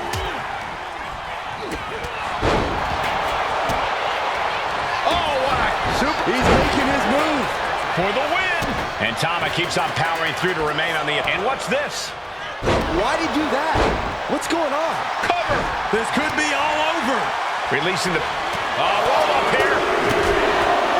He kicks out with force. Thought he had it. You gotta be kidding me. Into the pin. Jey Uso is trying this. No idea what he's planning here. Yeah, I don't think it's anything good, Cole. Big boots. Well, meanwhile, here's Sami Zayn. No doubt, Sami just ended this. Nice takedown. Stack them up. This could be the end of the night for Jey Uso. He makes the save. Better late than never. Just bashing them with that hammer. Sledgehammer right to the... Spear! Jimmy might have just finished things. Following it up with the cover. Spear! Feeling like it's over for Sikoa. Forearm smash! Spear! Jimmy with a game ender.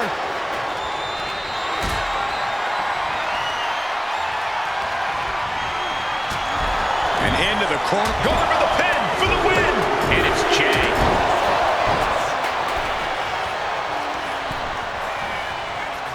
Punch right in the head. Headbutt to the back of the neck. We have a pin. Shoulders are down. Breaks the pin and keeps this one going. Super kick. Punishing double axe handle. Staggering back up. Maybe to a foregone conclusion. Oh, stop sign to the noggin. Oh, look at this. Raining right hands. Non-stop blows.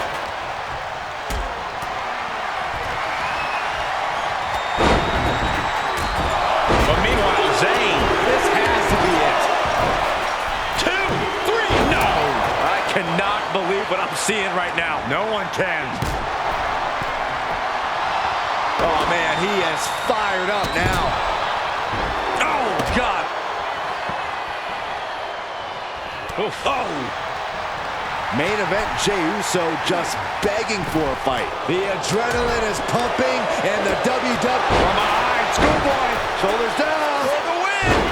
Saving his team from... Here's the cover. Solo for the win. Clothesline to the back of the neck. Tama Tonga executing a vicious Tongan twist. Tama could end it there. There's some power behind that punch. And Jey Uso having a little fun with another. Just refusing to give up. Continues fighting. Oh, man. Oh, and a rear super kick. From behind, nasty. Samoan drop.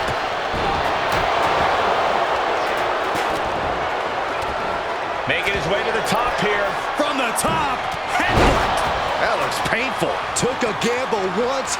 Oh, here it comes. And looking at Jacob, this could be the end of the night for Jey Uso. Somehow breaks the count immediately. He refuses to stay down. Pure instinct. He's going for the cover. For the win. What's he doing? He had this match in the bag.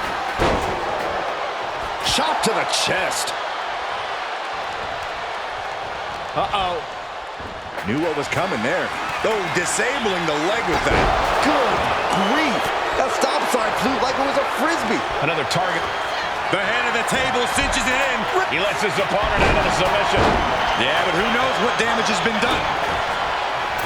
And he's just been tossed aside into a new terrain. Zayn's looking weak in the knees. Could spell trouble. You can see all the brutality. Winding up. There's the shoulder down. Could this be it? Meanwhile, we see Sikoa. Whoa, just in time. I thought this thing was over. Tama, Jey with the cover. This might do it. And he fights it off. Thought he had it. You gotta be kidding me. Ooh, stiff punch. Looking to go up high. Uso splash. Jimmy might have just finished things. Cover on Tama Tonga. This could do it. And Team Roman wins War Games. The new bloodline has fallen. A powerbomb's not meant to be pretty, but oh man, does it get the job done. Yeah, pretty sure they don't want to be taking any more of those. And Sami Zayn, the Bloodline. Unbelievable. Roman's original bloodline crew found a way to work together and reestablish their dominance. You may not know who your brother or enemy is by their last name, but when you're in battle, look to your left, look to your right. That's family. And this is the one.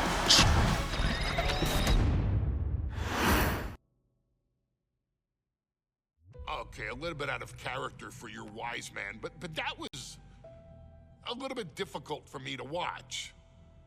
Seeing this family splinter into two groups, fighting against each other, it breaks my dark heart. But they're all grown men, and you settled the issue. Now let's give Solo credit. Forming Team Solo was, of course, his usual backup of Tama Tonga and Tonga Loa, the sons of Haku, feared as one of the baddest men to ever walk planet Earth. Along with them, the Samoan werewolf, Jacob Fatu, son of Tama, also known as TK All Day, the Tonga Kid, another fearsome competitor from WWE's golden era. But did you know that Haku and Tama once comprised one of WWE's most impressive tag teams? Haku had been considered family by the Dynasty for years on end, and his teaming with Tama, brother of Rikishi, solidified this for eternity. The Islanders were a formidable test for any tag team in WWE in the late 1980s, competing against teams like the Hart Foundation and the British Bulldogs. Initially fan favorites, the two would embrace a more hard-nosed approach and even teamed up with WWE Hall of Famer Bobby the Brain Heenan, finding even more success. The team flawlessly merged aerial excellence, martial arts mastery, and some good old-fashioned Islander grit. Perhaps their most infamous moment saw them actually dog-nap Matilda, mascot of the British Bulldogs, showing that they were willing to do literally anything to throw opponents off their game.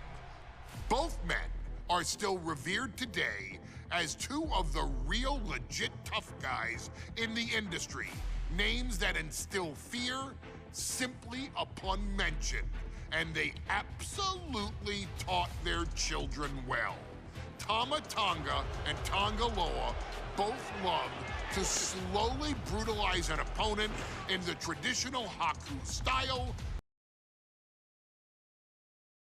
while Jacob Fatu hurls his body at opponents from all angles with reckless abandon, much like Islander Tama in his TK All Day heyday.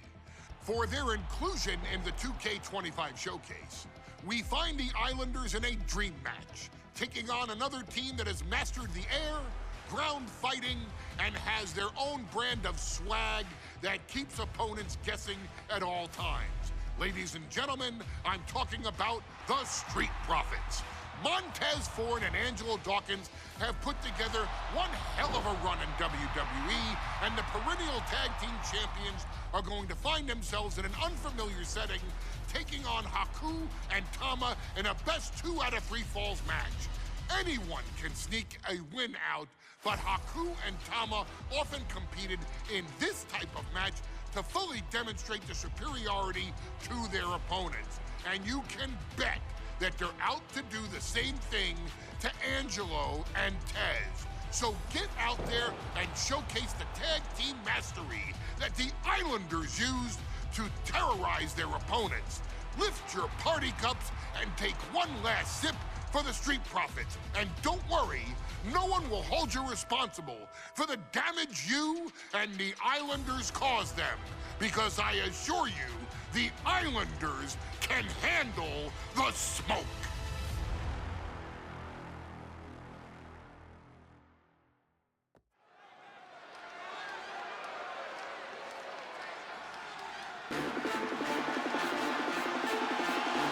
It is time for the Street Profits to get themselves some of the Islanders.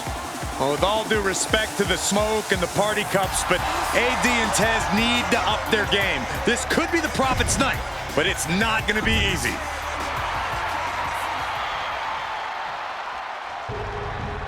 The Street Profits had better be ready for what's coming.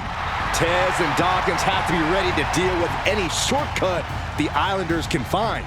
And their opponents, accompanied by Bobby Heenan, at a combined weight of 499 pounds, Tama and Haku, the Islanders. We know the Islanders are as vicious as they come, but the Street Profits excel in all forms of chaos. Yeah, Corey, but the Islanders have a plan. It will stop at nothing.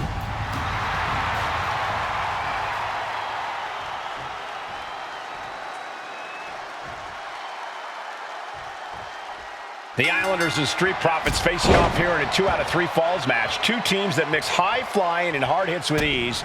This is going to be exciting. The Islanders move at such speeds that you can't take your eyes off them for a second. The Street Profits have got to be at their best if they hope for a win tonight.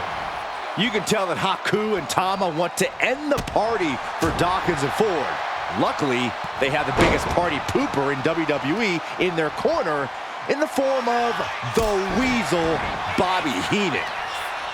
We're watching two great teams at work right now, but with the talent at this level in the ring, you have to wonder, are there any possible breakout single stars here? Every one of these men has that sort of potential, Michael. I mean, Montez Ford has had moments of single success, competing in many high-profile matches on his own. Though you'd be doing a great disservice to Angelo Dawkins, who has an equally impressive skill set should he go solo. And of course, both Islanders competed separately for a time in WWE before joining up, so you know that Tama and Haku can once again dominate as single stars. 2 out of 3 falls matches are a unique test. Corey, break it down for us. What's going through the Profits' minds here? Well, Tez and Dawkins cannot allow themselves to get frustrated, because if you lose your cool, you lose your focus, and you Oh no. Better make reservations at the local medical facility. Superplex from the top. And Haku is suppressing any offense from his opponent. The Islanders straight up crushing the Profits here. Something that Tez and Dawkins need to watch out for tonight is the presence of Bobby the Weasel Heenan. He'll do anything for his clients. Don't you dare disparage the brain, Saxton. Heenan is indeed a wise man who has quickly brought the Islanders up the ranks. They'll be tag champions in no time. Oh, right to the kidneys. Golly. Coming in off the tag. Haku shows the wherewithal.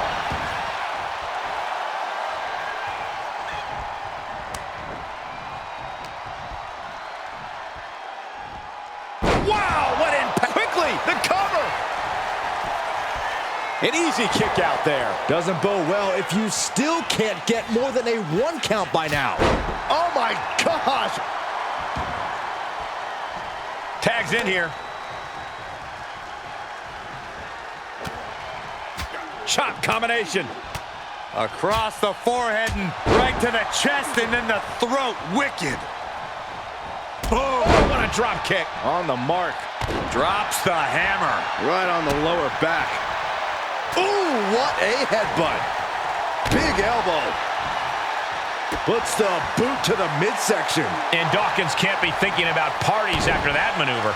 Haku certainly put his best effort behind that move. Kick to the gut. Hoisted up into a pile driver. A 2 out of 3 falls match is a different beast and a bit of a rarity in tag team competition. But one of these teams actually has a bit of a history with this stipulation. Yeah, Cole, the Islanders have a history of success in multi-fall matches and in high-profile situations, no less. They competed in the main event of the first Royal Rumble event in this kind of match and won it in 2 straight falls. They also won a 2 out of 3 falls match on Saturday night's main event. Bottom line, the Islanders are... Oh, there may be no escape from this. Hawk with a Tongan death grip. He's in a bad position. Breaks the submission, and they're still in this. And he turned it around. And Haku needed that badly. This could be a good chance for Haku to get some distance and rethink things. Hoisted up into a pile driver. I'm glad the Islanders are able to compete tonight. I was worried they'd have to serve another suspension. Oh, what a phony charge that was. Heenan and the Islanders did an amazing sky high. Ooh! Scrambling up the top turnbuckle now. Haymaker connects from the heavens. Both arms trapped, and what's next? Headbutt from behind. Oh, look out. Splash from the top. We thought it was going to be the Street Profits going to the air. Haku with a Tongan death grip. Got this one locked in extra tight. This might be it. We're either going to hear a tap or a snap real soon.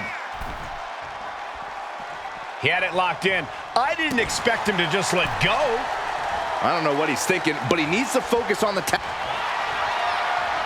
Haku with a Tongan death grip. It's hooked in deep. His body's overcome with pain.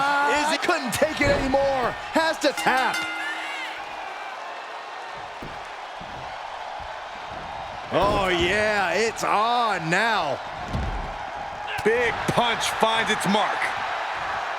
This is a big night for the Street Profits. Their party cups are filled to the brim tonight. I took a sniff of it, and it nearly knocked me out. I've seen... Will it be? I think so!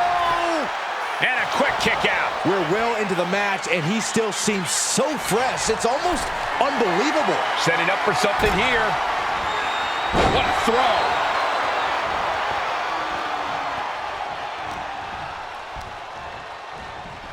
Got him in the corner now. Running hip attack. What impact. And Haku looking to secure victory. Got it. No, just a 2. So close. That could have been it. Haku, he's thinking big. Ooh. The Street Profits having a bit of trouble here against the Islanders. There's just something about the Anawahi family that Tez and Dawkins... From the heavens. Crash and burn. Wow. Oh, man. And it looked like Haku got caught hard by that.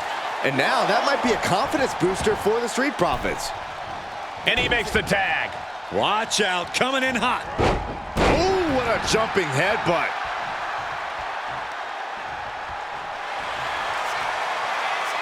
Haku with the Tongan death grip. It's locked in so tight.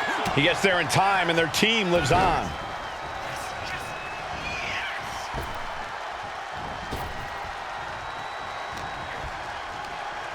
Just like that. Pin, shoulders down. Might put him away right now. Second fall for the Islanders, and they beat the Profits.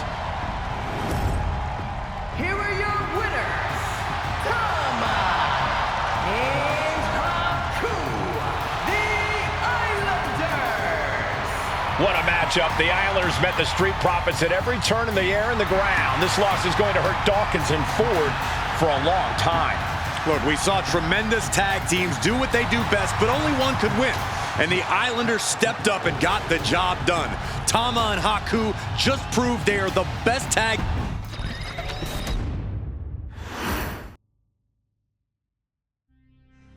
Ladies and gentlemen, I don't have the words to convey how proud I am to have been part of this historic showcase. Having worked alongside this family, this bloodline, for so many decades, reliving moments that I got to experience firsthand has been a privilege of the highest order.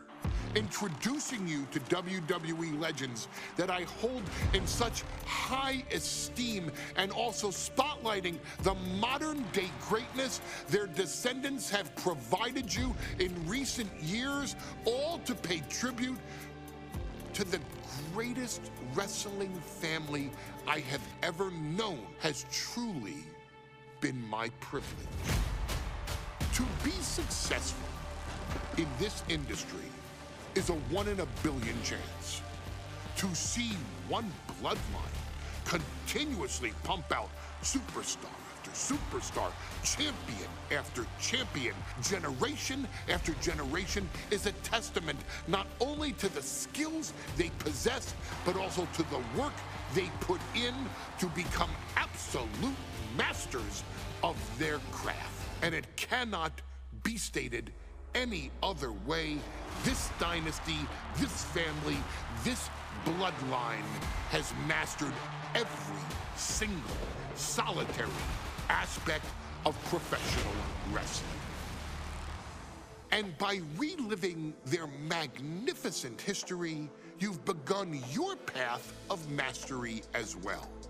You've conquered former champions, righted some very egregious historical wrongs, survived war games, and even settled the question as to who the true tribal chief really is.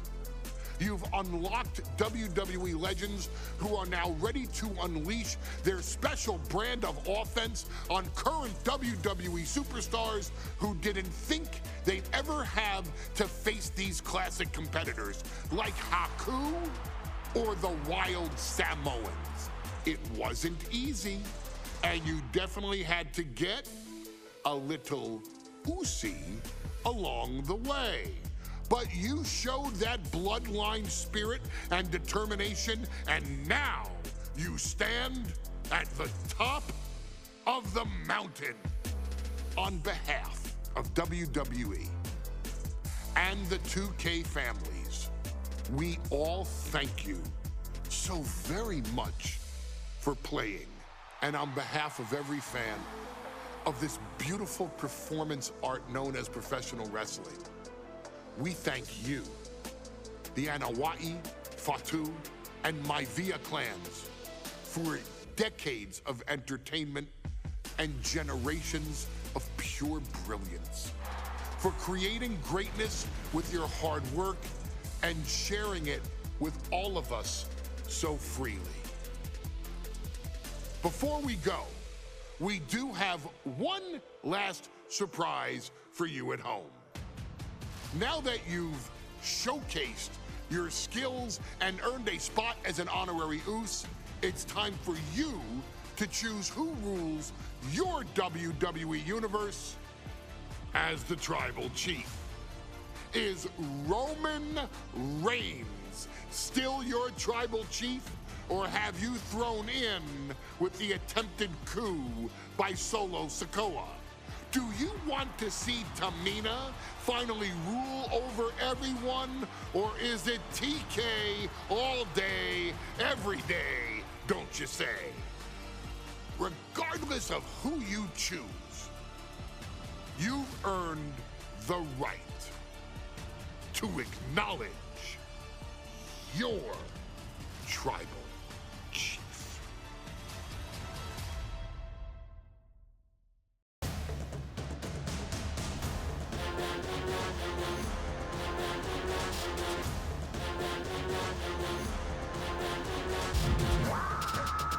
Taking it all, settle the score. No, I will not take a loss. Taking it all, kicking the door, dropping you down to the floor. We taking it all, ready for war, better than ever before. Taking it all, breaking the walls, my blood out his heart to the core. We taking it all. I have been destined to win. Alpha Omega the end. Let it begin. Give you a scope through my lens. I do not follow no trends. You see the light. You can believe all the hype. Relentless from day to the night. You're paying the price. Tell them my time is now. I'm active and ready to fight. Been through the struggle, the hustle, the pain. I see the smiles from the fake on their face. This is my time. Ain't no time to waste. The warriors ready. They're screaming my name. Taking it all. Settle the score. No, I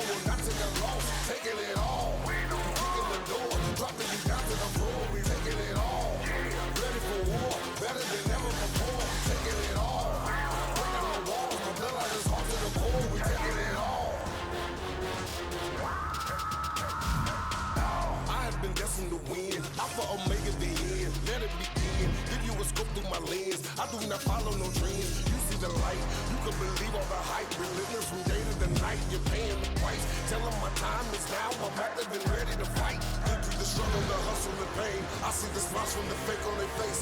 This is my time, ain't no time to waste. The warriors ready, they screaming my name. Taking it all, settle the score. No, I will not take a loss. Taking it all, kicking the door, dropping you down to the floor. We taking it all, ready for war, better than ever before. Taking it all, breaking the walls, my bloodline is hard to the core. We taking it all.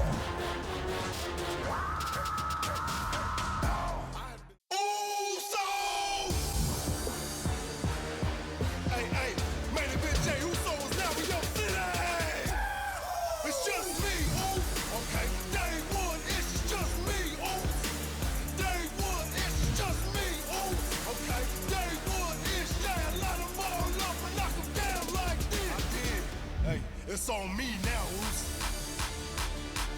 Hey, I'ma get them all. I'ma get them all, Oos. Yeah. I'ma get them. I'ma get them.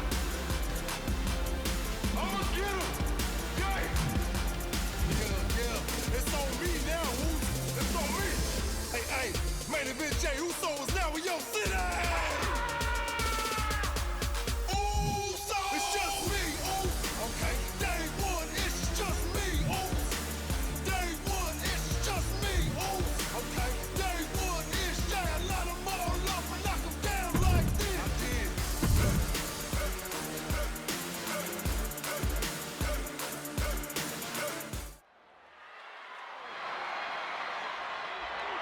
The following match is the 2K Showcase Tribal Gauntlet. The winner of this match will be acknowledged as your Tribal Chief. The rules of the match are as follows. 2 superstars will start in the ring. When one superstar is eliminated, a new superstar enters. Eliminations can occur by pinfall, submission, disqualification, or countouts. The match will be won if the first entrant eliminates all other entrants in the match.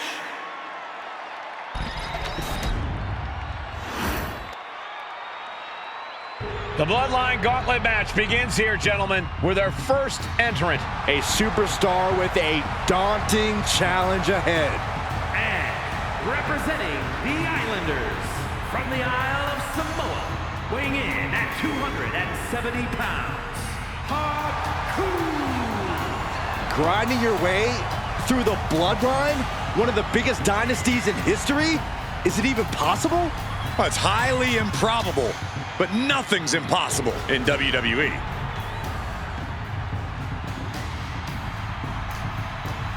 It requires incredible courage to take on the Bloodline. And there's no tougher challenge than taking on the entire Bloodline in a gauntlet match. Can't imagine what's going on inside this superstar's head.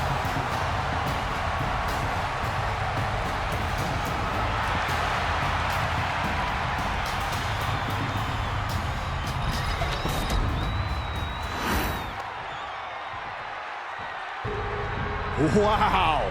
How's this for an opening opponent in a gauntlet match? Makes you want to throw in the towel before the bell even rings. And representing the Islanders from the Pacific Islands, weighing in at 229 pounds, Tama! And on the other side of this first hurdle, just one of the Bloodline's most savage and powerful members. The Bloodline starting things off with a bang, looking to make short work of this challenger.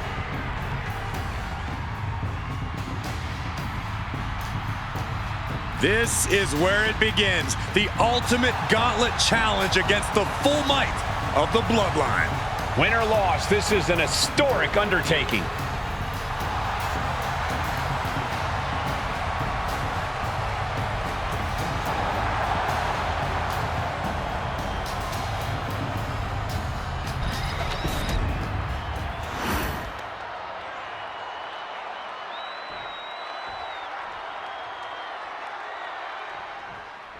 It feels like it all has led up to this. A chance to place yourself at the head of the table. The proving ground is right here. right now. It will be a gauntlet containing a member from every branch of the Bloodline family tree. The odds are almost insurmountable. The road is treacherous, but surviving it will bring you immortality. And we know the lineup we are seeing tonight is exceptionally talented. Each one is capable. From the top. Elbow drop. And Tama wasn't shown any mercy there. Yeah, and Haku had him well measured. Tama's hopes are waning. Tama might just be waiting for an opportune time. From the middle rope. Oh, what a splash. Ascending the ropes. From the heavens. Big time splash. Taking a chance one more time and landing with incredible impact.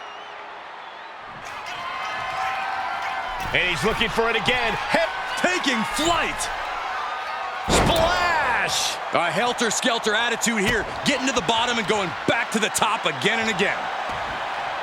And we know there was turmoil in the family coming into this match, so much so they decided a gauntlet match was the only way to set the narrative straight. Let's call it what it is, Michael. The family wants to put this member in their place, wants to bring them down a peg. To me, tonight reads more like punishment for having ambition.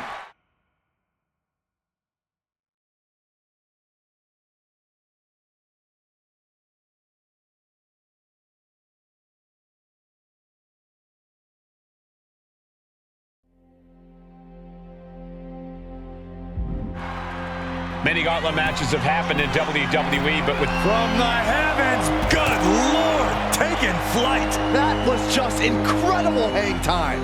Was willing to take the high risk to the outside, and it paid off big time. Tama creates an opening for himself. These two reaching a standstill, though. Haku with a plunging death grip. He is struggling to find an escape, but to no avail. Will the pain be too much? Will he submit? Able to free himself from the grip. Whack! Oh, God. Back and forth we go. Ooh! Nothing pretty here, just good old-fashioned fisticuffs. Giving up now is not an option. They have to finish this. This is a war of attrition with neither superstar wanting to be the one who surrenders. Oh, there may be no escape from this. Haku with the tongue and death grip. This is the moment when you're desperate to find a counter. Trying to find an escape, looking for anywhere to go. He lets go of the hold, but I don't see any reason for it. No telling what's going on in his mind right now, Michael. Oh, there may be no escape from this. Haku with the tongue and death grip. This is locked in deep. Look at the agony. He gives in and taps out. Well, Tama got caught. He's been eliminated. That was quite the elimination, but we are far from the end of the road here. Ah, this is interesting. Jacob Fatu getting in on this gauntlet action.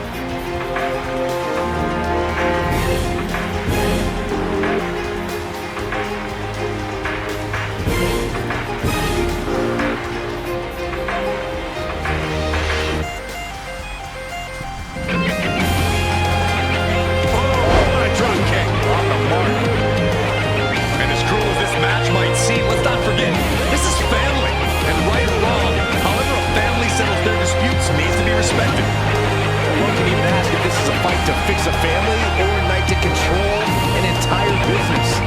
It's hard to say, Byron, when the family business is all about fighting. Great sequence of offense from Haku. And I don't see Haku relenting anytime soon. Clothesline!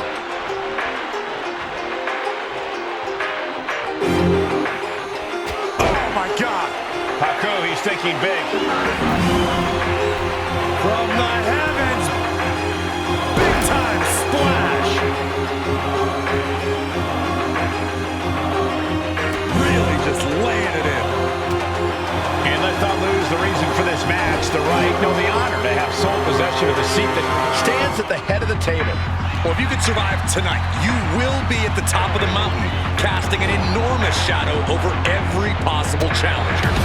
I'm already intimidated thinking about the Ulafala adorned around this superstar's shoulders.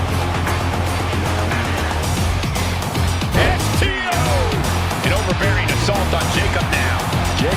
cut off at every pass. Oh, what a kick to the face. Oh, my God. He's headed to the top now. From the heavens. Splash from the top. And are you kidding me? He's going. Oh, look out. Oh, gosh. That looked like a bad one. Take it over. Go for the win here. Will this be enough? Reverse the leverage and into a pin. Does he have it here? Hold on. Trying to steal one here. The count was stopped before it started. Where in the world does one find some strength at this stage to kick out that early in the count? Watching. Elbow drop. Relentless aggression coming from Haku here. Haku just smothering his opponent with offense.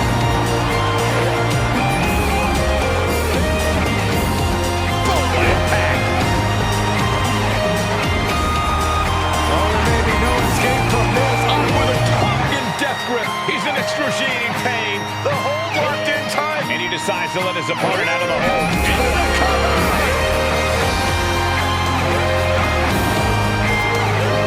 It's all over for Jacob Fatu. No match for the Gauntlet. A whole herd of entrants waiting backstage. This is very far from over. Jamal looking ready as ever for this gauntlet.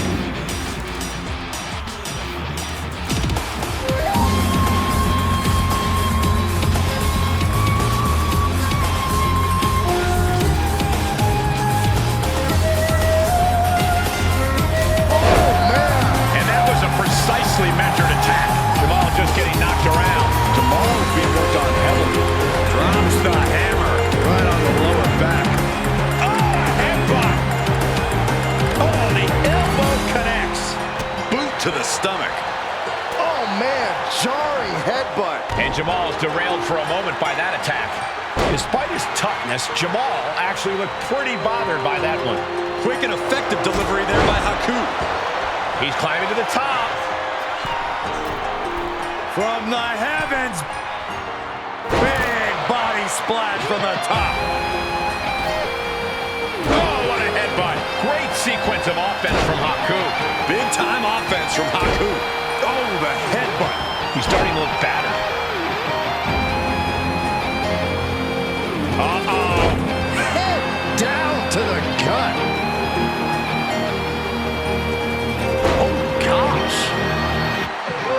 What could Haku be looking for? From the heavens. Big time splash. Oh, what a boot to the face.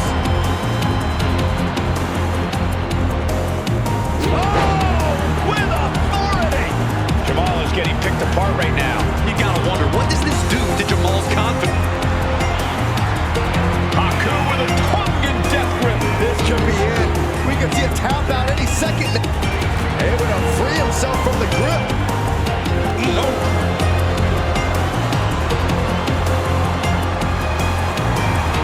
Totally helpless at the moment. Targeting the throat there.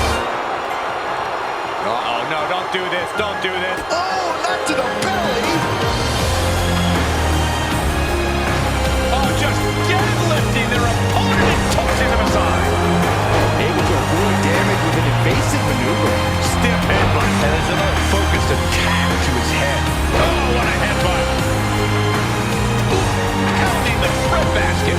Headbutt. Oh, man. Drops the hammer right on the lower back. And Haku is suppressing any offense from his opponent. Big time offense from Haku. Caving in the abdomen. Countered into a jawbreaker. Momentum going back to his corner. Yeah, Jamal able to stop that surge dead in its tracks. Oh, headbutt. Well, nothing pretty about that. Then a knee right to the throat.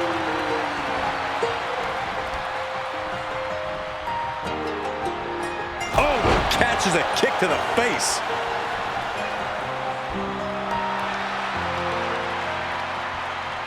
Turns things around with a headbutt. Looking to end this once and for all. He kicks out before the count starts.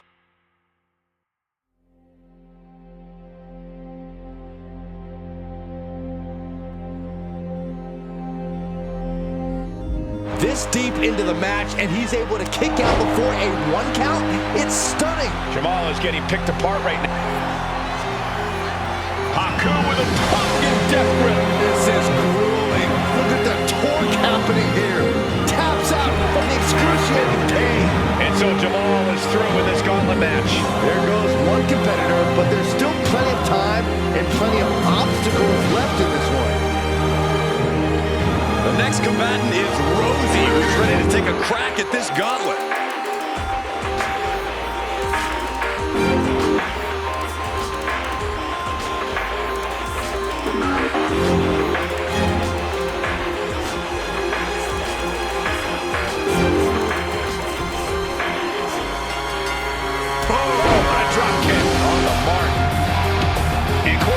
Family pride on the line tonight. Everyone in WWE is watching, wanting to know this challenge can be conquered. And think about the bragging rights. If you run through the gauntlet of one of the most prestigious families in all of wrestling, you will automatically be considered the toughest badass walking this earth. Haku is picking the opposition up. From the heavens.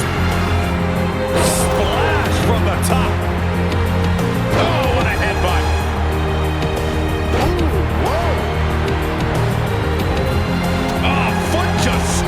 Down. Oh, my Lord. What contact. And Rosie being out-wrestled there. Quick enough. Here we go. Big splash. Wicked kick to the face. From the heavens. Big body splash from the top. Rosie in a bit of danger. Rosie needs to be resourceful in this situation. There it is! Reversal!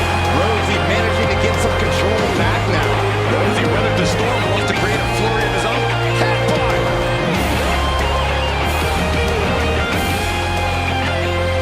Oh, man! He's looking fairly drained.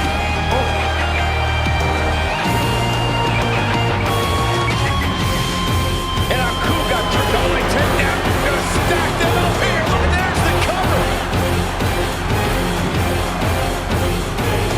Rosie's out of here. Eliminated from this gauntlet match. This thing's just getting going. 5. That's 5 more competitors are set to fight. Here we go with Rikishi next into the gauntlet.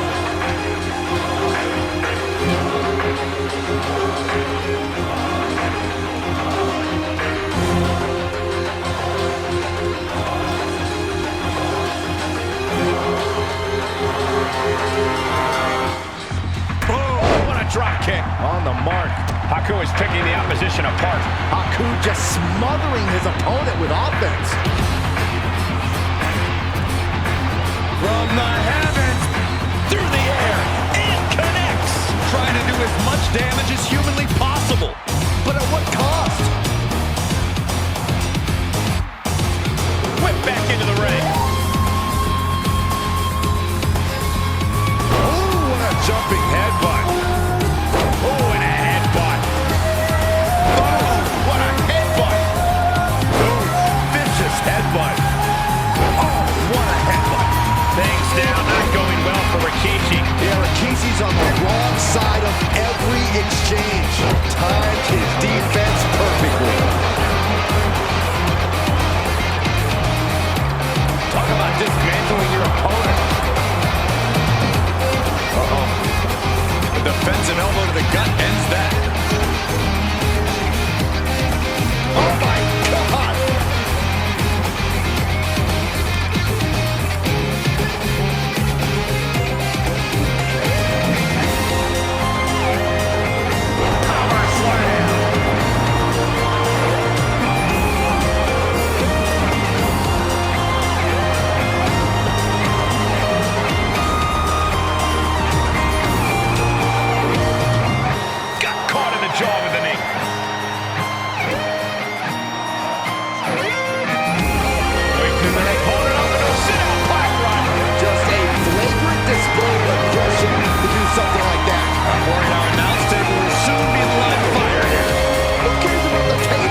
strength of the suplex.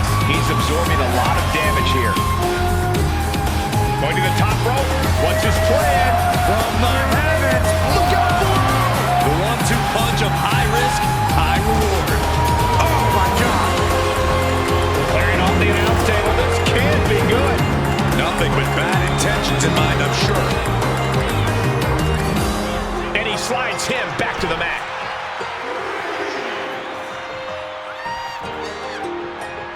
Vicious right forearm. Relentless aggression coming from Haku here. And I don't see Haku relenting anytime soon.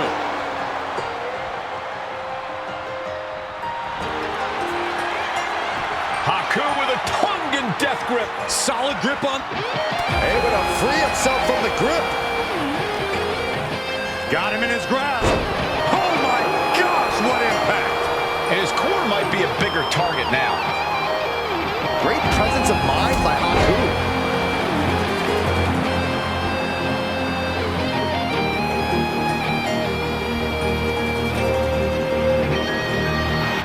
Haku letting his opponent know who's in charge. Oh, counters right into the breadbasket. Heading for the top rope, looking for something big here. From the heavens. Big body splash from the top.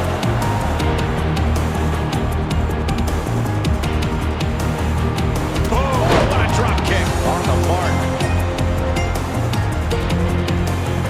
Boom! Running hip attack. What impact. Things now not going well for Rikishi. Yeah, Rikishi's on the wrong side. Incoming. Big splash. Oh, man. Kick to the face. Into the cover. Rikishi coming up short in this gauntlet match. He's eliminated. Don't worry, this thing's far from over. There are still 4 other superstars waiting their turn and biding their time. And here's the next opponent. You know Fatu's come to the gauntlet with a plan.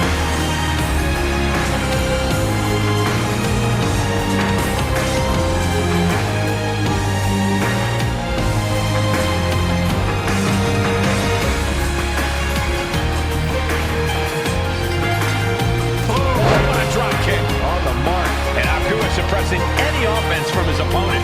And I don't think anything can stop Haku now.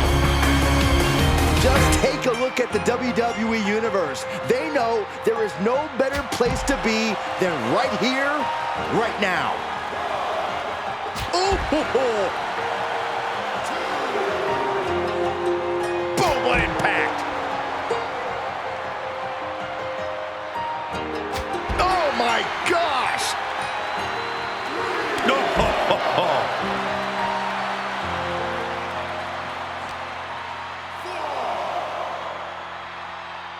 Running power slam. Fatu looking helpless to every attack. Fatu has run into a roadblock. And gets tossed back into the mat. Haku, he's thinking big. Lift off. Headbutt right on the mark. That can do Fatu in. Another big move. Headbutt connects. Did Haku get all of it? 2. That's it. It's over. Fatu's taken out of this gauntlet match. Yeah, but there are 3 more waiting to get into this match. Here's Jimmy entering the fray in this gauntlet match.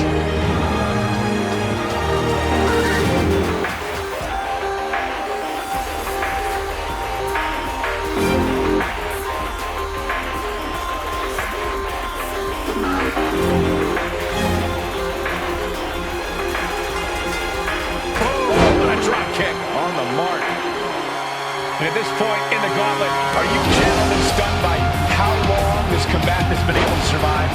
Look, you should never underestimate the fire of a Samoan. In any other circumstance, I wouldn't be surprised. But if you look at the caliber of relatives already eliminated, you can't help but be impressed. Haku is picking the opposition apart. Haku just smothering his opponent with offense. Placed into the corner here. Running hip attack. What impact. That's using your head. Blow to the breadbasket. That vicious streak of Jimmy Uso somewhat returned in kind there. Haku certainly put his best effort behind string of counters. Oh, and a drop kick on the mark.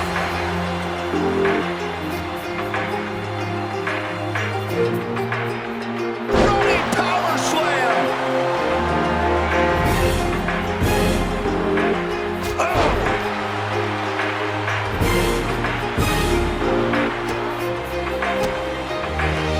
Jimmy manages to counter. Jimmy managing to get some control back now. But Jimmy has to push. Now all the windows open. Look at this. Oh no, and Vegas pays for it. And now that terrible error makes this a critical moment in the match. Off the barricade.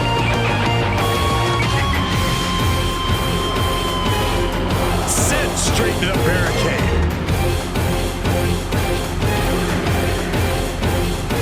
Colliding with the barricade.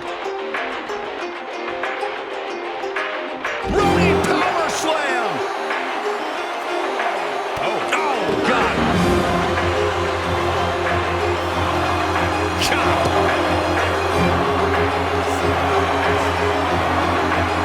Picked up and being carried around now.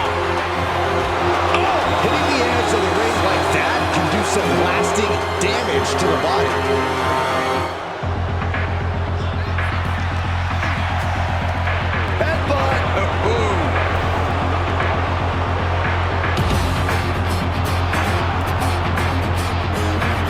The count, and that was a little too close for comfort.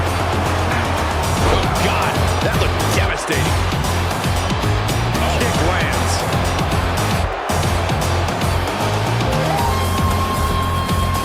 Nice sliding clothesline finds its mark. Stomping, ouch. And Haku is now in a demoralizing spot. And Haku needs to find an opening fast.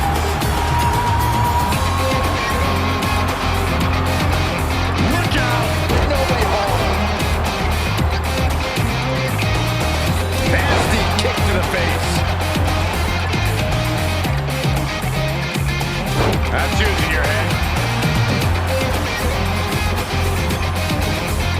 Oh, just deadlifting their opponent and tossing them aside. Stomping down. Ooh, what a headbutt. Drops the hammer right on the lower back. Connecting with a sharp elbow. Great sequence of offense from Haku. Big-time offense from Haku. Up the rope he goes. He's about to do it. He's about to do it again. Terrible position for Jimmy. Two. Not from a lack of trying, but Jimmy Uso's been eliminated in this gauntlet. And after this, 2 more entrants to go. And now it's Maivia entering the gauntlet.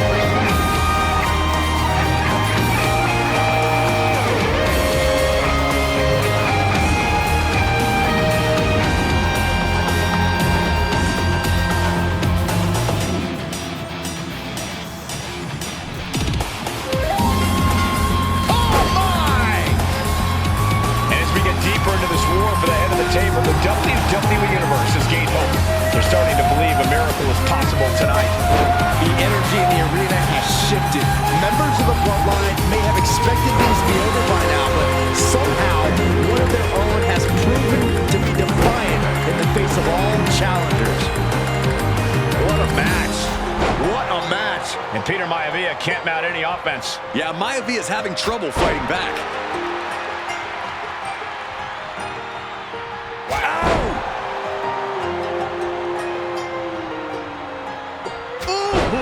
And I think that just opened him up. Yep, certainly did. Goodness, look at the blood flowing. Oh!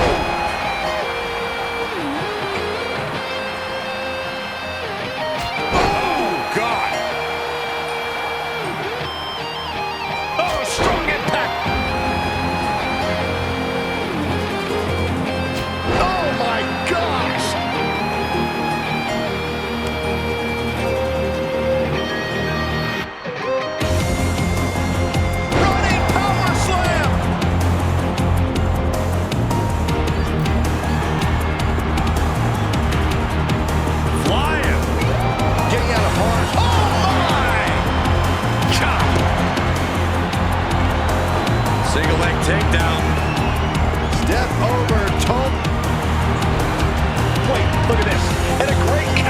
to the submission. Oh, what a drop kick. On the mark.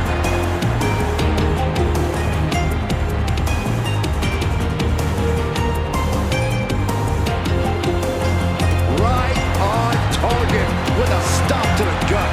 He's been dealt a good deal of damage. Taking the wind out with a stomp to the solar plexus. Relentless aggression coming from Haku here. And I don't see Haku relenting anytime soon. Up top here, facing a sea of people. What are they going to do from up here? Oh, my God. This is going to be down with the side slam. He thinks he has it. He's able to kick out before two. I think this match still has a ways to go. Oh, what a drop kick. On the mark. Stomp to the gut. Miami isn't being given a chance to breathe. He is on the wrong side of most of these exchanges. Boom, running FTO plants him. Nicely done.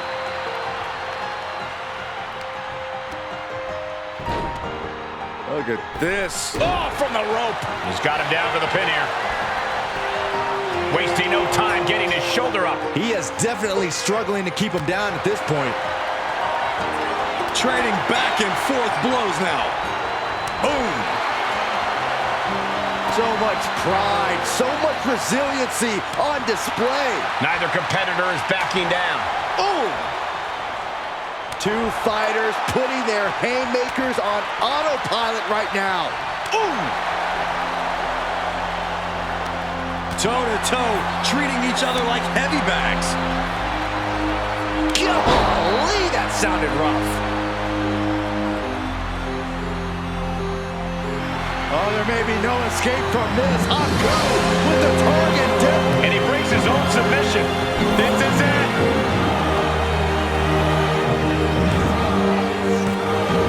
Peter Maivia has been defeated, eliminated from this gauntlet match.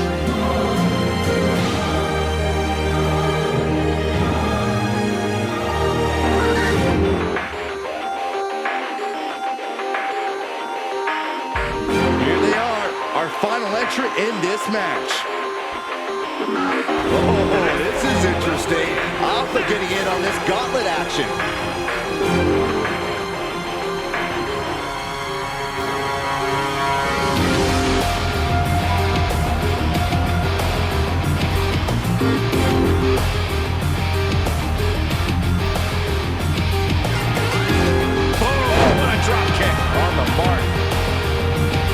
Adversary stands in the way. The road has been tumultuous, but the finish line is in sight. Finish the job on your fellow brethren, and there will be no question as to who sits at the head of the table. Heading to the top rope here. From the heavens. Splash from the top. And another climb. He's making his look out. Big height, bigger impact. Takes another trip to the skies, and it pays off once again. Take off. Big collision on the splash. You have got to be kidding me. Using your body as a missile over and over again. From the top. Oh, what a splash! This is more than reckless abandon. This is showing a lack of all fear. Another ascent from the heavens. Splash from the top. Just amazing.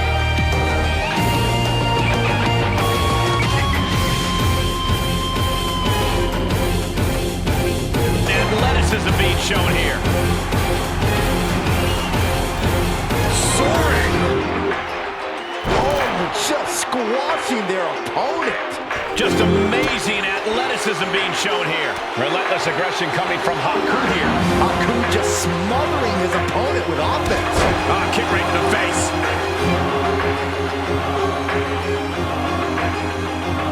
Oh, man. And that blow has him wavering. And, oh, my gosh, look. Alpha is... Oh, there may be no escape from this. Haku with the target death grip. And he decides to let his opponent out of the hold. Might have felt like he was losing a grip and didn't want the opposition to counter submission. Manages to land a big headbutt. Big forearm.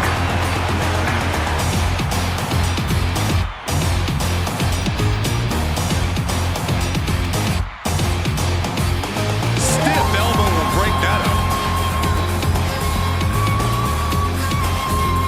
Hoisting their opponent up into a sit-out pile driver. And even more punishment directed right at Hopper.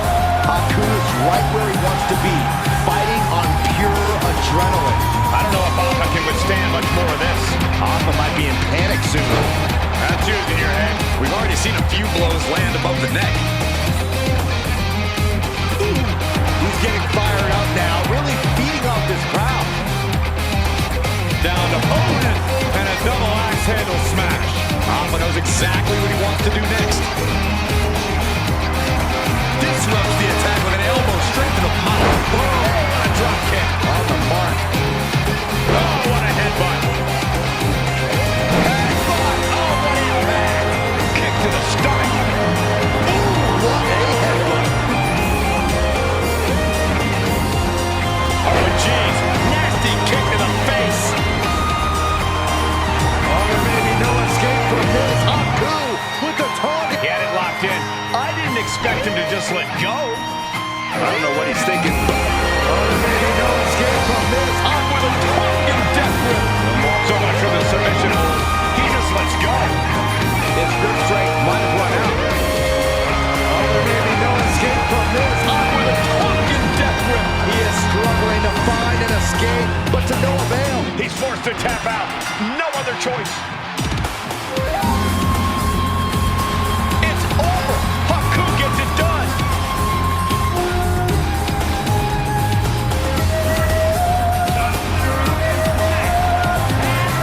Officially, your Tribal Chief, Haku. The battlefield was laid out. The gauntlet was fierce. Pain will live tomorrow. Scars will remain for life. But in this family, you will rule your own kin from a seat at the head of the table.